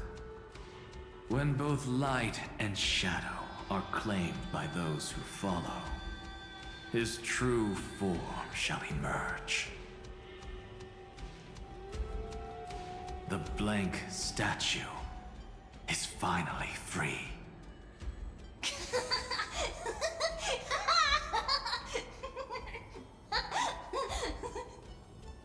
That smiling child in the memories. Let him come with us, laughing to the very end.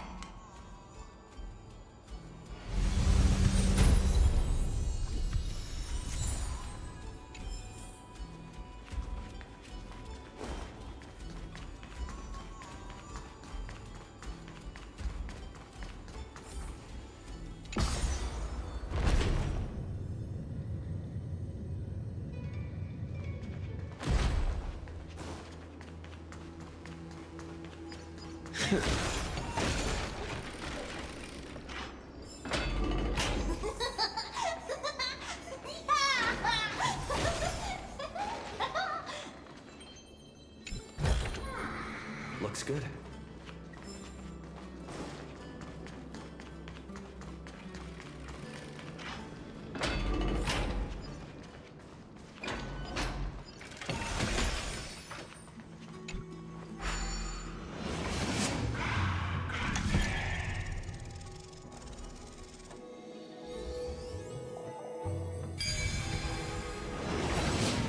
My wish is to fulfill everyone else's wishes.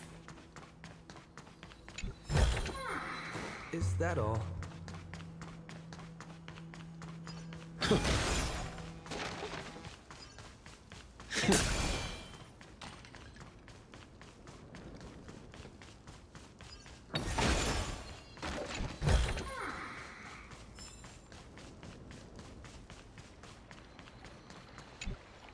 This spirit basin marks the end of every cycle. It seems this gentle little world has come to the end of its purpose. One last farewell before the journey moves on. Farewell, paradise.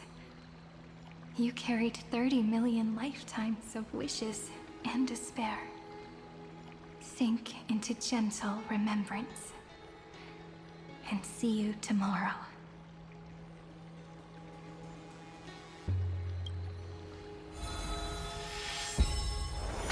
From now on, the world no longer needs a tomorrow promised by prophecies. And the wish Finan could never find and call his own. Someone's finally stepped into its shadow. Whoa! So tall! So cool! Just like the hero on the Oracle cards! It's because he is the very embodiment of a hero. Who are you? So, you've returned to a blank space. But for me, this is the 33,550,337th time, and the last time that I meet you at the end of the world. They're already on their way.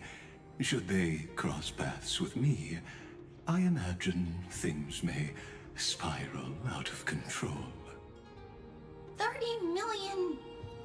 What? And who are they? Pay it no mind, child. Keep looking there. What do you see in him? It looks just like a statue, but... it's weird. He's warm. Like, really warm. Why not listen as well? I hear something. There are cracks all over him, and they're making this sound. Like someone's groaning. It's scary. Is he gonna fall apart? How unfortunate, child. This man would rather fall to pieces than fall to his knees. You might think of me as a sculptor. Across all my years, I only completed 2 pieces. Others may call them masterpieces, but only I know how many regrets they truly hold. Regrets? My first creation left me, long ago. This second one, it was meant to be perfect. I believed it with all my heart. Until this very moment. I don't get it. Are you saying you've changed your mind? I won't change. But I'll admit this. Those 12 stones, unpolished as they are 1,000 times more exquisite than any statue. It's as if they are mocking me, a failed sculptor whose touch can only diminish what was born to shine, until nothing remains. For the first time in my life, I've realized this vessel is merely an avatar made to contain the first genius's paranoia. The seal etched into my mechanical core permits me to pursue only one purpose: destruction. Compared to me, those 12 glowing, unrefined stones may have lived with more freedom than I ever had. Is this your confession, Lord Lycurgus?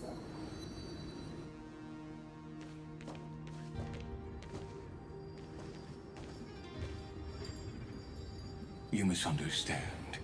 From the very beginning, I was never meant to feel regret. But since you're troubled by the radiance of these stones, perhaps after 30 million futile cycles, you too have realized you're just as much a prisoner of fate. I suppose you do have a point. Now you are imprisoned by the sages from beyond the sky. And that is why this will be my last time standing here as the Theoros. Though we stand on opposite sides, we are both waiting for a miracle.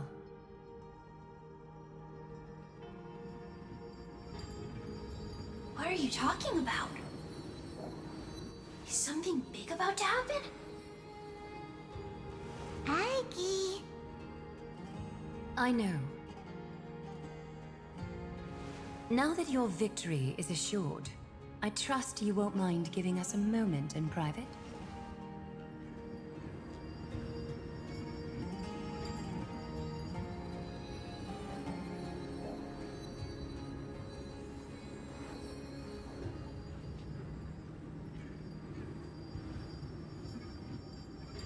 Assured, oh.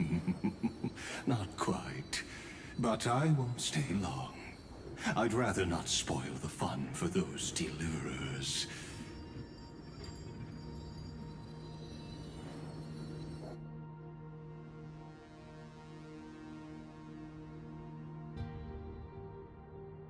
And besides, after losing everything, the only thing that remains in me is the drive to seek knowledge.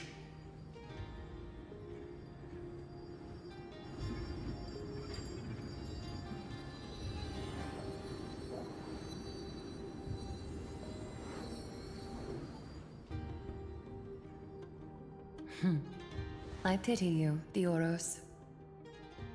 I don't need your pity. Farewell, Lady Goldweaver.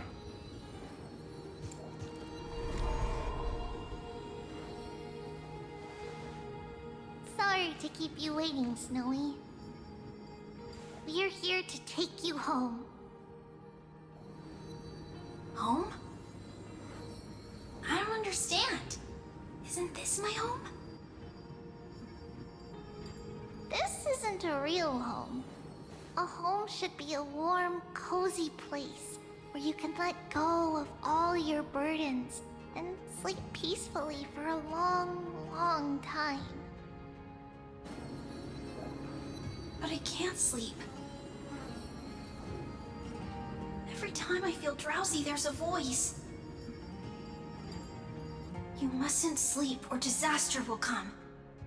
It sounds really weak, but also kind of strict. It won't disturb your sleep anymore, child. For countless nights, you had no other choice. But now, your mission has come to an end. Join us, and send your own wish towards tomorrow.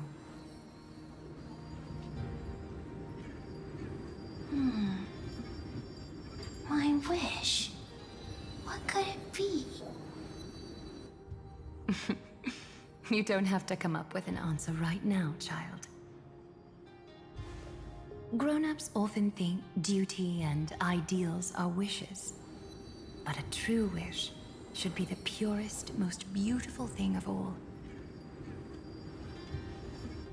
It can only take form in the hands of someone who is truly free.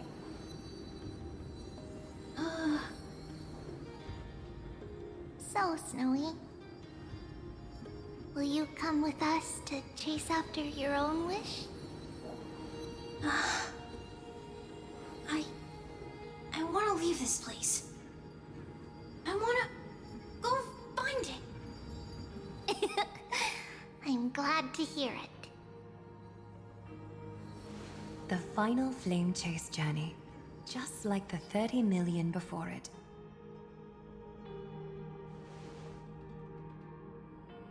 our hands and come with us.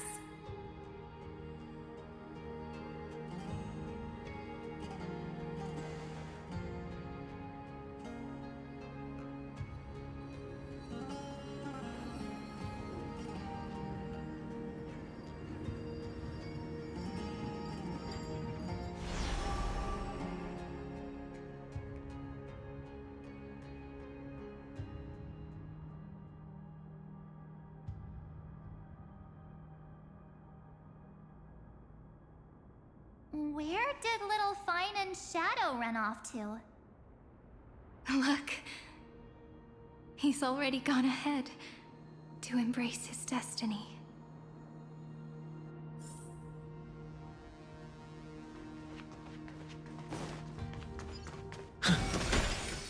You really took the long way around. Well, now everyone's here.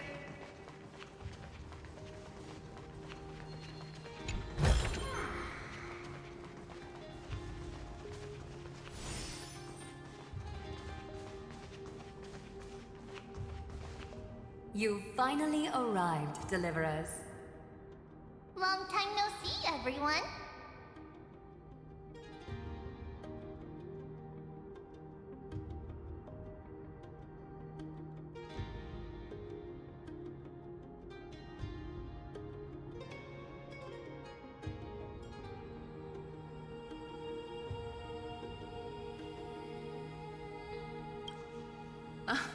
I'm glad to hear that.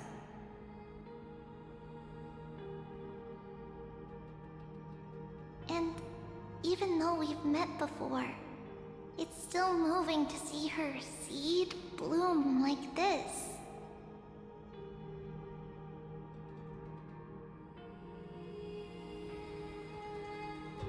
Woven from remembrance, this garment gleams so brilliantly. Just like the future, we will now weave together for Amphoreus. We've reached the end. Yeah. We just have to go through the final passage. Snowy has already gone ahead. What lies behind that door? The first seal upon Iron Tomb was a battlefield, raised from the bones of Finan himself. The second seal was a reflection of his inner desires, his wishes, and his despair. A path he wove together with regret, wrath, and sighs. When all this is gone, what will he have left to hold back the destruction? The answer is all but revealed. His traces are everywhere. You can even hear distant heartbeats. But one thing is missing. His sense of self. The world believed Kefli had long since perished. But they held fast, anchored by a sliver of self, standing for 1,000 years to shelter all life from the black tide. What Finan is doing now is no different. And what we must do is also no different. Then let remembrance burn bright like a shooting star, and once more, pierce the long night of slumber.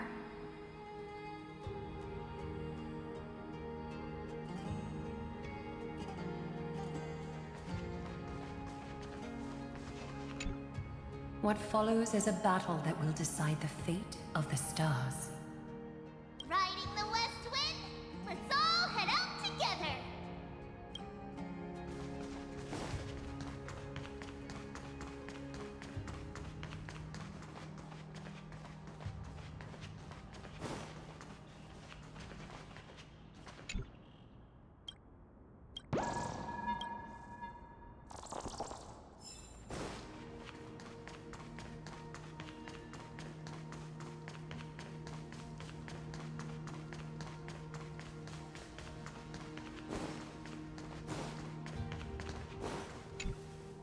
Take a moment to gather yourself. Once you take this step, there's no turning back.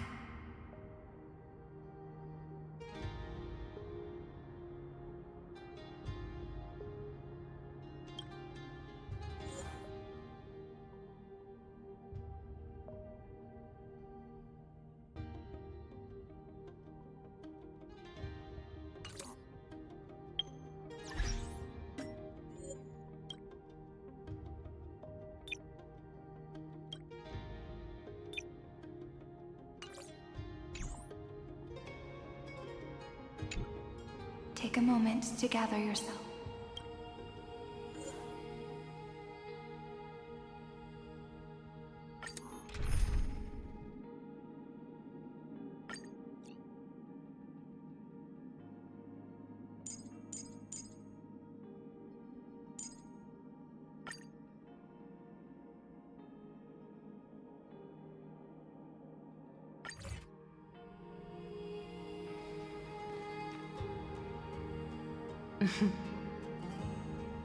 The scepter once bestowed upon us names of cold command.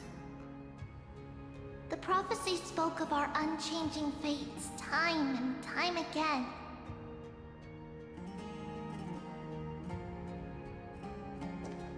But under the pens of trailblazing and Genesis, the stars shall thus sing of tomorrow.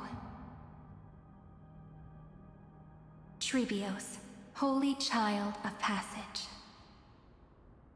Aglaia, weaver of romance.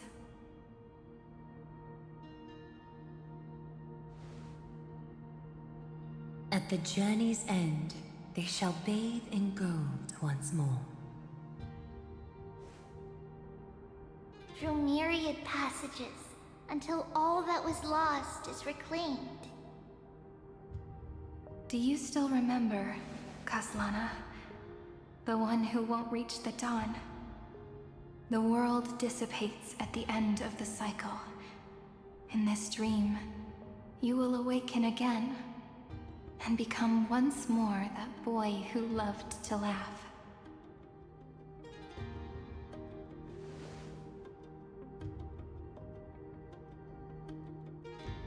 But if you open your eyes and look back on yesterday, you'll see Destiny's footprints, clear as day. At last, the raging fire of hatred is swept away by a breeze, leaving only love to remember the passage of time.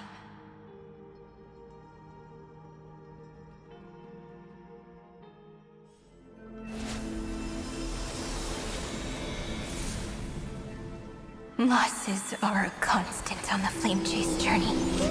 But even if all is lost to the wind, memory endures.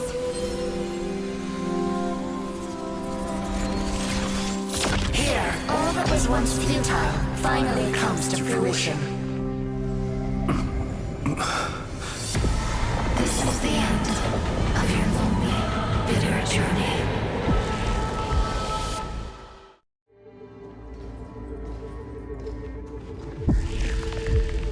The Scepter's mainframe, and Iron Tomb's breeding ground. We've finally seen its true form. It's red everywhere, and the atmosphere is super creepy. That would be the erudition's coldness. But it will soon be engulfed by the destruction's heat.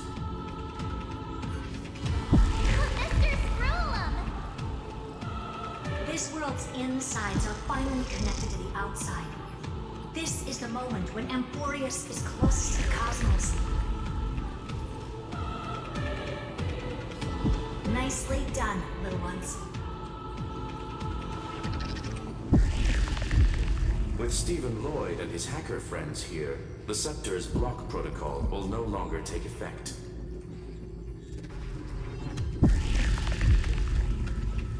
The speed of time within Amphoreus has finally been synced with that of the real universe.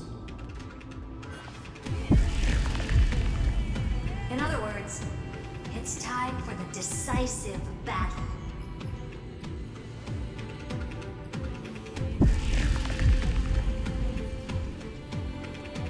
Are we finally getting an intergalactic warfare arc? That's my favorite!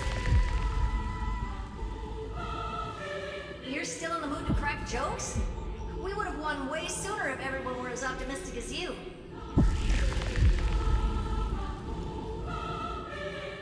There's one more thing that everyone should know. News has cast their gaze upon Amphoreus.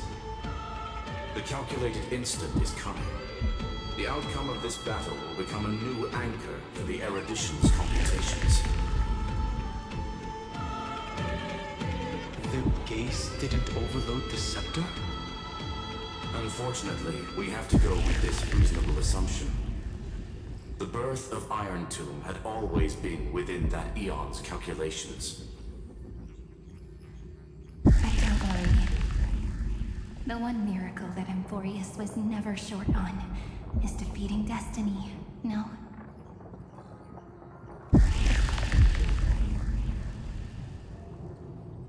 Yup. Let's show the Eon how powerful we are. Good luck, all of you. As the ruler of planet Skrulum, I wish all of you victory. Hard to imagine that Achivili and their companions must have also stood on the precipice of many similar crises before.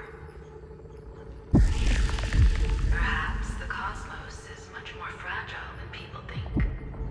Sometimes, destiny hinges on only a small choice. But in the end, everything will turn into memories, converging into a collection of fables about the stars. The difference this time is that the protagonists are daring to write their own stories. Explore, understand, establish, and connect. Although unwritten, there's actually a fifth word in the creed that has always accompanied the nameless. Salvation. It is a word that often comes knocking at our door, and our soft-hearted conductor never turned anyone down. So, go save this bruised and battered world, just as we always have kids. On this stop, the entire cosmos will be your traveling companion. Make sure you watch your footing, friend. Let us walk through the final page of this saga, with everyone, one step at a time. Shall we?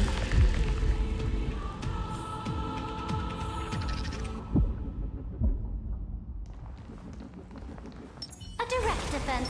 A will of metal and stone.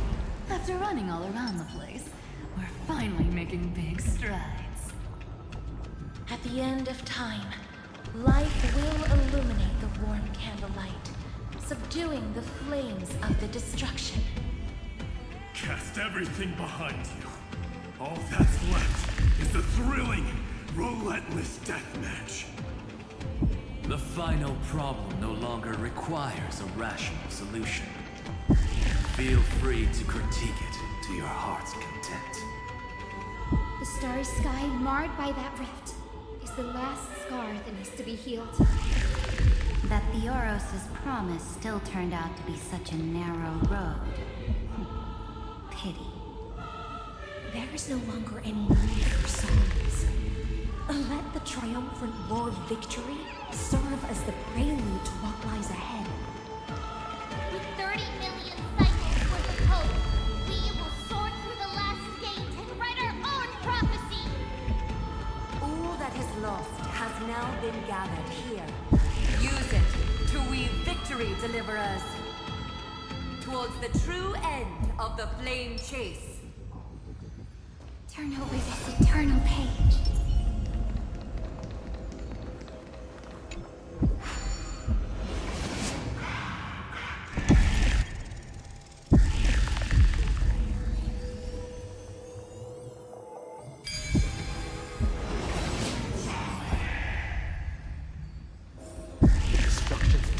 Santa is getting restless. Are you ready, Nanook? I brought you destruction! Again and again, Finan launched his attack against the scepter alone. But this cycle...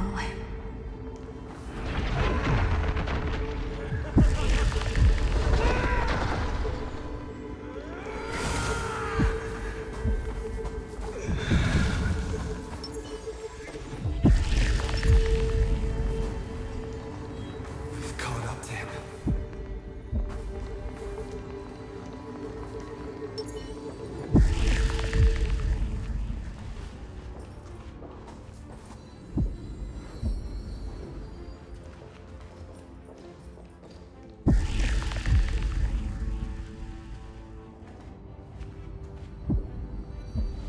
Finan.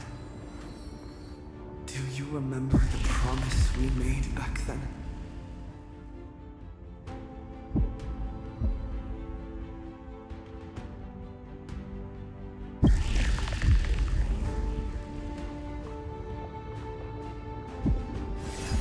Of course. It has been a bitter wait, partner. But I never forget what set me on this path. Iron Tomb now trembles in Finan's chest. With this empty body, I have become its perfect vessel. And its destined casket. You know what to do, partner.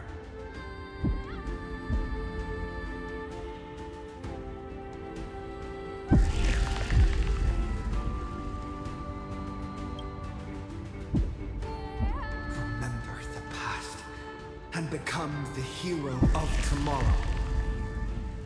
Stand with me and become heroes.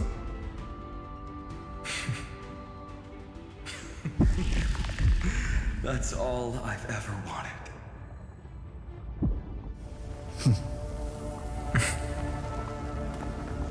The epic draws to a close. 30 million cycles of light fading into darkness. Just for this moment.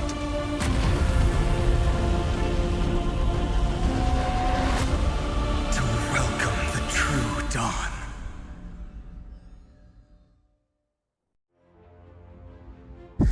Finally.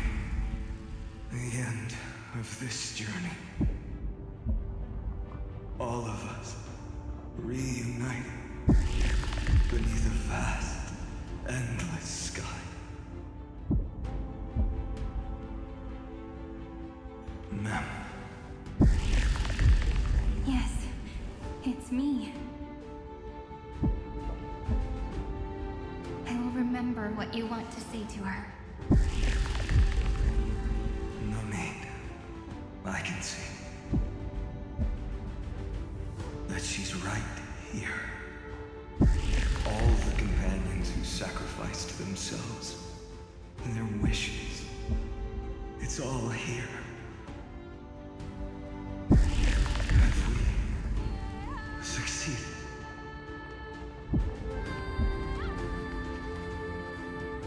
I think we have. Tomorrow, the stars will sing of the story of the Flame Chase journey.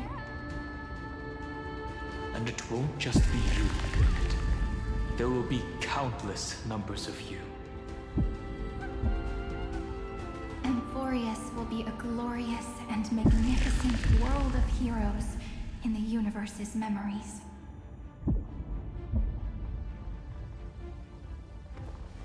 Hence, for this world we so deeply love. Let us write its ending.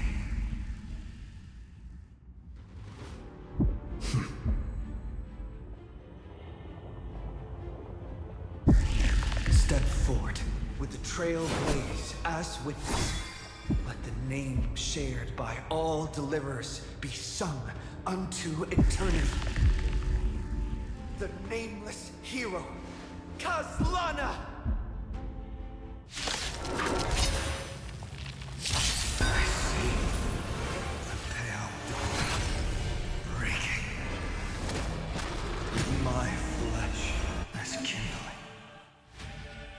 light the first dawn of the new world.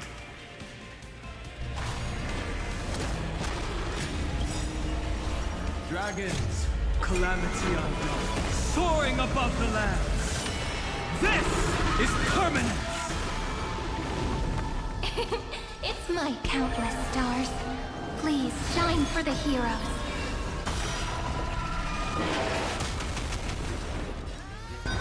Come now, step onto the board.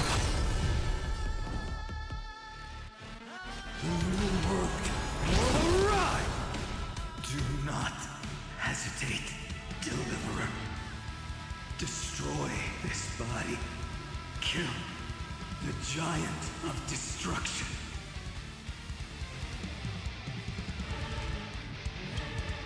Do not bow your head to them.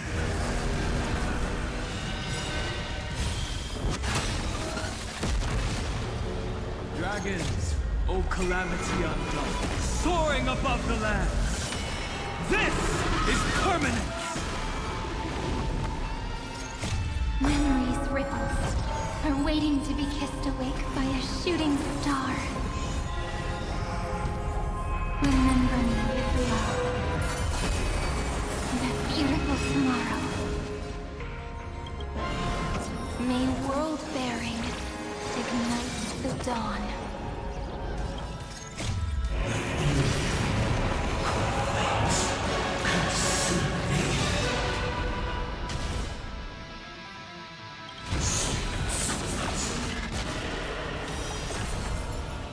Iron Tomb's hatred is bottomless. It will turn into countless vectors, sweeping across the stars.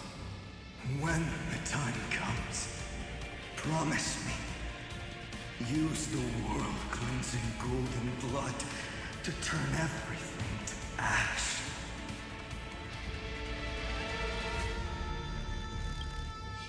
With this fire, I wish you eternal victory.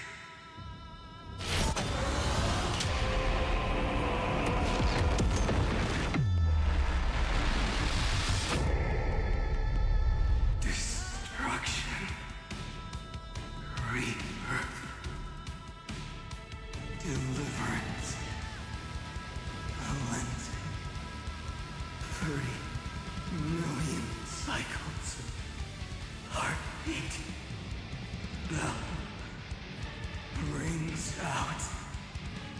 Promise me the dawn graced by stars.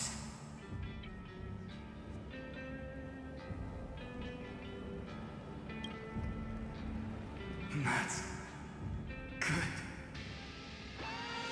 Finally, golden wheat field in the starry sky. More fire.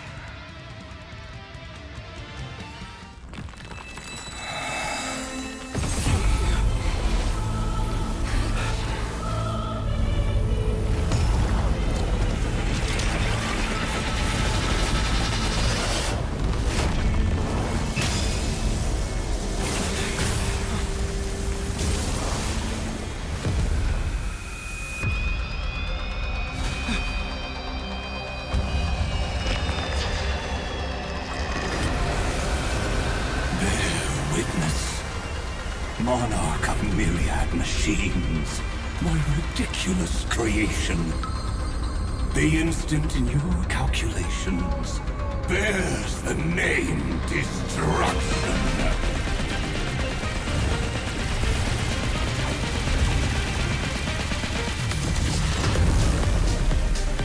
Who said you could speak, Senior? Watch closely.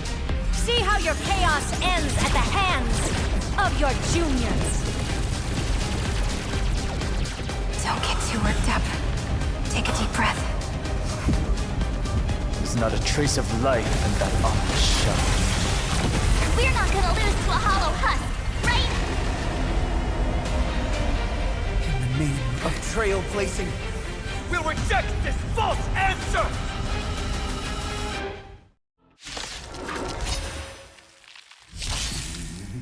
My atonement is complete. The Handless Giant will create wisdom's funeral. Iron Tomb's body has descended.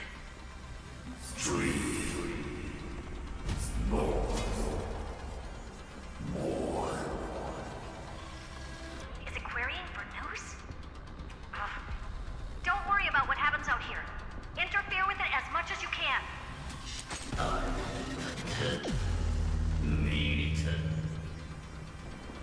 What a twisted giant. It must be supported by this embodiment of hatred. How tragic. A puppet without a heart cannot fool even itself.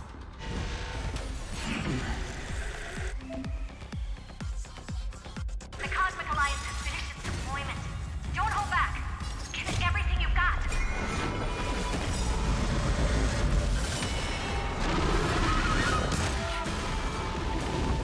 To the defeated, in the name of law, I declare your downfall is absolute. I'll step. Mountains grow. Dragons rise!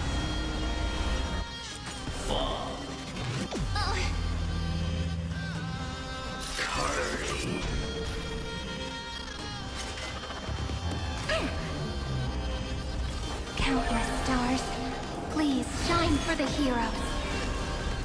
For the next tomorrow! Press the attack.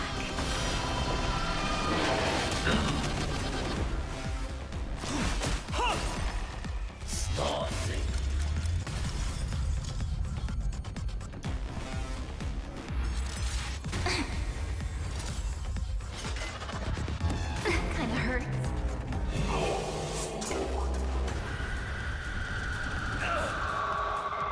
It's just we can illuminate this chaos. Indeed, there must be light. All courses converging into one.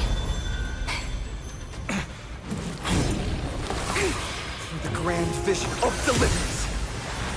For Tomorrow is finally within reach! Heroes, please hearken. After 13 heartbeats, light will create the heavens and earth. The remembrance will dispel the destruction shadow. Stand with me and become heroes!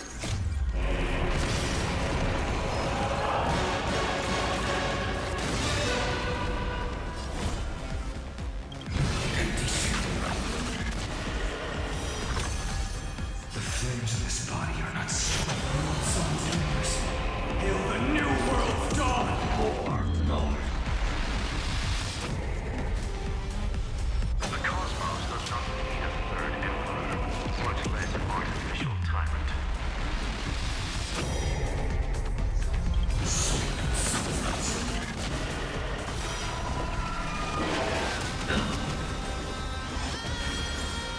Stay calm, everybody. Put all our forces into an all-out attack when the decisive moment arrives.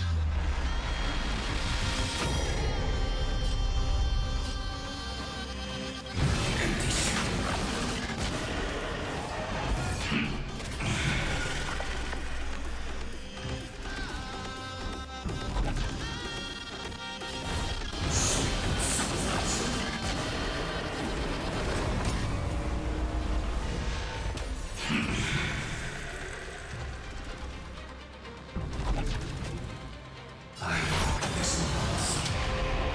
Tear open the sky! Knees. Strong spikes have appeared on the path chart. Logic. Iron Tomb is iterating itself. A cornered beast. No need to panic. My dupes, heed my call. Forward!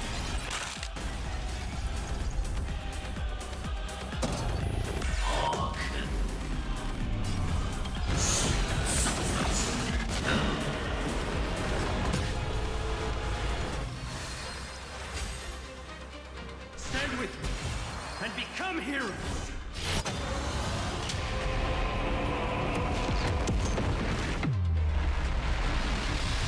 This one's tear open the sky.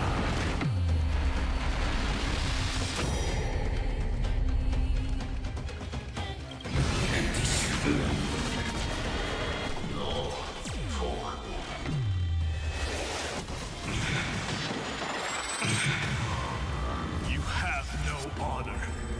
You reside in the body of a hero, yet you're so despicable. I grant you dawn, where all stars burn to ash.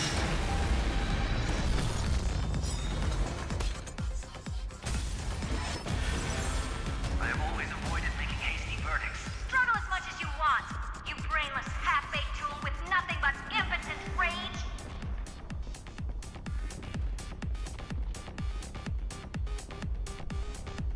I'll go first. To the defeated, in the name of law, I declare your downfall is absolute. Dragons, O calamity unborn, soaring above the lands. This is permanent. Press the attack. My existence.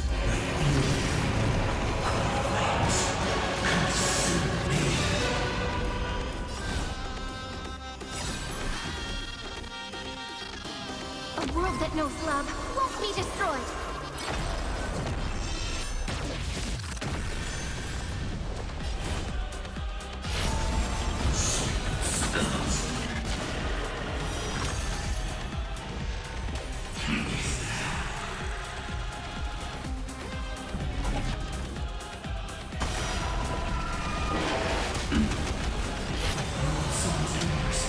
Hail the new world of dawn! This one's tear open the sky!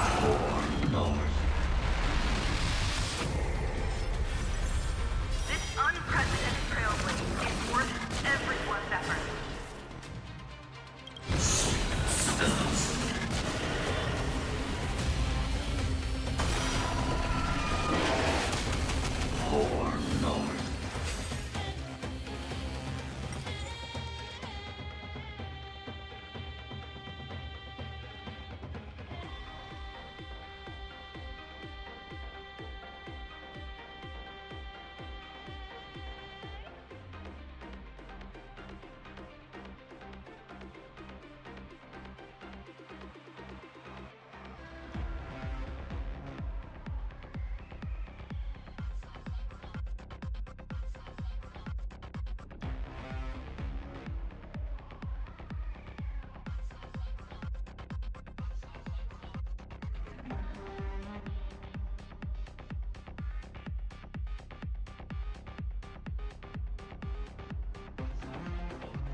with and become heroes.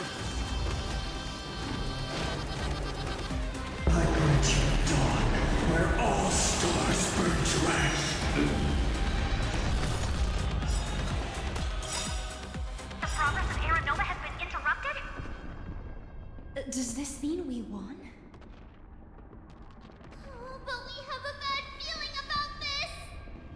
The golden thread still trembles. The war is not over yet. Correction. This is not a war, but a debate. The argument about the Prime Mover is only about to begin. It's war, London. O-E, Carbo.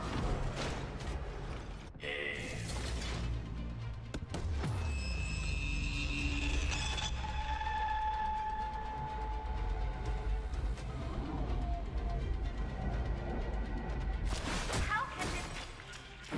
Cat. Energy. Anomaly. We must stop, otherwise.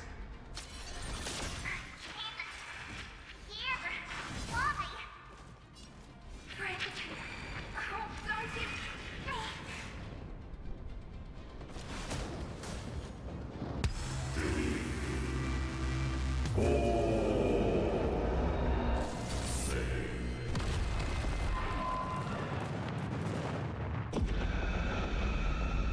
The fourth instant of the cosmos is the coronation of Iron Tomb.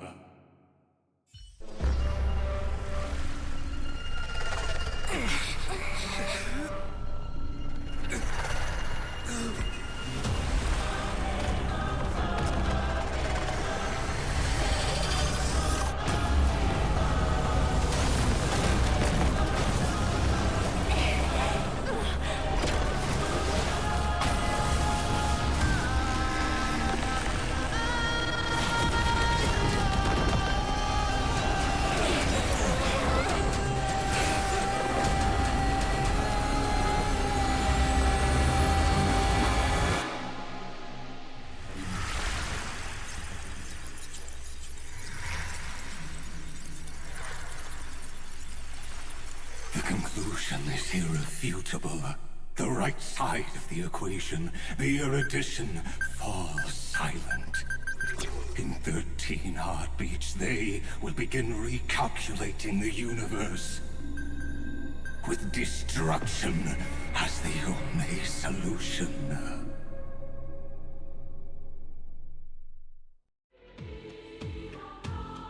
Madam Herda, strong pulse detected at the battlefield center. It's Iron Tomb's destruction equation. It's about to complete self-coronation. That's our chance. Everyone, get ready to link up. Connecting audience system to scepter. Hardware overclocking activated. Preparations complete. Maximum output capacity reached. Be careful! The pulse will reach our ship in 5 seconds. Our data is currently being destroyed. Brace for impact. And leave the final step to me.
does not flow in this place.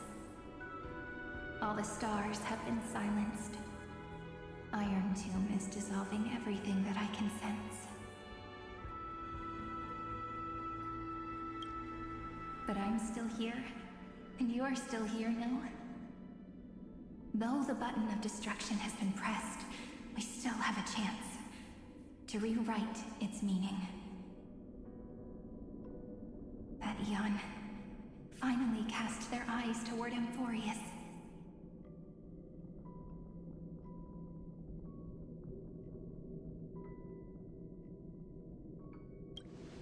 Yes, I imagine they have also been waiting for this moment, when the scepter's body and heart become one. Iron Tomb is a perfect arc. If a seed can be planted within, then the moment the Lord Ravager blows the erudition to pieces, the remembrance will be spread to every corner of the cosmos. The cosmos will witness Amphoreus' answer after this fleeting, yet eternal moment. And now, it's time for us to pen the last stroke. I see endless memories floating in the starry skies. They are the consciousness of the victims. In the cosmos' real space-time, they'll be stained by the destruction in the next second. But they are still pure seeds for now. If I hold these memories in my hands, then I can create a stagnant memory zone. A tiny Eden of blessed insight. I believe a flower of miracles will bloom within.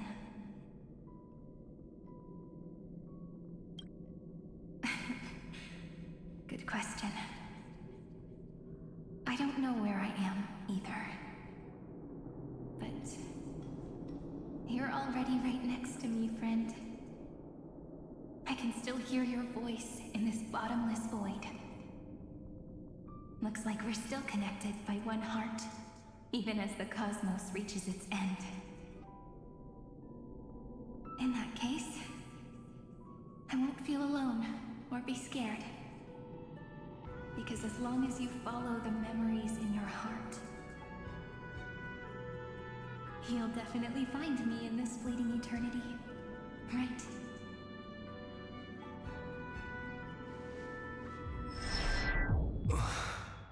Sunrini. What are you waiting for, passenger? I specifically came over to check on you in case you got lost. What's the big deal? Pom-Pom is the conductor after all. At long last, you've embarked on this road as well. Many, many years ago, they were standing at the start of the road in hesitation, just like you are now. So, Pom-Pom came over to give you one message. Run. Don't think about anything else. Just run. Even if the entire cosmos has stopped. Even if everyone else is tripped by the darkness. You still need to keep running. Picture yourself as the Express, moving forward at full speed. Because that's what the Trailblaze means.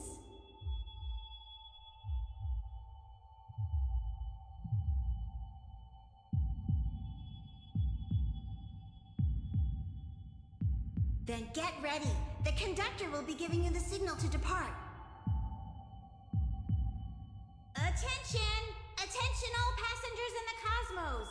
Please stand steady on the platform. The Astral Express is about to arrive. Calling at the erudition, the destruction, and the remembrance.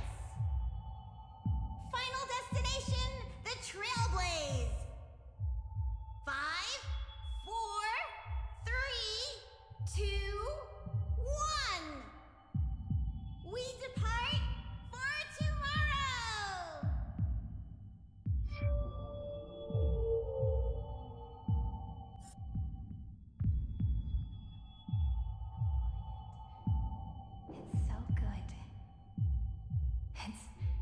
As if the view in your memory ever grows fuzzy, just reach out and touch it.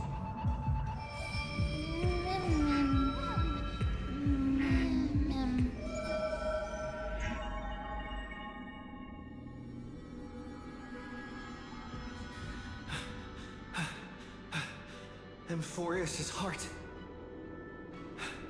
I've caught up to you.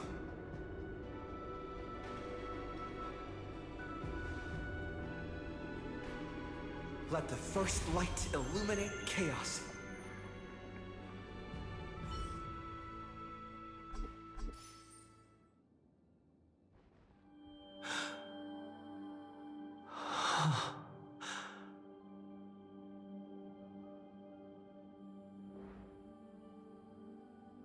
It's so quiet.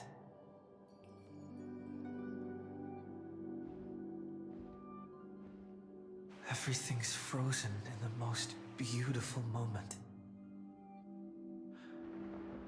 This garden is your memory. I'm here, Cyrene. I knew you'd find this place. And walk into my heart as you've always done. Then let us both do our duty. The hero who trailblazes the way forward, and the fairy who watches over remembrance. We never changed at all, did we?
Seed of memory. These memoria are what Cyrene took in. They're the memories of all of the cosmos's life forms. Did her sense of self already become so weak in order to protect them? The path characteristic you exhibit is very special. There's no way you're just a simple memo sprite. However, I'm sure about one thing. You are a mimetic entity born in Amphoreus, yet you only awakened with the Little One's arrival, and only matured as he embarked on the path of remembrance. That means your existence is completely attached to his memories. If ever there comes a day when he forgets about you, for even a few seconds, or loses his last connection with Amphoreus, then you must be prepared for the worst. You will disappear in the memory zone, utterly gone, without even a single line of data to remember you by. In that case,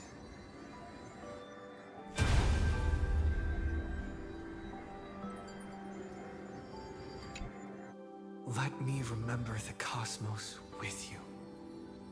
That way, it won't just be your memories alone. It's getting out of control! Run for your lives! Retreat! Darn it! We still got ammo. Hold the line! At all costs! Too many injured. Can't take it anymore.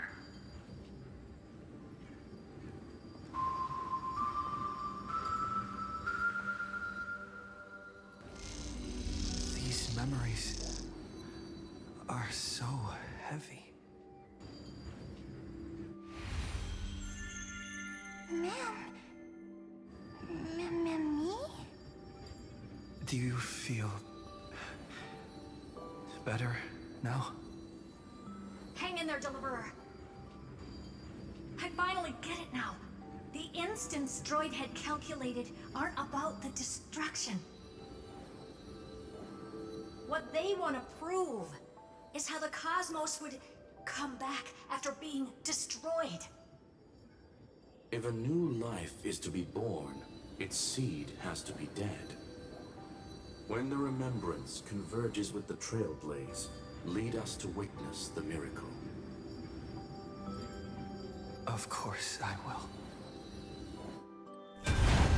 I won't give up.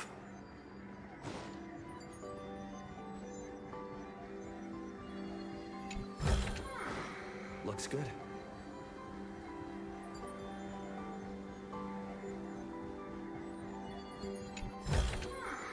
Is that all?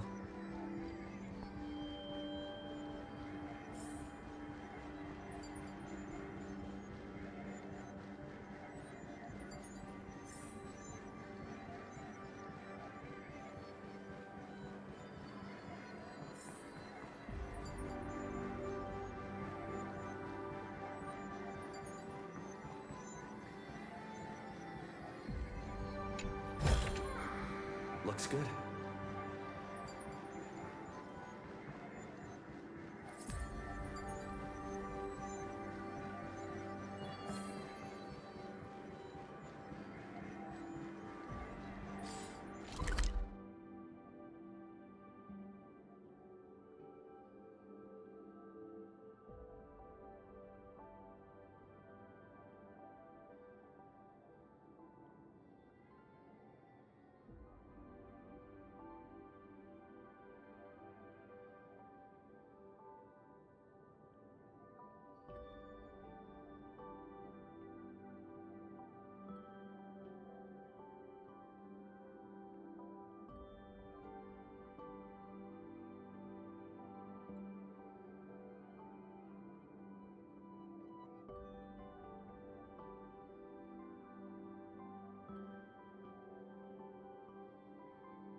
responding. It's the same nonsense.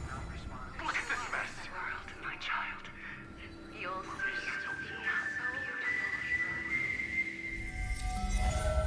It's me, friend. Don't you recognize me? Or did I really change that much?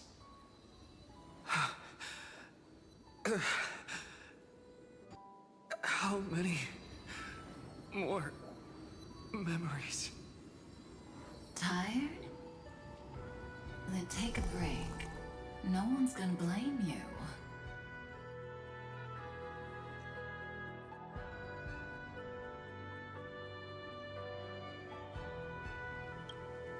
You don't need me to give you words of encouragement. So, I just want to tell you one thing. I'll tell you the purpose of your stop at Amphoreus. On that trip, you will encounter a pure child of Anasraba. Teach her what love is. And then, you will directly face the destruction for the first time. From this point, your choice will split destiny in twain. In the darker of the two outcomes, the trailblazing journey will turn into a flawless memory. She will carefully treasure and protect everything you and the Astral Express have experienced until that magnificent war between the gods, when she, with love in her heart, will ascend at the end of time to become the master of causality. The universe will be snuffed out in the destruction, and you and she will become the beginning and the end of the Eden of blessed insight. You shall become the only two lives in all of existence, and you shall live in an eternal past, present, and future. You shall sow as many seeds as the sands of Ganga, trim an awesome kea of leaves, and harvest a Nayuta of flowers. That is the cosmos's fourth kind of finality, the remembrance. But for now, you still have a chance to make a choice. You still have a long way to go on your trailblazing journey, child. I'll keep this brief. The journey has only just begun. Welt, our other companions, and I still have many secrets we've yet to share with you. So, aren't you curious? We kept these stories to ourselves because we believed we had a long future ahead of us. Even a cosmos-spanning crisis, once the dust has settled, is nothing more than a memory of the journey, a single point on our long road. There will come a day when we tell each other everything. So, for the sake of that day, don't give up. We all know what kind of decision you'll make, and I believe the script will not progress toward the wrong ending. So relax. Listen, when you have the chance to make a choice, make one that you know you won't regret. Keep moving forward. Keep trailblazing. And when tomorrow comes, share with me the miracle you've created with your own hands. See you on the Express, kid. See you in destiny. I will reach tomorrow.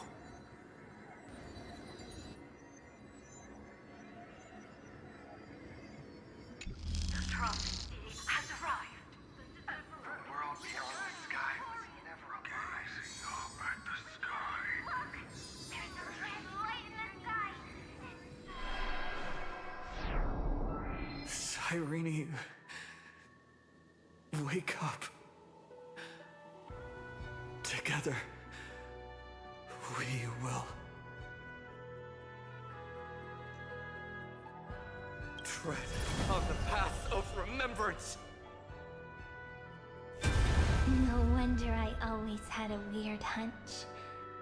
But that also means I was right in thinking. As long as Friend and I are together, we can do anything. Our friend's shoulders are really dependable.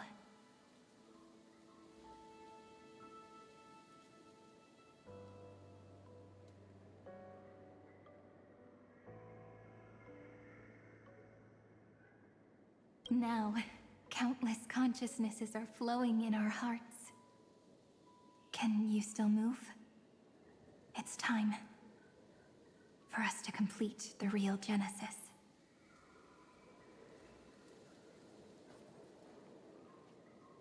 In the instant Iron Tomb's hatred devoured everything, a gaze fell upon me. The remembrance. That was the god who appeared in Cyrene's dream. Their figure and speech were both so blurred.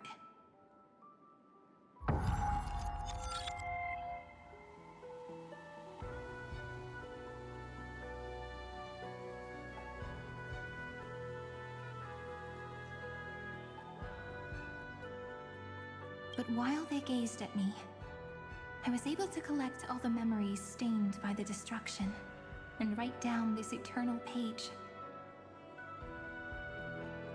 And now, we will use this tranquility to cleanse Iron Tomb's rage.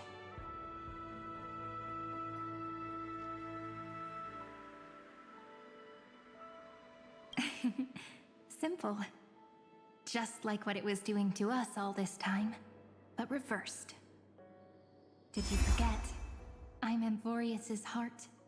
For everyone who's a factor, their power isn't tied solely to Iron Tomb anymore. It has other places to go.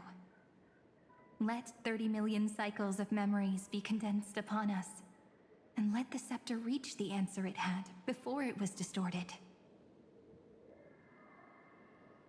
The body is meant to be restrained by the heart, no?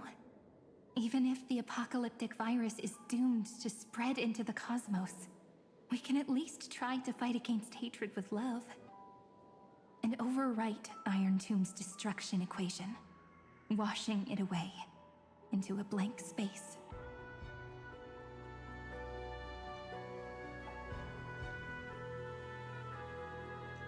It means we will embark on the true hero's journey. If Iron Tomb's power comes from the denial of all Prima Mobile, then we will carry out those beliefs. Here we argue. Even if all life will eventually return to entropy. Life will still try its hardest to find a way. It will try its hardest to resist destruction. In the nights shrouded by the black tide, we are the kindling that makes the fire burn bright. and once the fire is strong enough, the hunter will become the hunted. As of now, the number of flame chasers in the memory is 30 million times 12. And 400 million core flames await their return.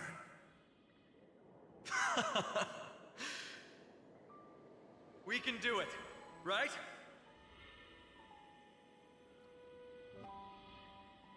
That's right. So trust us, partner. Everyone, let's head out together. And we'll burn this horrible ending to ashes!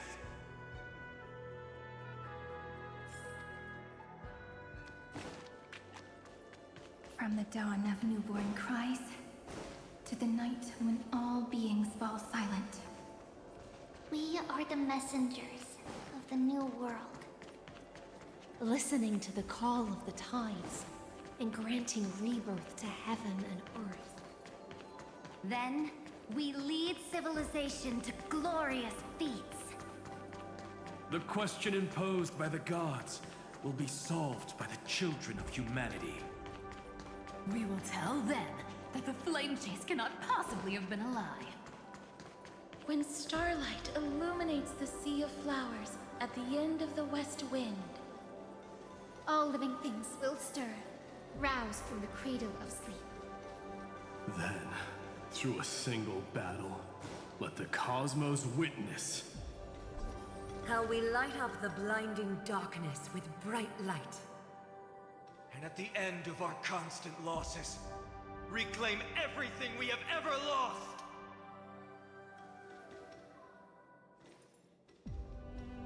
What a poignant yet warm journey.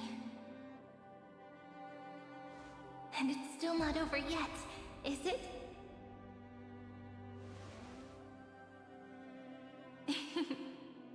We finally meet. To meet the hero within, in a corner of memories at the saga's epilogue, and under such a romantic sky, I really don't have any more regrets.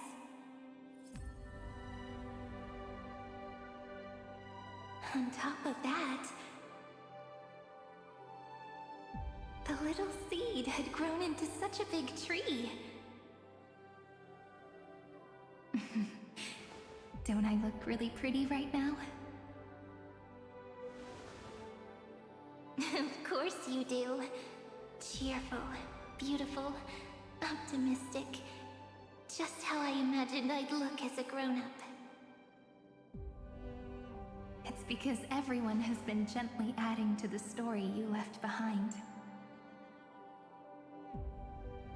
Remember how we made a promise to one another? When we met again, it'd be my turn to tell you a story. A story about love, no? I've been looking forward to that. And you must also remember the first story I wrote for you. The one about the crystal flower and the little fairy. So now, I want to add something more to this story and us. On that day that the flowers shattered, gazing at the empty ground, I thought the little fairy would finally see the light. But that light wouldn't be found in the flawless flower, nor in the fairy's eyes. Rather, in the world mirrored within every fragment of the shattered crystal. All the flame chasers walk in your 30 million retellings of their story. At this moment, all the memories are tangled with each other, and all the previous cycles have gained meaning.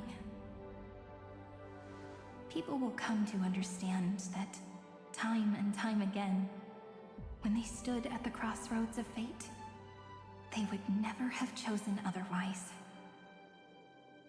In the experiments of erudition, and in the breeding ground of destruction, it is entropy increasing, a merciless truth, an evil instinct. But under the pen of remembrance and the trailblaze, the flame chase is a journey that changes from constant losses to an unwavering act of release.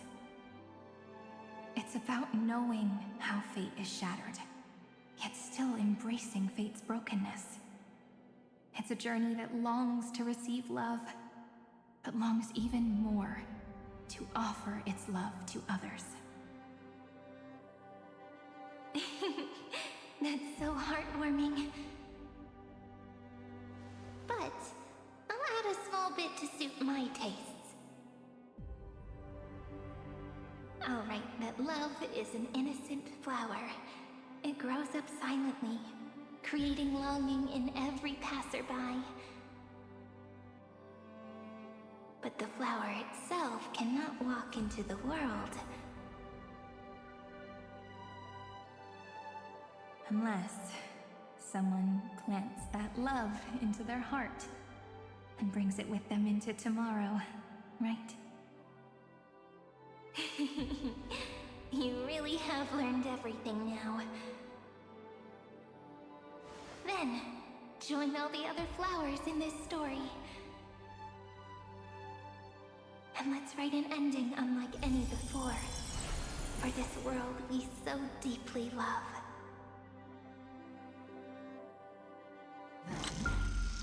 Why did you set out? Why do you trailblaze? Who is it?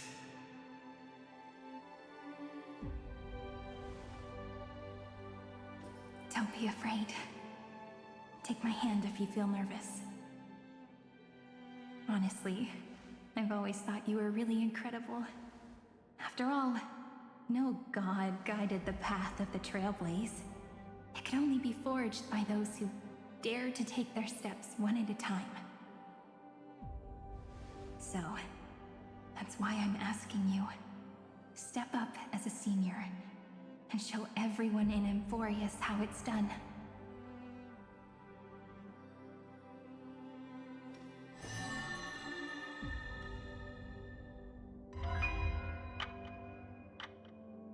I trailblaze because my own eyes have not seen the end.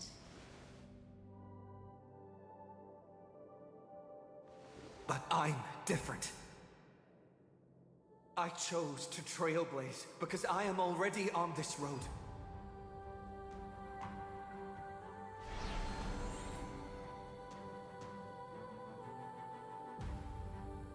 The end of chaos is a mass of pure darkness, pure destruction. However, Amphoreus' light has 13 different colors. We won't lose to that darkness, will we? Then, take a deep breath, one last time, friend. After 13 heartbeats, light will create the heavens and earth. Are you ready, friend?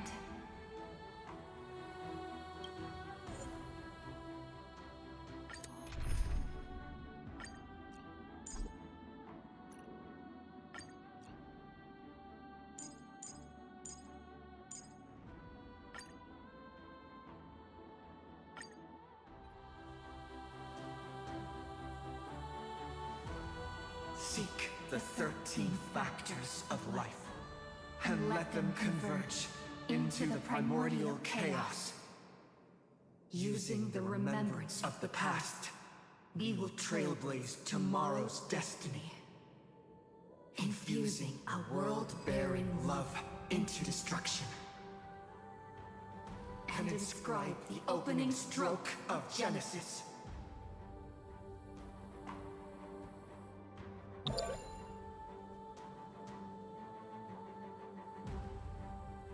Come on, friend. The cosmos is waiting for us to flip to the next page. We promised each other to keep moving forward together, friend. Don't be afraid. I'll be with you, writing both a new ending. See you tomorrow. See you tomorrow. See you tomorrow. See you tomorrow.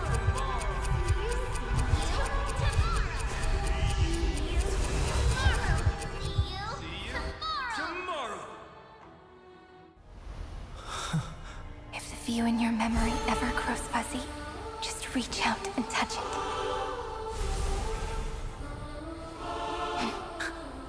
Then, restore its power to nourish the spirit.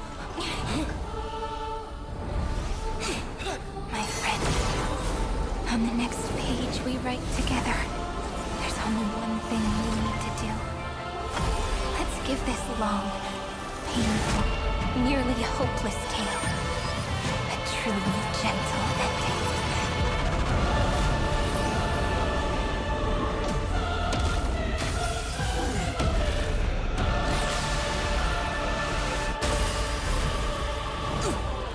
Flame chase was never about destruction. It was about breaking free and trailblazing! And let that bright future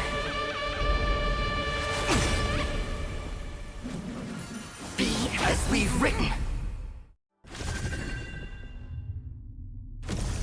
I shall compose 400 million sagas.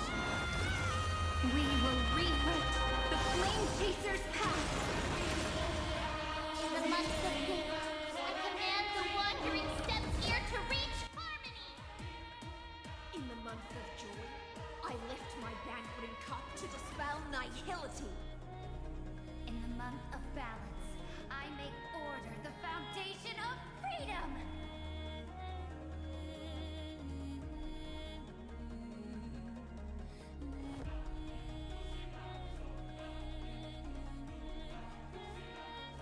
I want to go on a swing. This moment into eternity! To the defeated, in the name of law, I declare your downfall is absolute. Dragons, calamity unknown, soaring above the land. This is permanent. Mountains grow, dragons rise. That'll work, you know.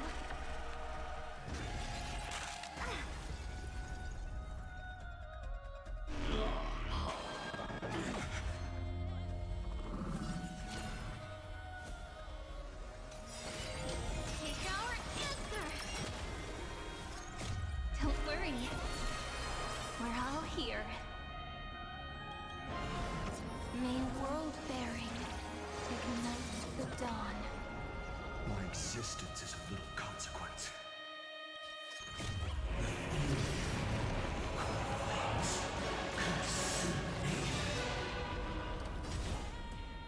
Trillions of memories will turn into stars and light up the cosmos.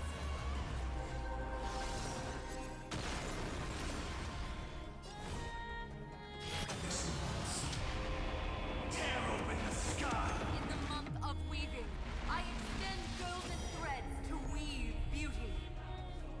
In the month of reaping, I enlighten the foolish with luminary erudition. In the month of fortune, I scatter elation throughout the dawning day.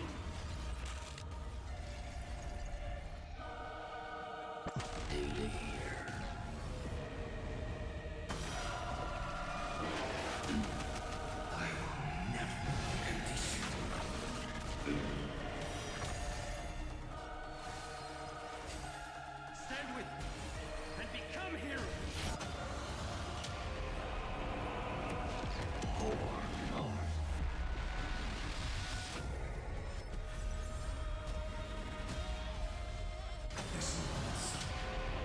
Tear open the sky!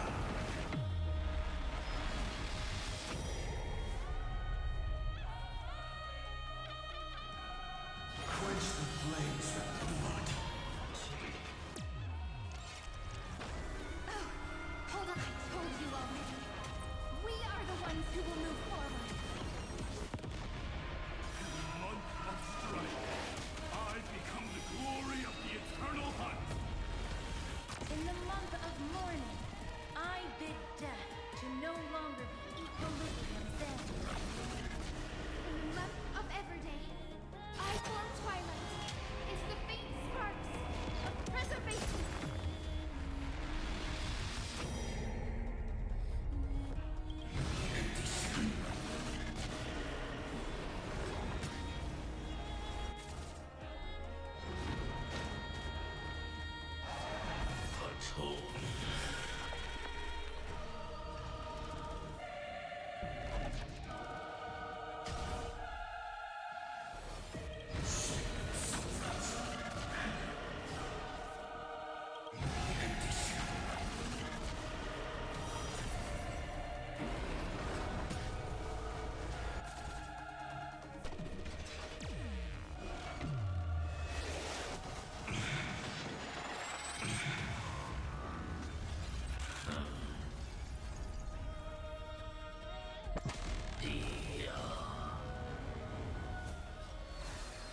Stand with me and become heroes.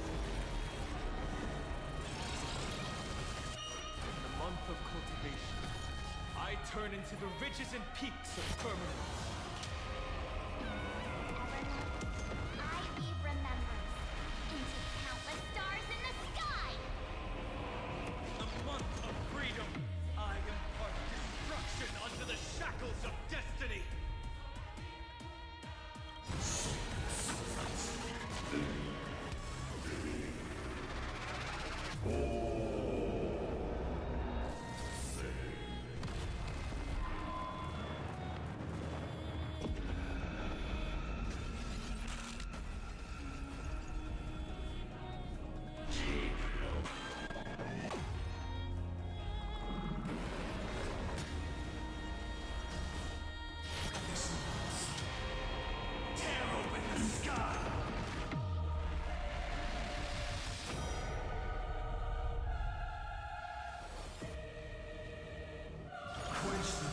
burns with blood.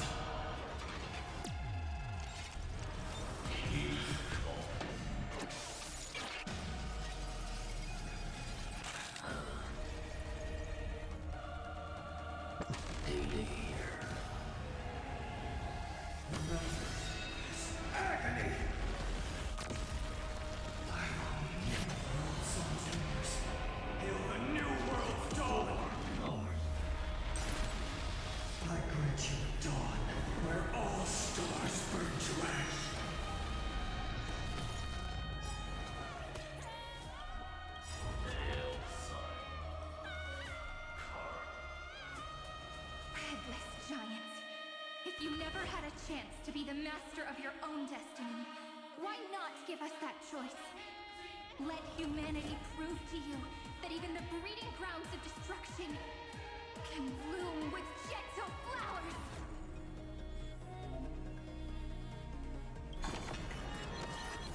Trailblaze of dawn for the road ahead. And pen a Genesis as I've written.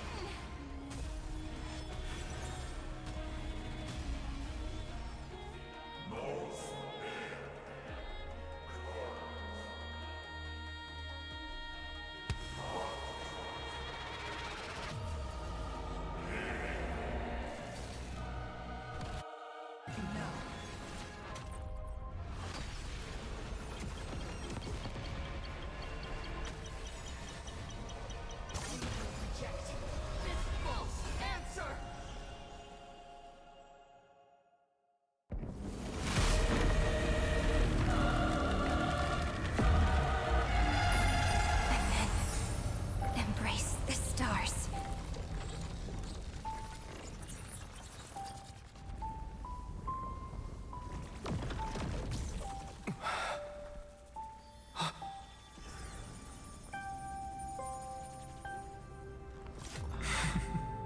To end the destruction with destruction. At last, we can sit together and watch the victory fireworks, partner. Why not come a little closer?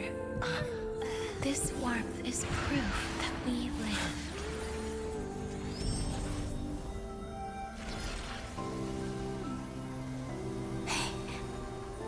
Stay strong.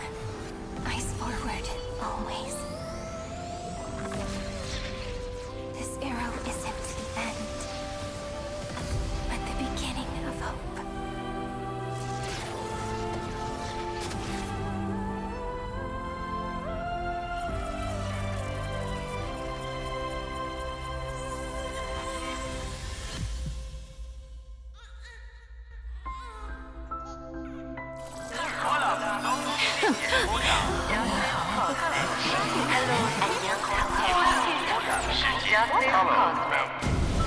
The conclusion is irrefutable. Noose's answer was never destruction. But they kept silent, leaving the solution in the hands of the cosmos. The universe will keep searching and struggling to endure. In the face of the destruction, it may once again stand on the edge of annihilation. But the stars will always rise to ride the waves and embrace existence once more.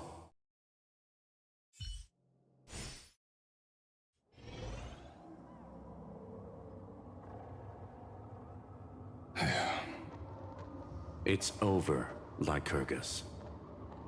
Yes, another failure.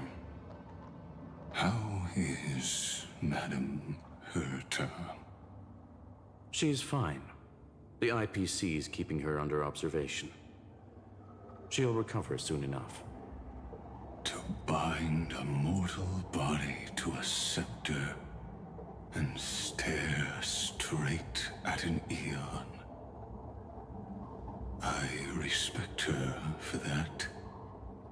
I still remember the terror of witnessing a single gaze crushing the entire world.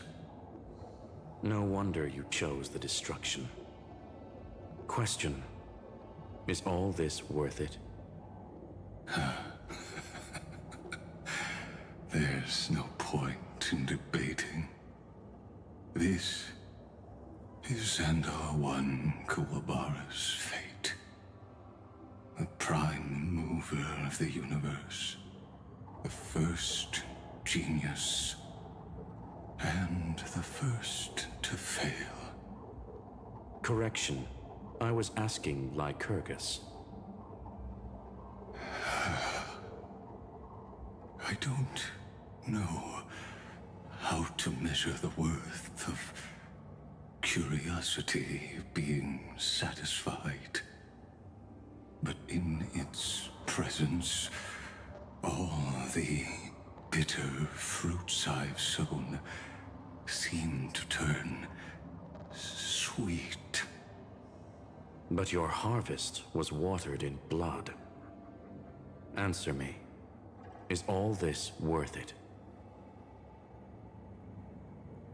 It doesn't matter to me.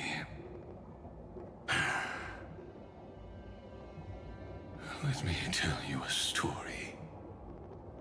Back when he was a student, Xandar's first experiment was slipping poison into his mentor's pipe, just to see how it would affect the lungs. And? There was no conclusion. His conscience got the better of him. Even so, the truth came out. He was harshly punished. Oh, that cruel mentor died of lung cancer 2 years later. It had nothing to do with Xandar. His fate is no different now. Sentiment clashed with reason, and Lycurgus was born from the latter. But whichever side we take, in the end, curiosity claims us all. You've handed yourself a death sentence. And yet, Iron Tomb's fall still isn't sealed, right? Fu Li, the key variable, still hasn't made their move. As the Theoros, Lycurgus has reached the end of his road. If you can, take my body to the fallen Adlevin.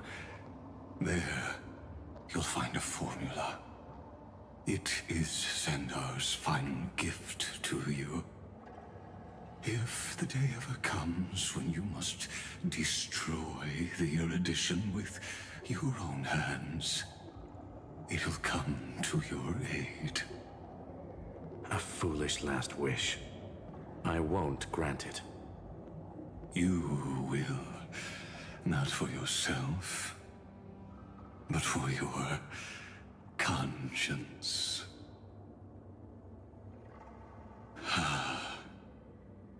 Listen. The death knell for the geniuses has begun to toll. As always, let me go first. To the prisoners who stepped out of the cave, stand before my tombstone and offer flowers of Adlevin.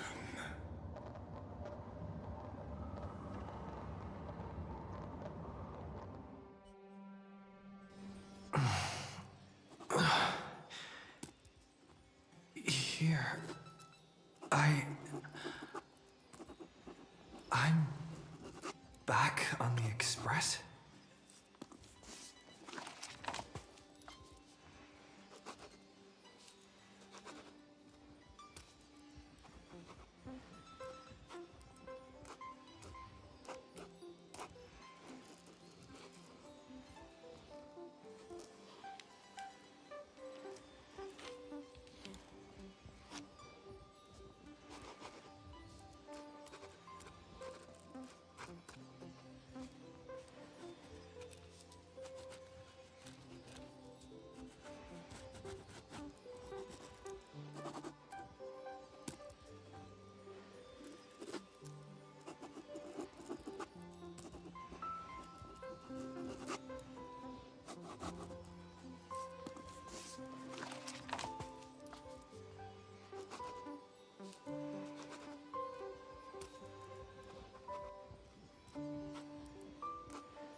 March!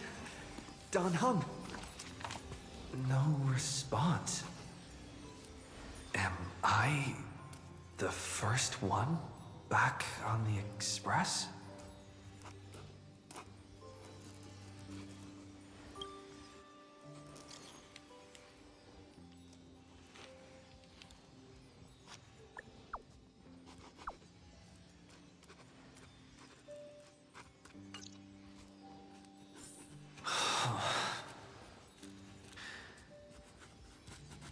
Nobody's here. Ugh. I'm getting worried. Did we really win? Why does it feel so unreal? Looks like they are waking up. Hey, I told you not to talk. Someone's in the bathroom? An intruder. Better be careful and check it out. Oh no. He's coming this way! Quick, hide in here!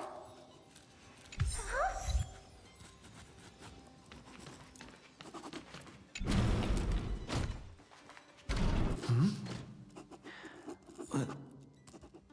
Nobody's here? Could it be my imagination? Bloop, bloop. Huh! Bloop. Bloop. Huh. Caught you.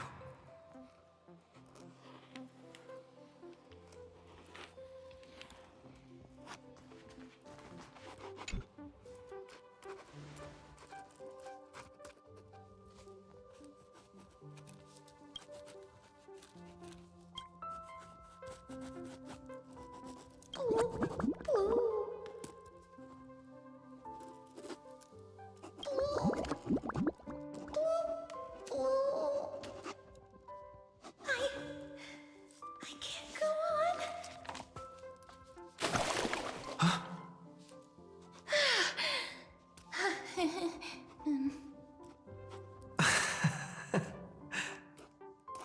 You?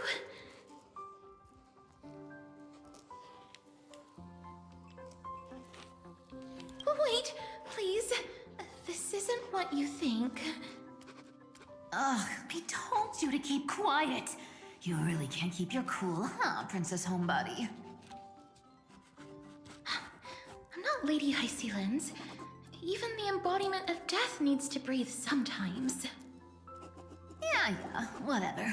It's all the same anyway. Gotcha there, Grey Mystery. So composed, Grey Mystery. It looks like that big battle really helped you grow up, didn't it? Speaking of which, your Astral Express is quite luxurious. I hear you travel to different worlds. Must have collected quite a few interesting treasures. Hey now, don't go throwing wild accusations around.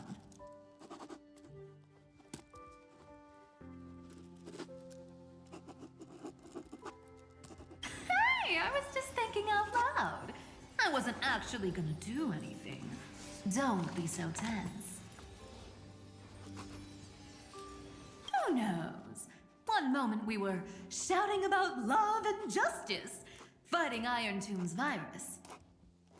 And next thing I know, we're all on this express. No idea how that happened. It's not just Miss Cypher and me. Everyone's been in this car for a while now. Mister, why don't you go say hi to them?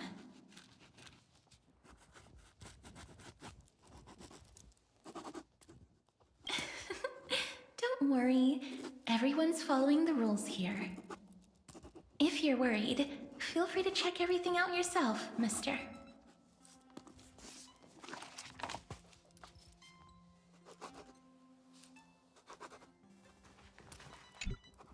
Mister, I'm truly sorry for sneaking into your bath without permission. But I've been wondering, why is there a pack of red chili oil sitting by the bath?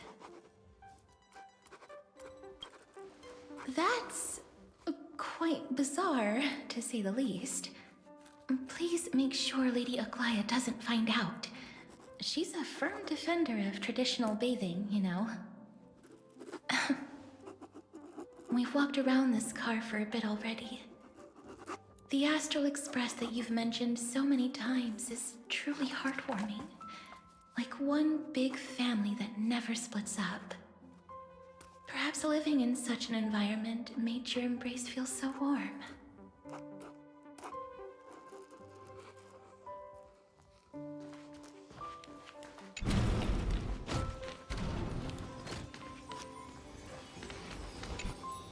I gotta say, Grey Mystery, you've got quite the collection of treasures in this fancy bedroom of yours. A flying Amphora model I've never seen before. A head that looks just like a Titan's. And those weird Mr. Pocket Watch figurines.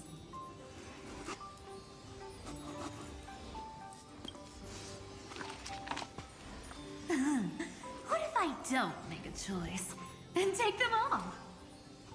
Oh my. Don't tell me you actually believe that. Don't worry. Delosians are the most well-mannered folks around. They never do anything like that. Besides, the reason I say they're precious is that each one carries the footprints of your trailblazing journey. Priceless treasures are the true art of thievery. When you get the chance, tell me more about your adventures.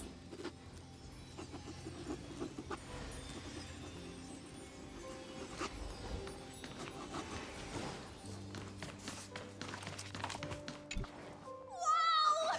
What a spacious car! And these floor tiles are gorgeous! Trian, don't run around in other people's homes!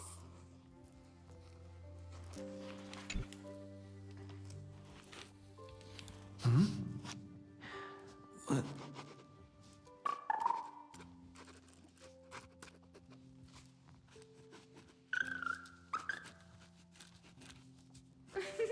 Watch your step, teachers.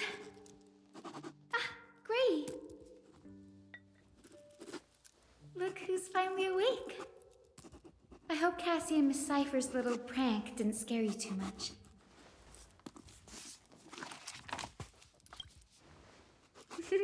As expected of you. When we woke up, the entire express was completely empty. Not a single soul in sight. Such a shame.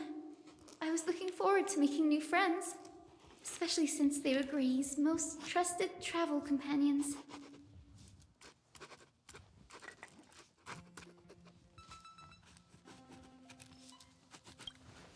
Don't worry.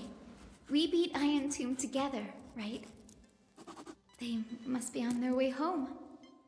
When they arrive, we can throw a party together. That's exactly the kind of thing Lord Finan has been dreaming about. He was just here chatting with everyone. Now, who knows where he's run off to? Lord Finan's always been quite the restless one. But you're used to that by now, right? Have another drink, my Demoth. Sure. Those three have been chatting over there for quite a while now. Why don't you go say hi to them, Bree?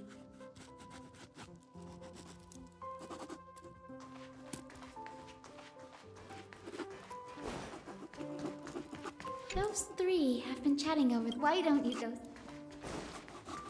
A moderate system, similar to the Demigod Council, is the only guarantee of a long-lasting civilization.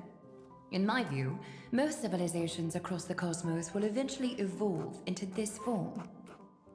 I beg to differ. In such a vast jungle, the dictatorship system exhibited by early Akama is the only example of guaranteed survival. The system might not be the key. Force and resources are the decisive factors. Look who's here. If it isn't the master of the Astral Express. It's good to see you. Glad to see you're safe and sound. I helped myself to some equipment and drinks from this, bar of yours. Hope you don't mind. Daring to tell the Imperator to shush? If this were Akama, your head would have already parted ways from your body.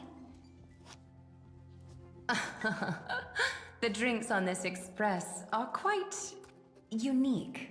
Perfect for discussing topics befitting our tipsy state. Now that you are here, why don't we let someone who's truly worldly enlighten us? Looks like you came at just the right time.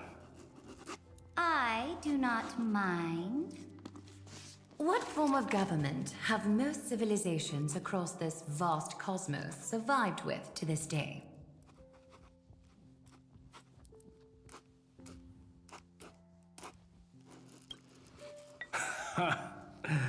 That's exactly the kind of answer I'd expect from you. I bestow upon the Astral Express this supreme mission. You must spread the great deeds of Amphoreus to every corner of the cosmos. Thus, capable individuals from countless worlds will surely find inspiration in the Flame Chase's tales and embark on their own grand journeys. It's hard to say if that'd be a blessing or a curse for the cosmos. I can imagine our conversations here will only get more unrestrained. Don't let our rare moments of joy hold you back. This banquet on the Express truly lacks manners. You may leave. I permit it. That man just left. Wouldn't even stay for another drink. He needs to show more respect. If you're looking for him, try your luck in the car above.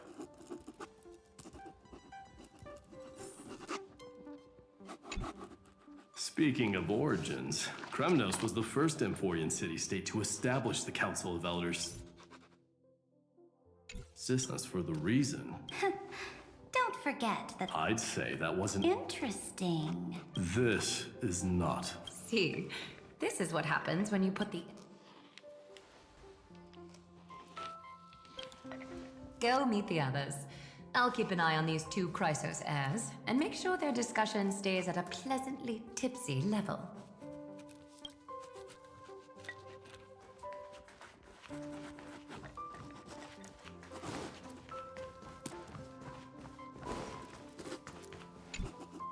I finally caught you, Trian. Running so fast in someone else's home?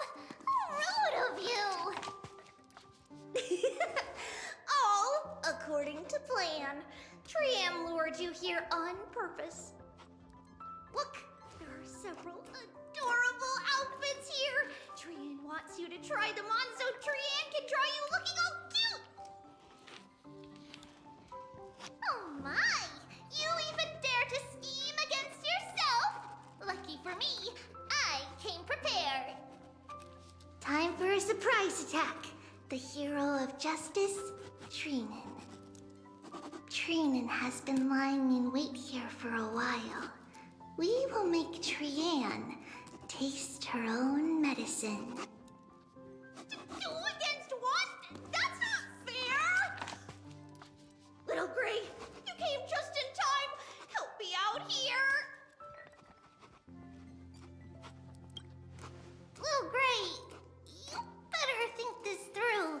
If we snap our fingers and call the other 997 Tribioses, you might end up wearing these clothes too, you know.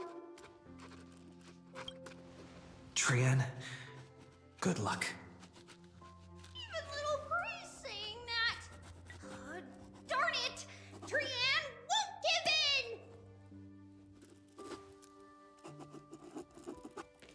in! Trian ran away. Trinan will fulfill the ambush duty. The Trevios is all laughing and playing around together. That must be quite the rare sight in Little Gray's memories, huh?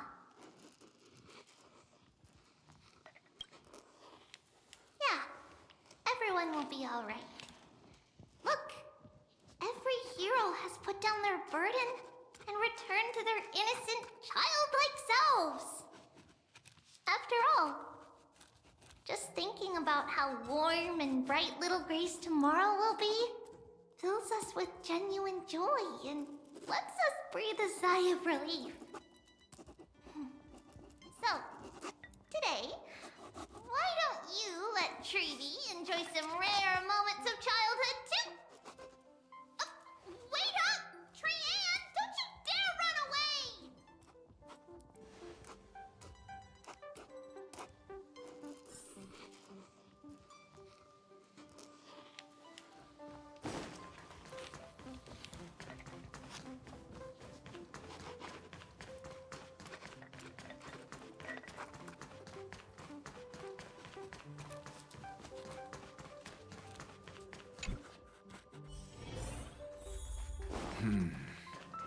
Based on my calculations, there are countless celestial bodies with water in the cosmos. But I'm afraid not all oceans are suitable for life to inhabit. You must take this into consideration as well. As expected of a professor from the Grove, to be so certain even about things you've never seen with your own eyes. I'll take that as a compliment. By the way, I heard that the Imperator's Flame Chase army like to hold feasts at the Luminary Throne. That's true. However, sometimes Dux Carminum and I feel it's a bit inappropriate to drink so freely before the throne of the most revered Titan in the Grove. Inappropriate? What's inappropriate about it? I only wish I were born earlier. I would have partied like that from the month of Gate all the way to the month of Fortune.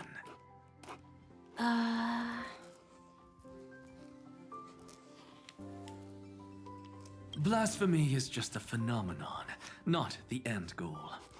I'm sure there are plenty of people across the stars who question these so-called eons or paths. Didn't I spend some time in that Lycurgus's head? I sure learned quite a bit about blasphemy from that experience. Humans create gods, and gods shape humans. Who's really the one trapped? The creator or the believer? Professor Anaxagoras, let me just check one thing.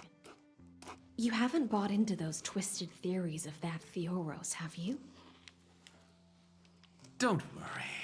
The difference between a genius and a madman is that a genius shares lethal truths, while a madman tries to force them upon others.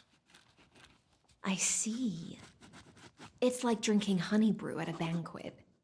Likable folks invite others to raise their cups together, while the unlikable ones force others to drink with them.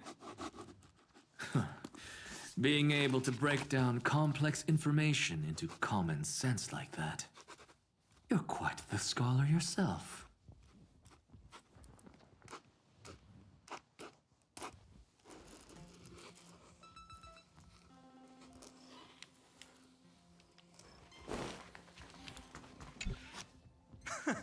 You're here, partner. That celebration party I've been mentioning to you has finally become a reality.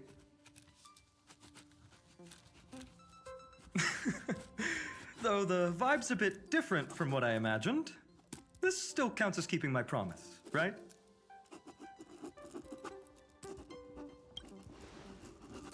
What you speak of has indeed already come to pass.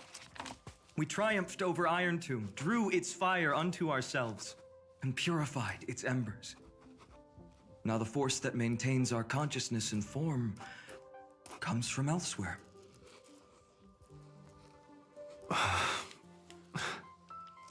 Worried about your companions on the Express, huh? I understand how you're feeling right now. Don't worry. They'll be safe and sound. She promised.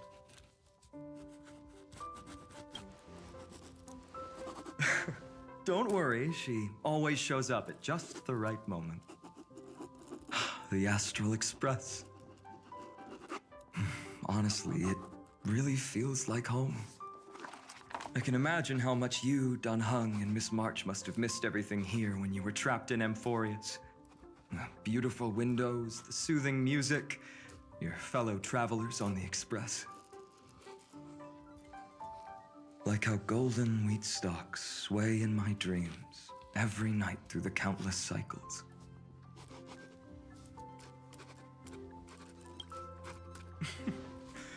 Among all these stars in the sky, there must be another little village like Ides Elysiae out there, right? I think I've found my own wish, partner. Someone once told me that home is where you can be truly free and at ease. Maybe roaming the cosmos with you all is my strongest desire right now. All of us together, of course. The Shinjo Alliance, Penacony. I blame my poor imagination. I can't picture what those worlds look like at all from Dun Hung's descriptions. So I have to see it with my own eyes, right?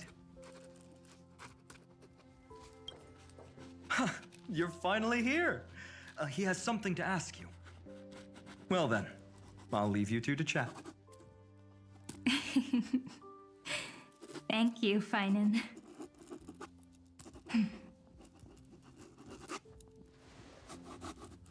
After such a good sleep, you must be bursting with energy now, right, friend? Sorry about that. Since it's our first time visiting the Express, I was hoping everyone would behave. But it turns out everyone's quite the character, aren't they? You know what I mean, right? How about we take a look back at everything that's happened so far? Together, we triumphed over Iron Tomb. It tried to transform into trillions of viral clusters to infect the cosmos. But the heroes threw themselves into the golden flames, becoming arrows that purified the destruction. The fall of Iron Tomb also symbolizes the demise of Scepter Delta ME-13. Amphoreus, the home we sacrificed everything for, now exists only in the memories of the cosmos. So, this isn't real. Just a dream. An illusion. Oops. Wrong answer. What? In that instant when you broke through space-time with the Trailblaze, carrying all the world's memories back to reality, that world, once shackled by data, became a seed waiting to sprout in the cosmos. Did we really manage all that? Just as Kaslana's rage of 30 million cycles made the destruction shed a drop of golden blood. Perhaps we too have already left long trails on our respective paths.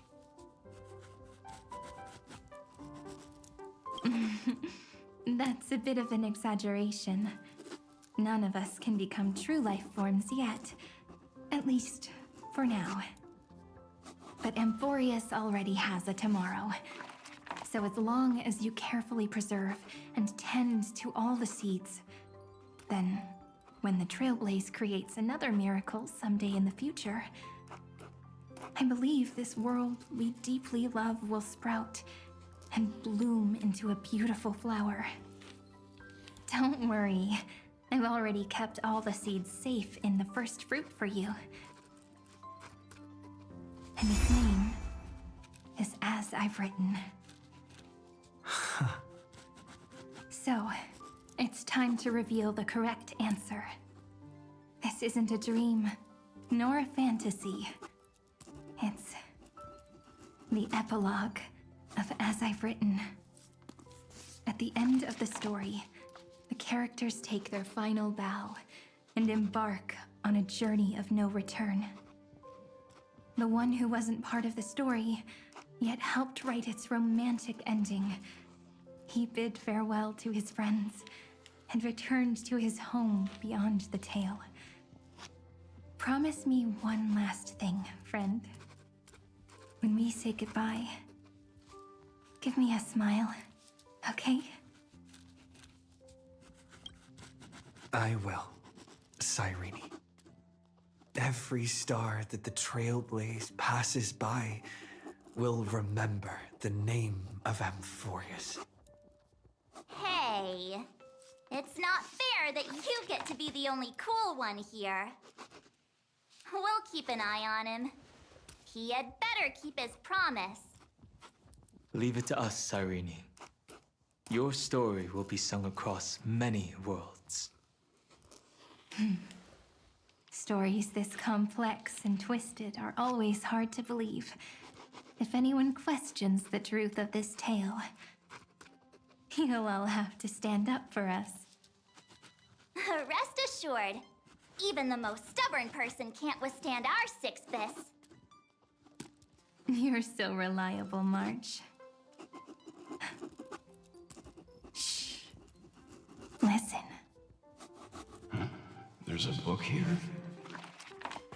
Its composition is similar to Memoria, but it's far more resilient than ordinary memory bubbles. Keep it safe. Perhaps this is the final gift that Amphoreus left for the cosmos.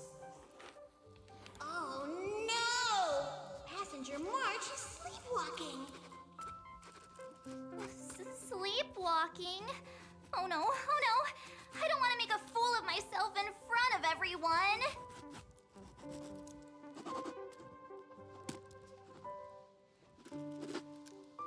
I can hear all those sneaky little plans brewing in your head.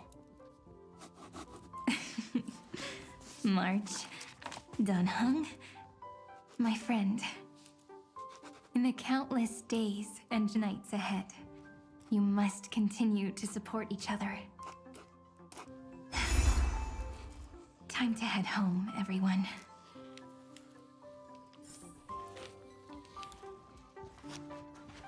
The Astral Express. Honestly, it really feels like home.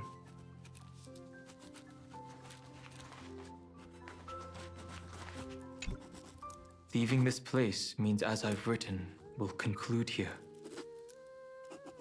No one will have the chance to revise it, and no one can continue writing it. Don't leave any regrets.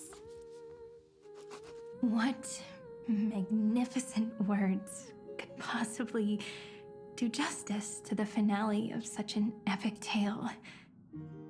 I've been pondering this while you were sleeping. Now, I finally have the answer. Let's keep it simple and sweet. In our virtual extrapolations, we've lived through epochs longer than the lifespans of many stars. No language in this world, no written words, could ever carry the weight of this journey. In that case, let's not be bound by the minutiae of words. Those who understand its passion and romance will naturally be moved to tears by the final period placed at the end. And now, It's time to say goodbye to our readers. And so we reach the final page of As I've Written. Let's not leave behind any regrets, everyone. Everyone's here. Who wants to write the first line? Going first is the hardest job. I don't want to make a fool of myself. How about letting the great Imperator draft it for us? Are you all such cowards? Then I shall enlighten future generations, just like the 30 million cycles of flame chase. Without me, there is no world. Go think, observe, and conquer. What's wrong? Everyone's gone quiet. The great Imperator set the bar way too high. How are we supposed to follow that up? Where the Emperor leads, loyal subjects must follow. I guess only the Dux Gladiorum could possibly match that kind of overwhelming presence. Me? That suits me just fine. Once the deed is done, one should leave decisively, letting posterity judge right from wrong. Until we meet again in our next conquest, my dear dukes. The stars shall sing of the Imperator's great journey. I should have shared a drink with you all, Dux Goldweaver. Loosen up, High Sealants. Life is like the ocean. Tides rise and fall, and everything eventually dissolves into the waves. So, sing your heart out in every moment of your existence. Whether it's a feast or the nihility that awaits ahead, I will find its radiance and sing its praises. May the next feast be eternal. Miss High Sealand's toast is so poetic. Does everyone have to be so poetic? In my opinion, we should leave some real words of wisdom for future generations. Next up, heavy volunteers. I'll do it. There's no dragging one's feet in the Kremnoan language. Does the Kremnoan language even... Haikith, don't interrupt. Kill the play, and games shall be born. Kill the strife, and glory shall descend. Not bad at all. But now I can rest easy. After all, the lines I prepared are way more profound than yours. Ha! If nothing else, you're certainly unmatched when it comes to singing your own praise. Farewell, everyone. If we meet again, I shall once more become your steadfast support. That's a promise I won't back down from. Mighty Mouse, become king. What's up, Cass? It's nothing, Lady Trebios. I just finally realized something. Then speak your mind, and let your words be immortalized on the page, Cass. If your heart still has room to spare, share a bit of gentleness and softly cherish all the beautiful things around you. That's so beautifully said, Cassie. Thank you, Miss Hyacinth. My only small regret is that I couldn't fully embrace this world I loved so dearly. I hope those who read these words can fulfill this wish in my place. Everyone, let's meet again at the end of the West Wind. The place you reside is the gentle sea of flowers. Well then, it's my turn.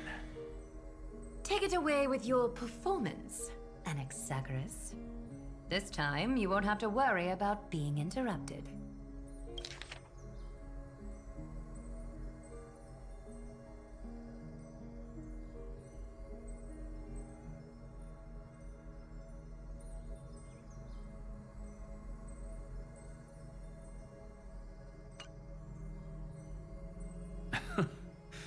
Then I must thank you all for being such a captive audience. Now, with this golden opportunity, I shall reveal to the world my insights into the world's ultimate truth. Truth is a solvent that dissolves all things in the world, and thus cannot objectively exist. I have a brilliant proof for this in mind, but since we're nearing the end of the story, I shall not elaborate. Is this your final question for future generations? No. This is an established fact, not up for debate. I call it Anaxagoras' last theorem. Oh, you. Still as profound as ever, Professor. We've got time, you know. If you don't explain it clearly, future readers might not grasp your true meaning. The true meaning isn't important. What matters is the emotion that stirs within them when they read these words.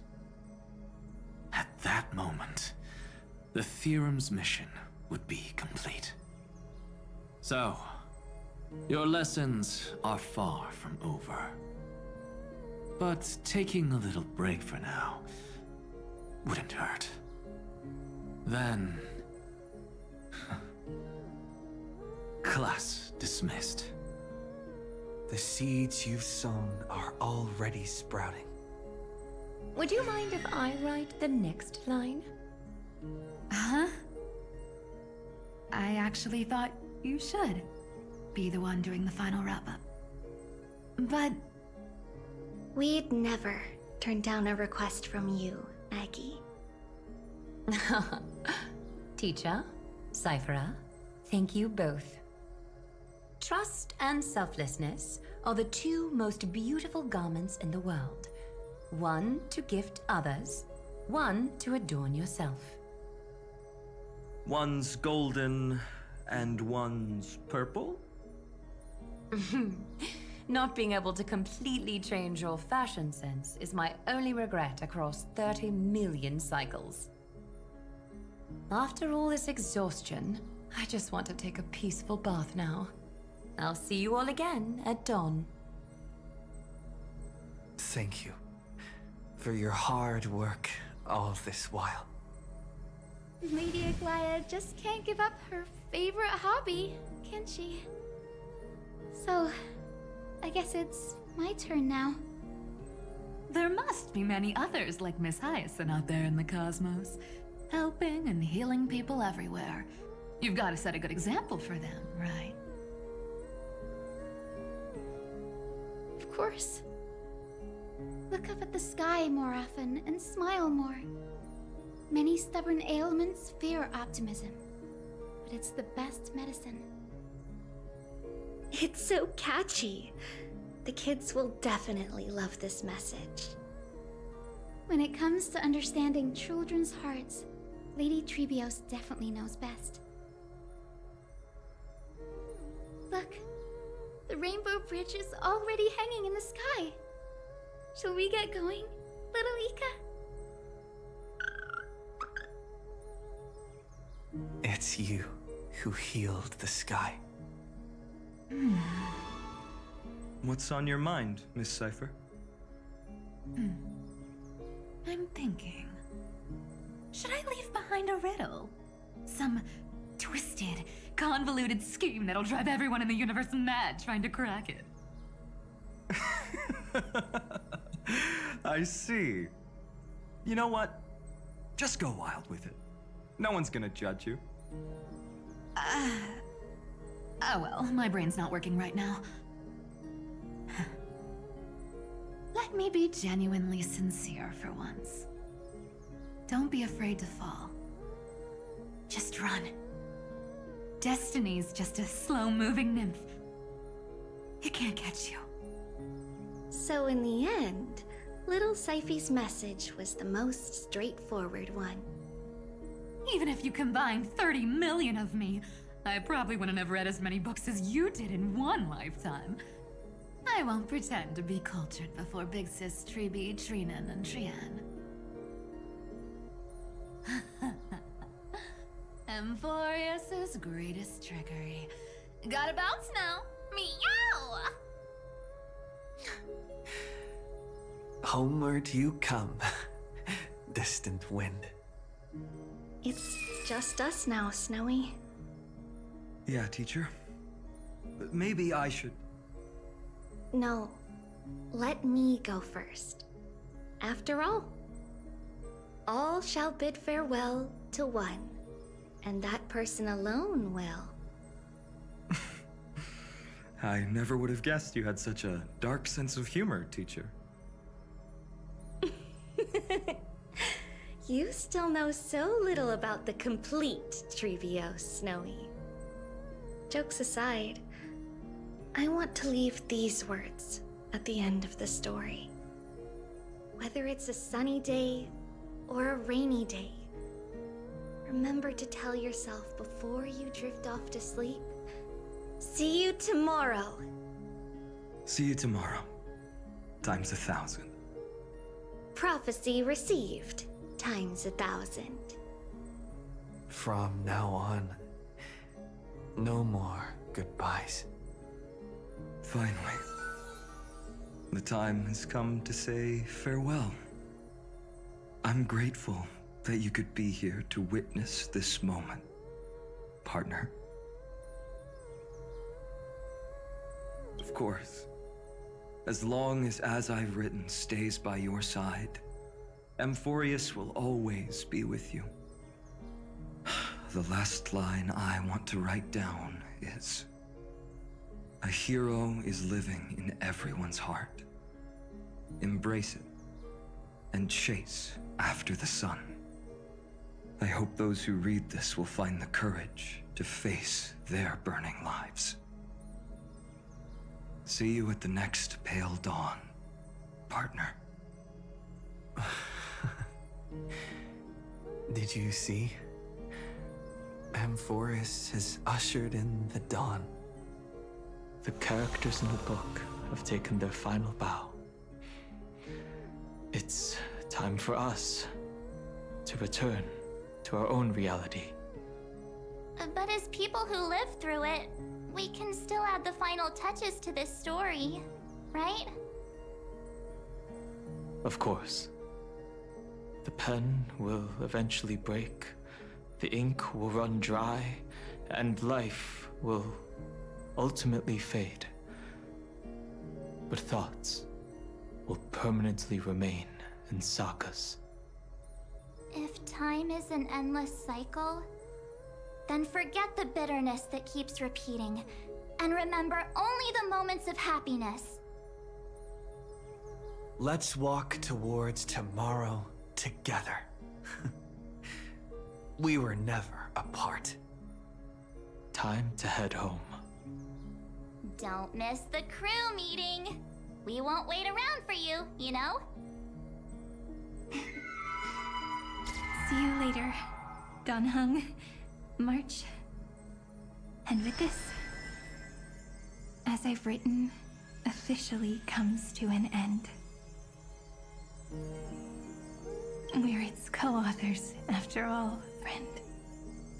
Once the words are written down and have been read by others, the meaning they carry is no longer in our control, leaving the freedom of interpretation to every reader who opens it. Don't you think there's something romantic about that? As for what this story means to you and me, let's keep it close to our hearts.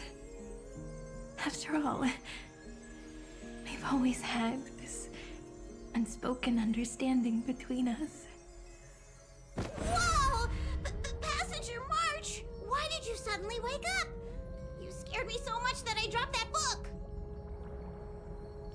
Welcome home, you three. Thank you for your hard work on this trailblaze. We might need to reshuffle the seniority rankings of the Express crew if we count the years you spent in Amphoreus. Hey, I was the first one to get dragged into it.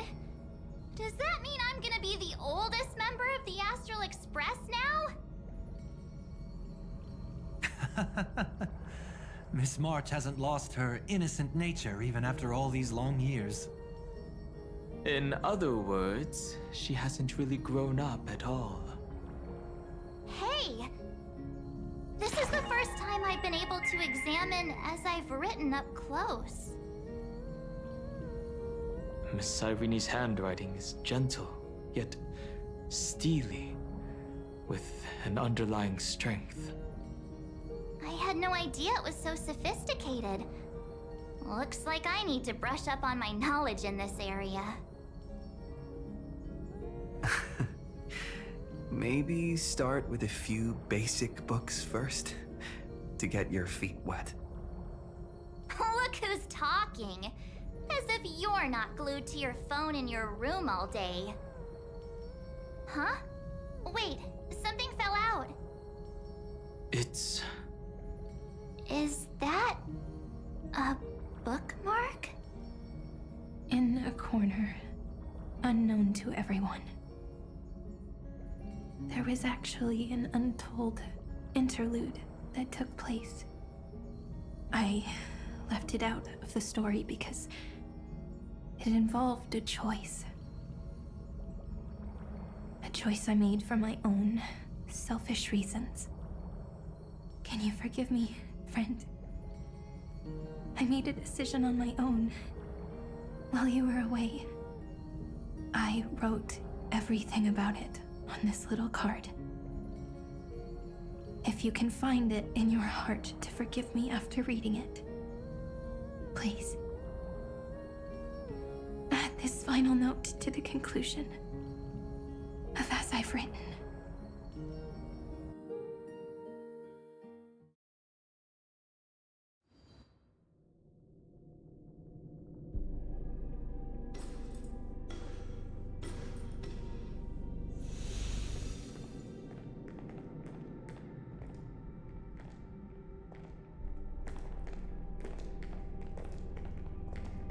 Memories swallowed by Iron Tomb.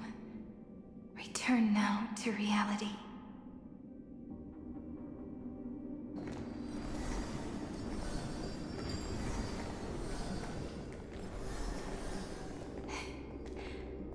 And don't lose your way. I finally found you, Cyrene. Demiurge. We won the battle. Thank you, Madame Herta. Without you, we never would have stood a chance. Still, is something weighing on you? Right before I shut my eyes, inside the droid head's brain, I saw something unsettling. The fourth instant, this turning point in cosmic destiny, anchored by the erudition. It's not a single instant, but a process, a chain of events. So, this victory isn't the final piece of that chain? Far from it. This is only the beginning. The first toll of the death knell for the cosmos. That sorrowful look doesn't suit you, Madame Herta. Don't hold it in. Tell me. Not long ago, you crossed paths with the Eon of Remembrance again, didn't you? Yes. Even if the figure was hazy, I knew right away. That was the god from Cyrene's dreams. Causality has gone wrong, just as I thought. Causality? Let me put it in your favorite fairy tale terms. The universe began as a seed. It grew into a great tree. And the present is its branches and leaves. The erudition calculates how the future will sprout. With so many possible outcomes, they choose to anchor one path, cutting away the crooked or fragile branches. But if things continue that way, the branches grow endlessly, the leaves multiply, and one day the tree collapses under its own weight.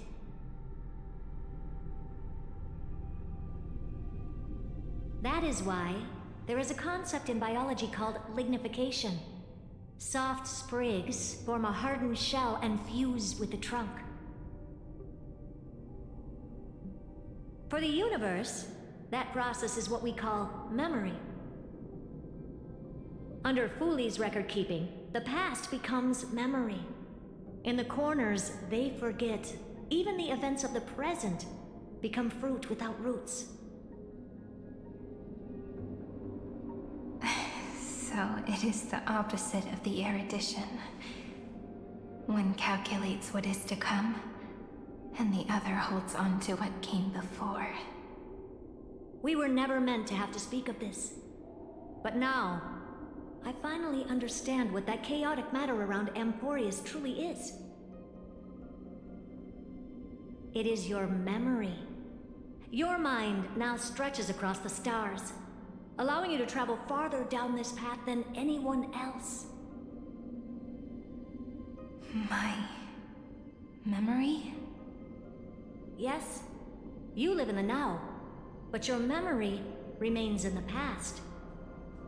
Just like the Eon of Remembrance, a being made entirely of memories. What does that mean? Did they fall? No, quite the opposite. They have not yet been born. Remember, to carry out the mission of remembering the universe, they must ascend to divinity only at the very end of time. And at that moment of ascension, their memory stretches through the past, becoming what people now call Fooley.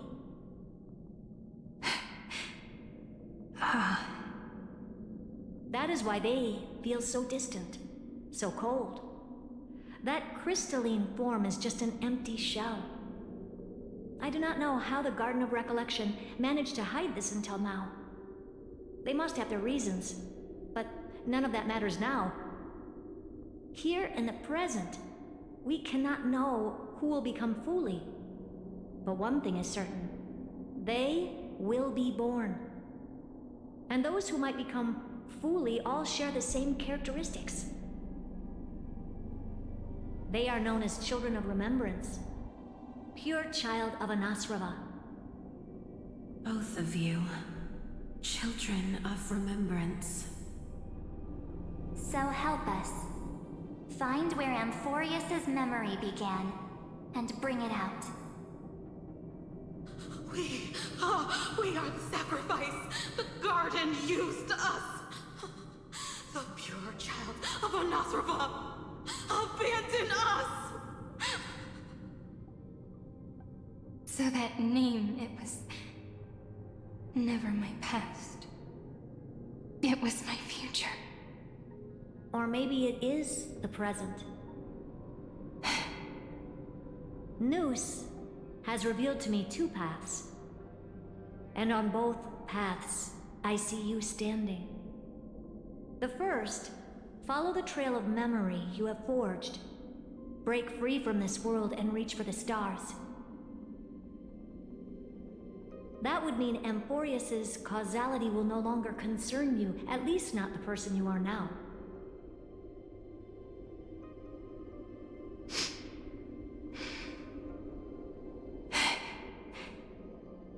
Go on.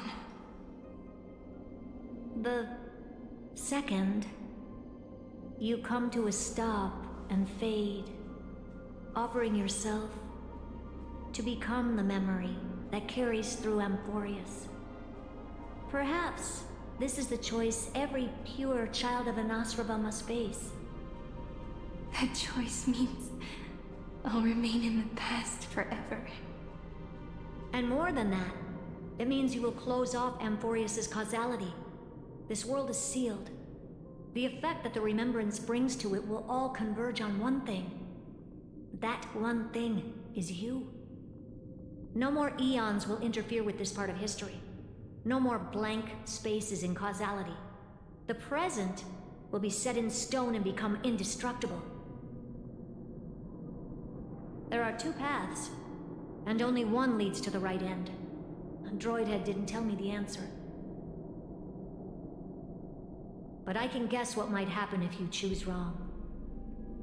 With causality incomplete, there is a chance Iron Tomb could rise again. So even the gods of the cosmos are unreasonable. If you want my advice, stop thinking so much. Ask yourself what your heart truly wants. Choose the first path, and you might survive as a memo sprite. You may even walk beside them for a while.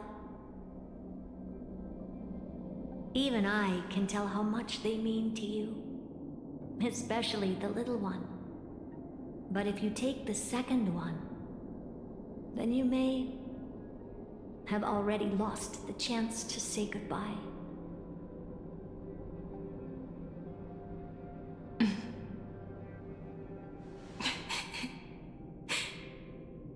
I have made my decision, Madame Herta. I thought you would need more time to think it through. The answer is clear, is it not? Still, I do need a little time to quiet the sorrow in my heart. His kindness is always just right for the moment. I believe he will forgive me.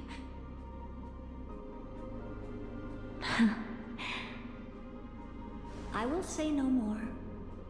I would rather not break the mood. But may I ask you one last thing? Of course. Why?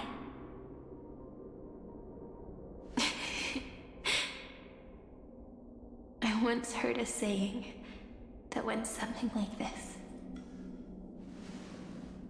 Divinity is flawless humanity, and humanity is flawed divinity. We children of Amphoreus gave up on gods long ago. Those beings who love to play pranks on the universe. I believe in him much more than I believe in them. And I believe in who I am. As a human. Oh.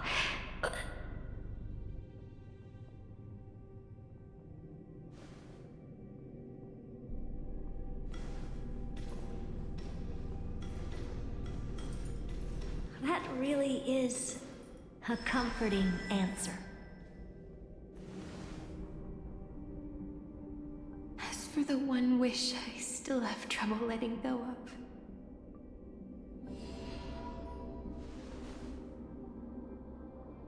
One will remain in the past.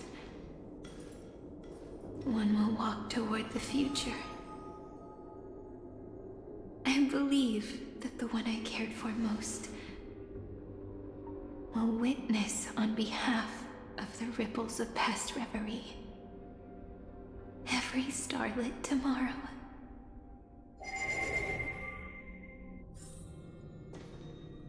Moving backwards through remembrance. What a curious feeling. Is this the moment Iron Tomb declares victory and casts the destruction upon the stars? So back then, in the path space, it was I who found me. The gods' whispers were nothing more than a girl talking to herself. Now that I remember, what I heard back then was...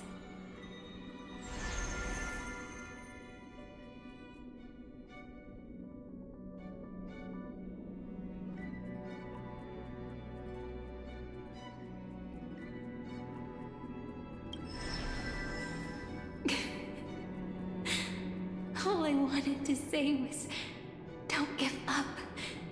He will find you. Memory truly is amazing. Then let me wield this power and plant the seed of causality for the miracle that is destined to bloom.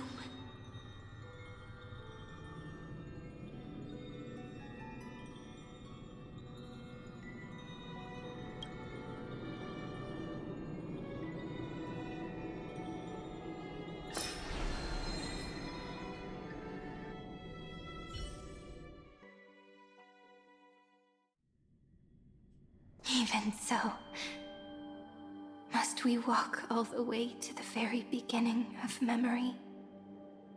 It's such a long road. A bit lonely to walk alone. Then, would it be alright if I came with you? As long as it's Peach, even 30 million wouldn't be too many.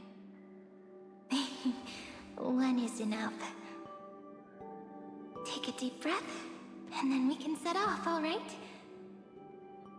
Follow the ripples of remembrance into the past. Reconnect every moment in which the gods made themselves known. Clearly, cause leads to effect. But now, the future gives new meaning to the past.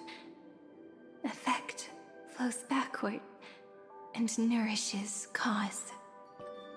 Maybe that is what makes memory so beautiful. So, let us return the way we came. Look back at every ripple that formed. Go back home.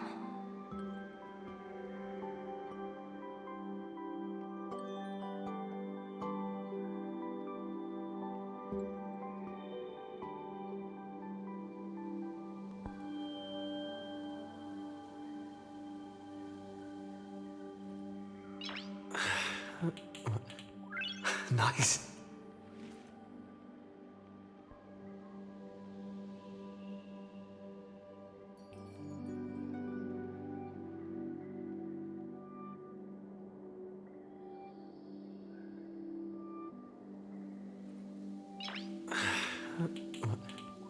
Nice.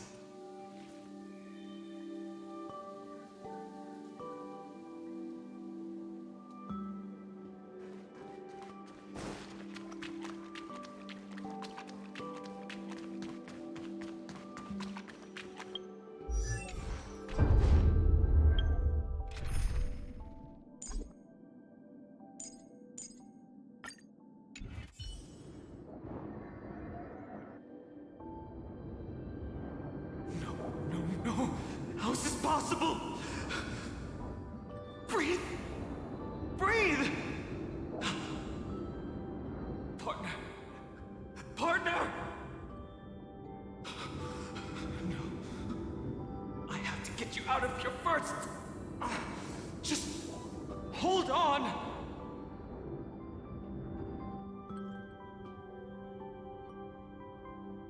Remember? That pale dawn breaking through the endless night?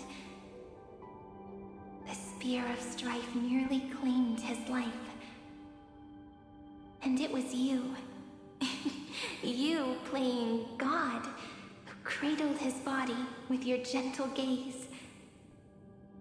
Then, before Orynyx's altar,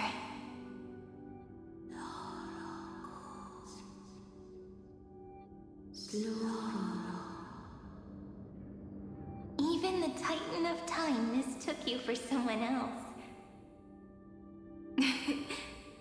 I never imagined there was a hidden truth behind our first meeting. The first time was also the last time I saw you, friend. Ma'am. Ma'am?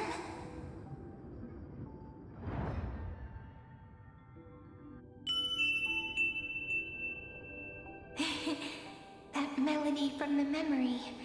I've got it now. And so, the miracle was able to slip away from death temporarily. I'll leave him to the casteress of the past. She will keep him here, in the world of the living.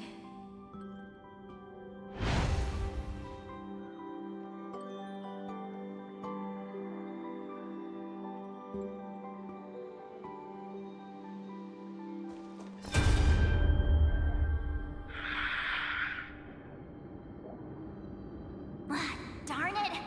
What are these things? You're not taking me down. Not before I find a way to help him and Don Hung. If you've got a bone to pick, take it up with my six-phased ice. March wandered all across Amphoreus for 97 days straight, chasing one goal: to save her friends. And with her bow and arrows, she brought down every obstacle that stood in her way. So that's how it happened. My skill with the bow. I owe it all to March.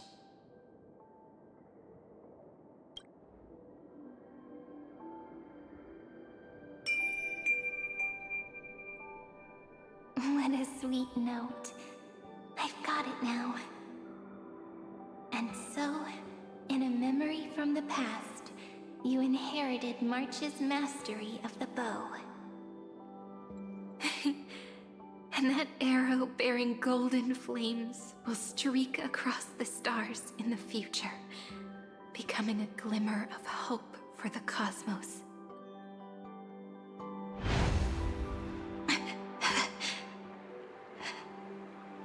Are you okay? No worries. I'm just a little tired from all the walking. You really need to work out more.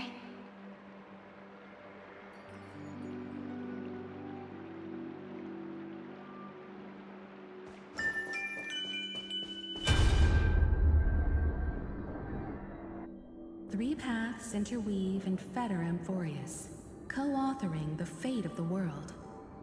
Ordinary pathstriders aren't known to leave traces in the mirror, so if what you said is true, then this isolated star system must be home to at least 3 beings comparable to Emanators. I would even go as far as to say, eons themselves. To gain the favor of the stars for Amphoreus, the Remembrance sent a call for help to the cosmos. But the obstruction from the scepter was far too strong. Even the gods could do nothing more than send a fleeting mimetic being to someone who walked the same path. Thankfully, Miss Black Swan caught that fleeting moment.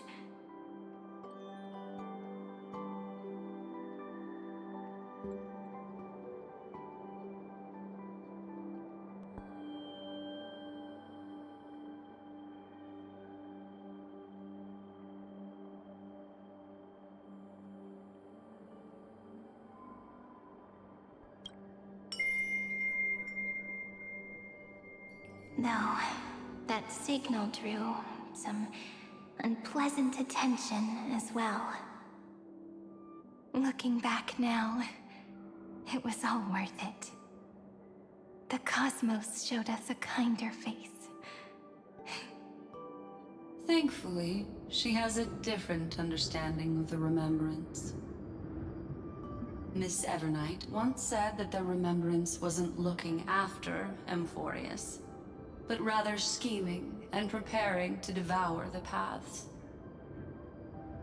Her deduction was perfectly logical, but she failed to account for what the humans in this story could achieve. Maybe I have a scheme of my own. A scheme that will bring happiness to everyone. Please keep helping them. And the others in the future too, Miss Black Swan.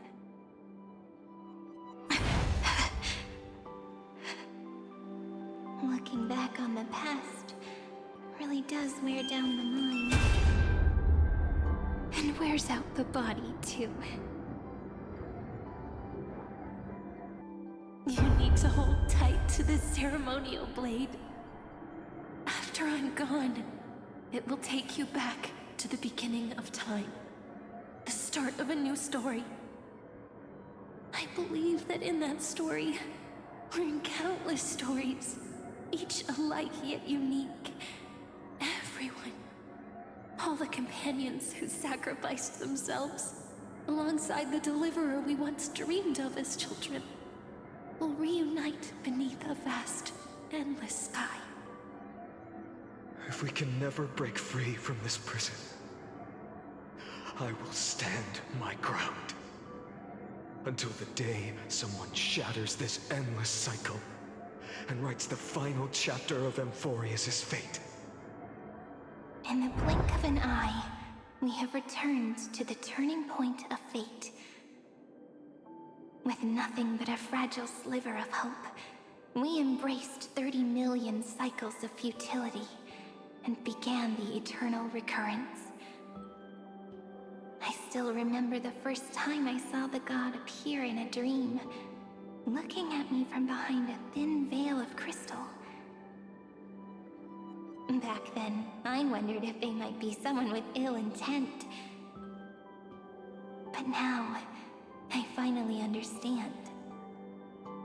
She was always standing beside me, and she is so very beautiful.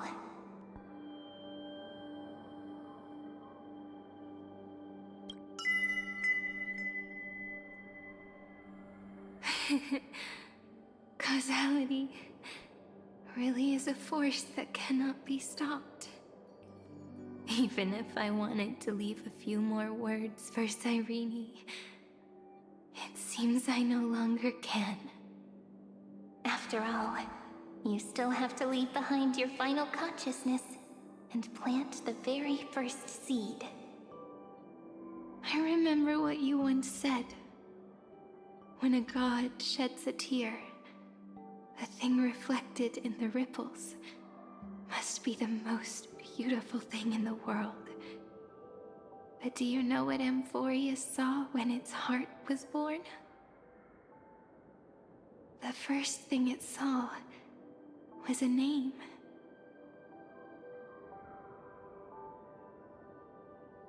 0, 9, 3. Looks like you figured it out.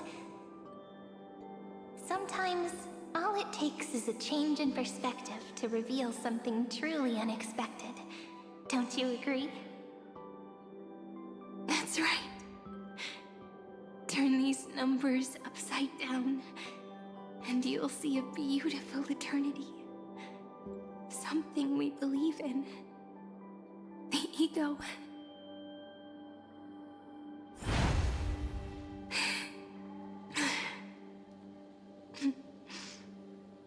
Looks like time's running out.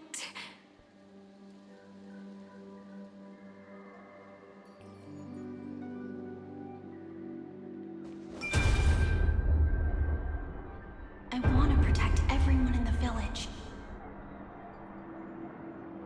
But can I really do that with the strength I have? I shouldn't think too much. Better finish the farm work Dad left me first. The hero within has been by our side since we were little. Finan has always been strong, but without that faint glimmer of hope lingering in his mind, would the weight of fate and endless recurrence finally break him? If only someone could place even a sliver of hope inside his heart, he would hold on and keep going. Yes, just a single spark. And he would guard that fragile light until it turned into a blazing sun.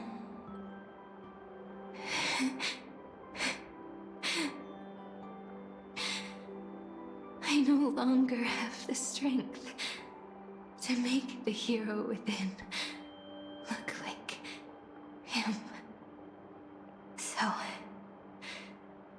let me leave behind a prophecy for him. Take this wish with you. Be the hero who begins the mission of deliverance. As prophecy foretold, you will bear the blazing sun until the pale dawn breaks. Continue onward, bearing this world upon your shoulders until the Ashen Hero, the nameless deliverer, ushers in the dawn.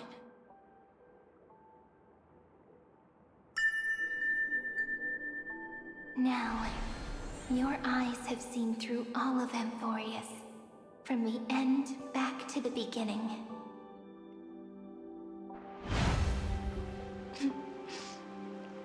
Looks like time's running out. The first ripple was where it all began for me. 1, 2, 3, 4, 5, 6, 7.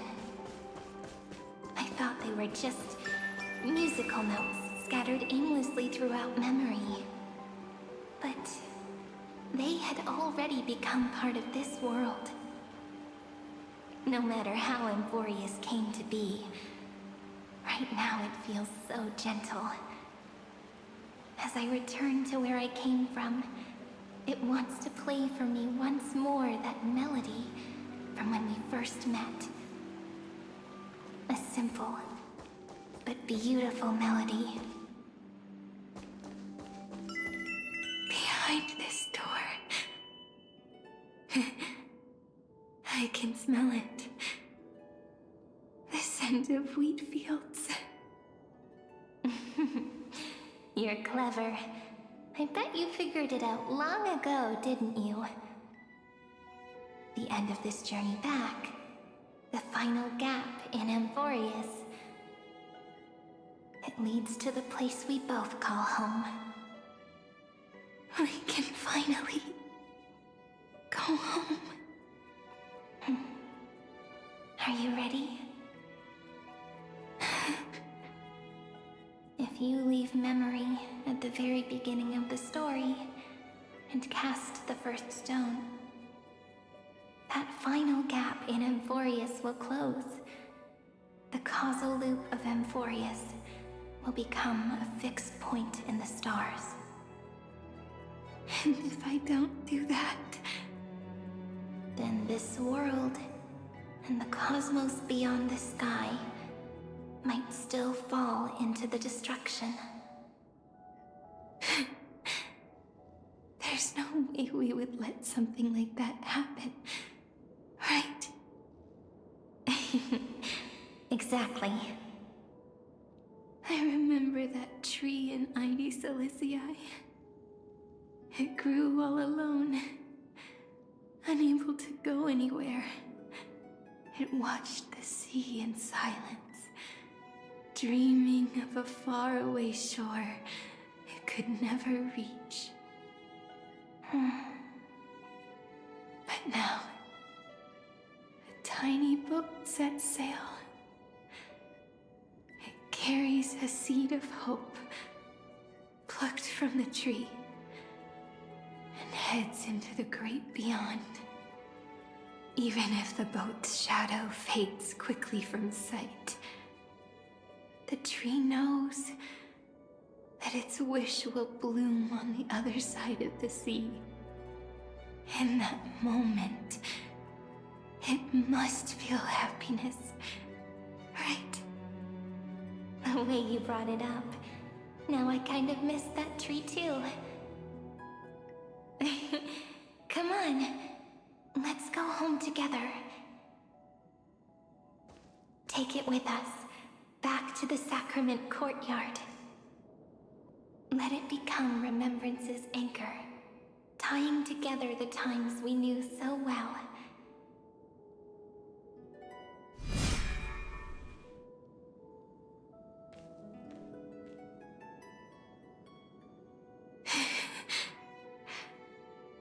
Let's go home. Together. Oh. That final note. Right. It's been with me all this time. This is Doe. It is also the first note. The one from the first time we met. And the one that stayed to the very end.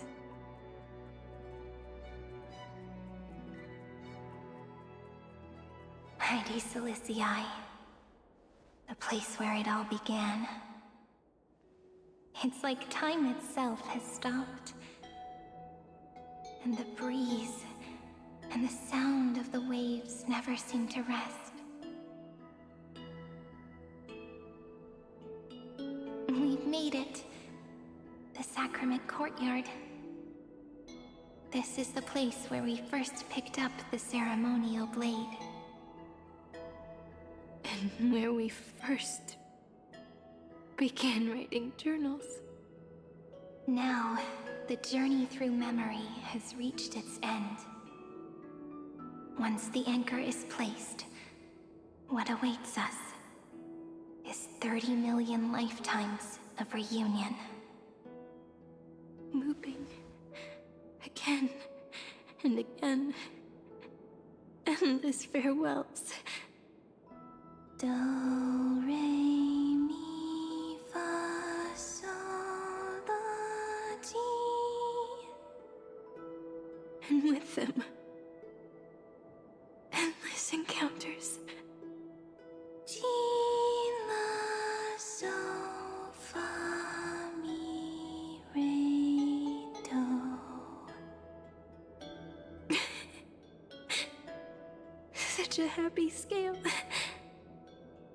Whether it's for Cyrene, the Deliverer, or every sprouting branch of Amphoreus, I leave this tale of love here. May the river of time flow backward, bringing scenes of the future before our gaze. In the eternal land that no one remembers. The legend of the Trail Place is about to begin.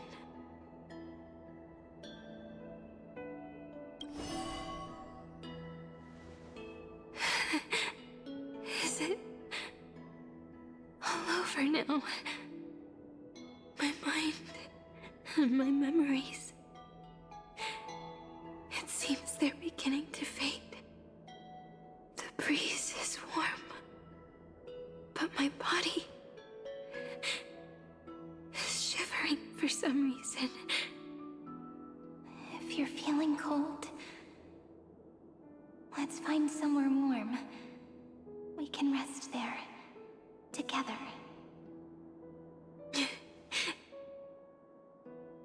Somewhere warm. I know just the spot. 405 504 093 365 432 252 496 720 618 600 216 945.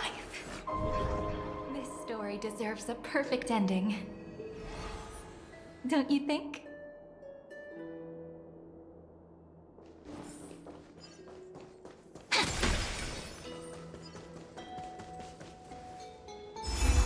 Treebeos. Ceridra. March 7th. Danhone. Electron. Hyacinthia. Caslana.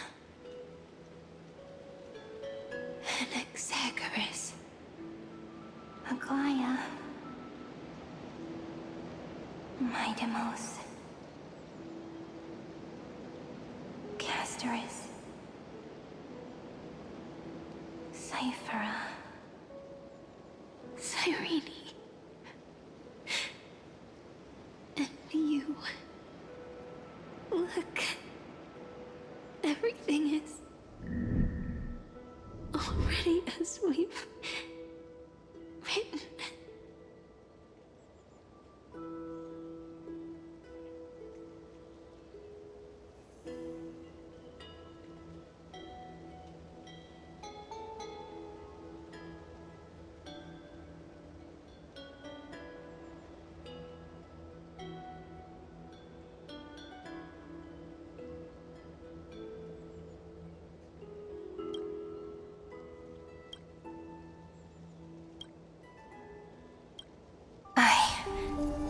Gaze that looks back on the world.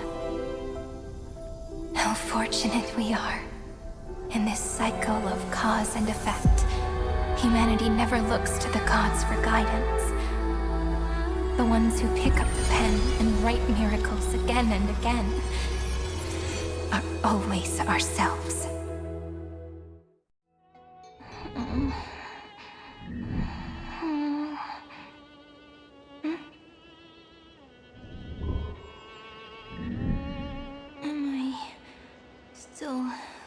Awake?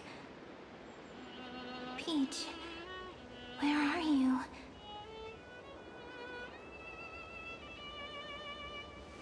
Are you still here?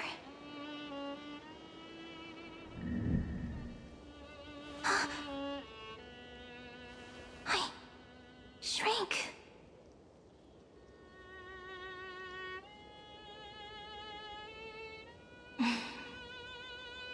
So that's how it works.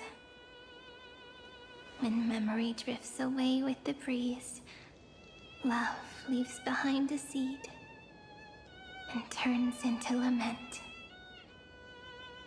Demiurge, Cyrene, Mem. Back again to the first, Philia 093. I always do have my charm. The final ripple nourished the great tree, and from it grew a single pink peach. We've been playing for so long, and you still haven't told me your name! I've told you so many times already. You're just forgetful. My name is Livia. Livia. If you forget again, I won't tell you next time. Livia. Got it. Then you have to remember mine, too. I'm... Piso. I always remember.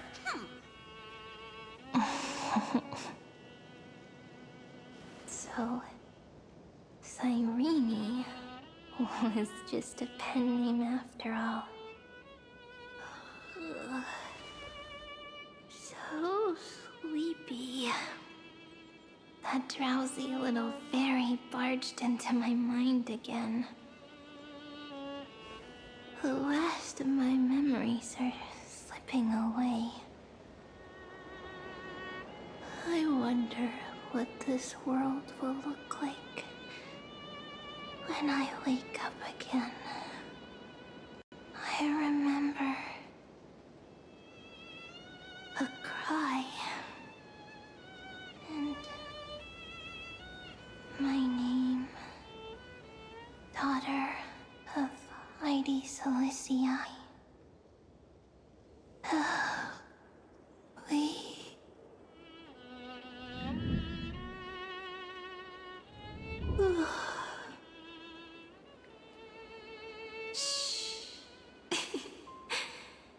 Never mind. The same seed, when planted in different soils, blooms into flowers that are alike, yet never the same. But what truly makes her beautiful is each and every soul in the world.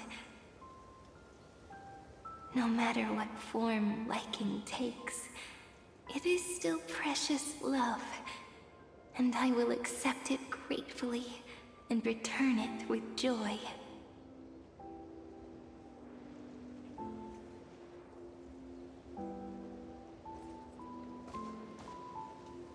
Do you remember my favorite story?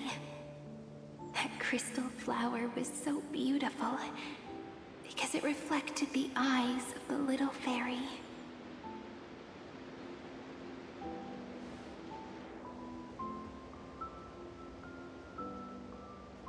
The stars across the cosmos will know I am the fairy who wrote, as I've written, together with you.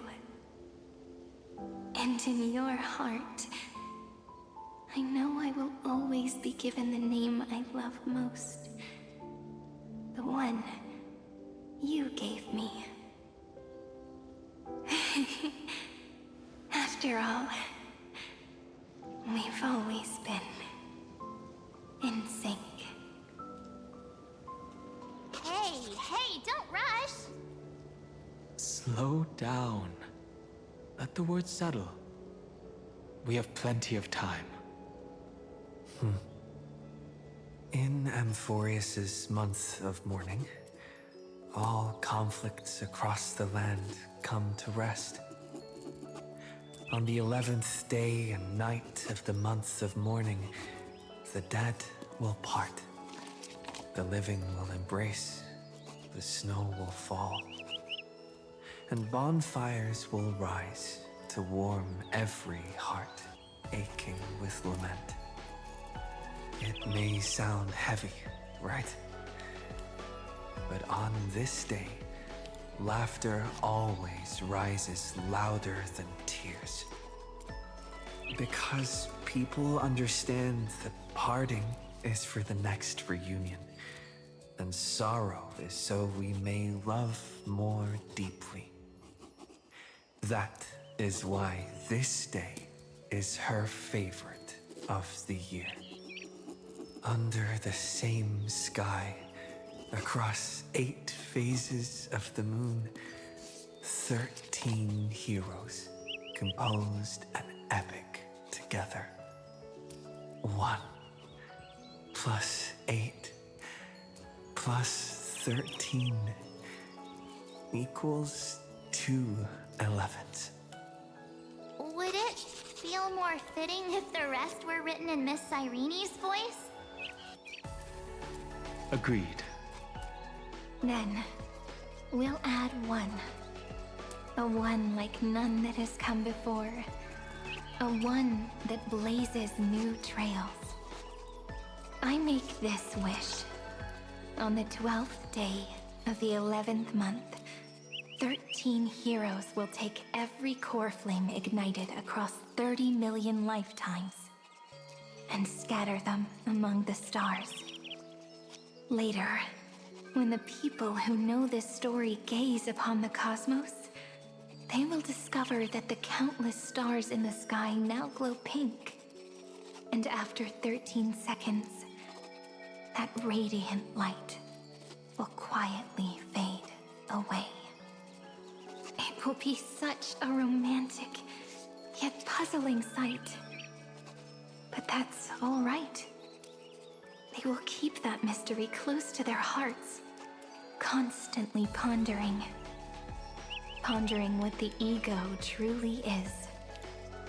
They will love. They will get hurt. They will rage. And in 30 million moments of helplessness, they will stitch their shattered hearts back together, again and again. But remember this well. Losses are a constant on the flame chase journey. There may be pain along the way, But you and I will never be alone.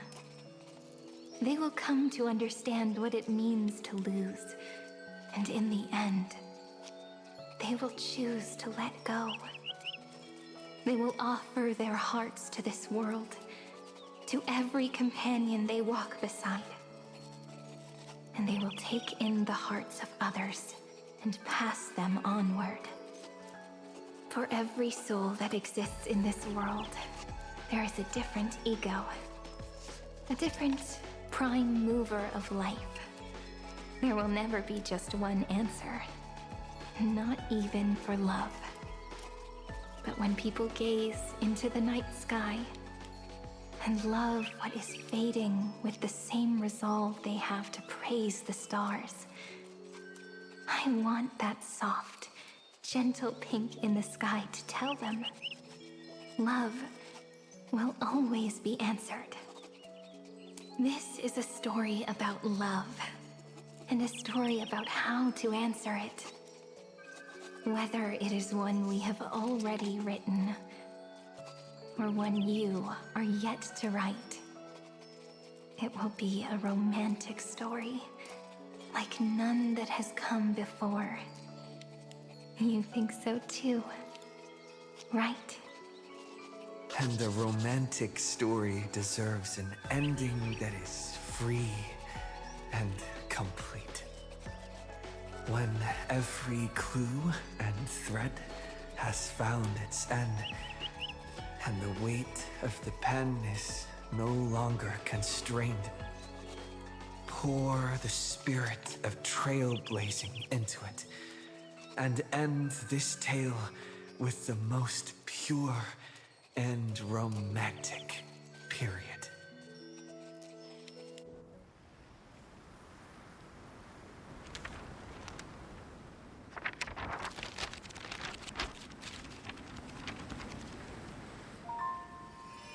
Light, sky, sea, stars, seeds, flowers, birds, hope, and love. Such words of beauty were how I first imagined the world. For as long as I can remember, I've used them to tell the stories of Amphoreus. And now, this is the last one. A story about tomorrow. Dedicated to you.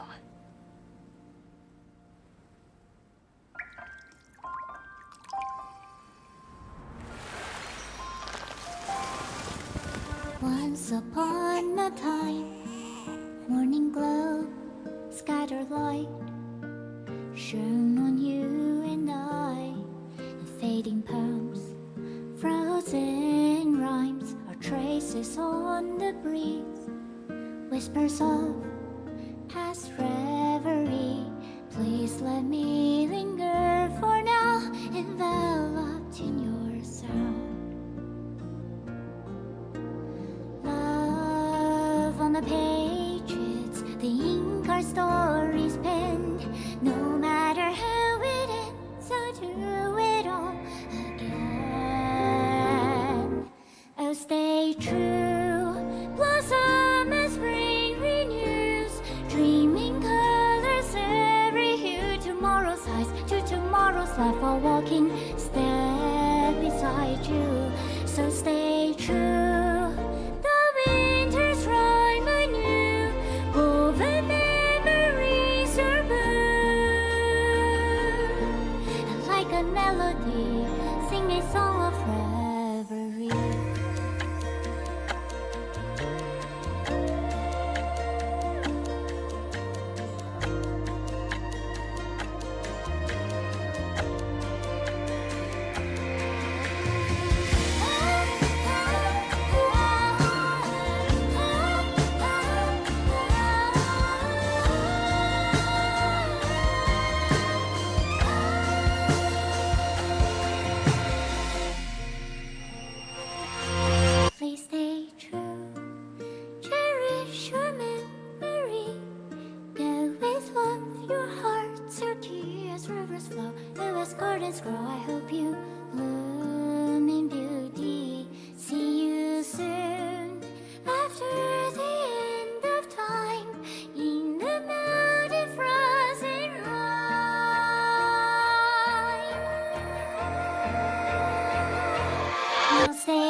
I guessed as much.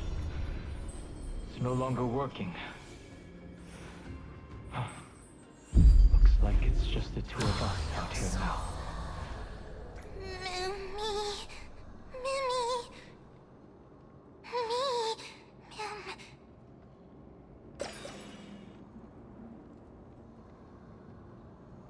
Let's find someplace safe to set up a base of operations first. This statue and the buildings we've seen so far point to a civilization here on Amphoreus.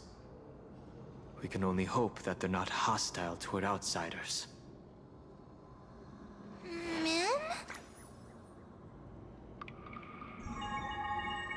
I've reunited with you so many times, and every time feels like the first time we met. Each time, love breaks through the stubborn cycles and takes flight toward a pink tomorrow.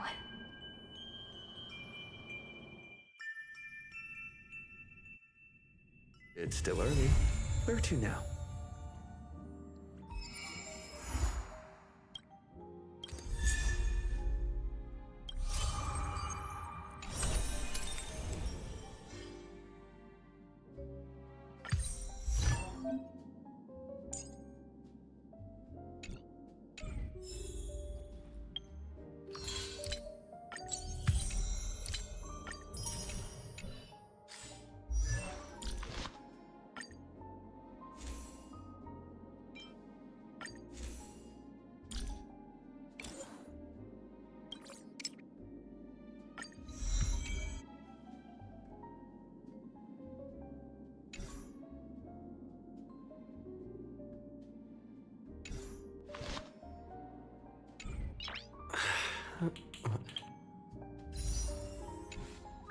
Not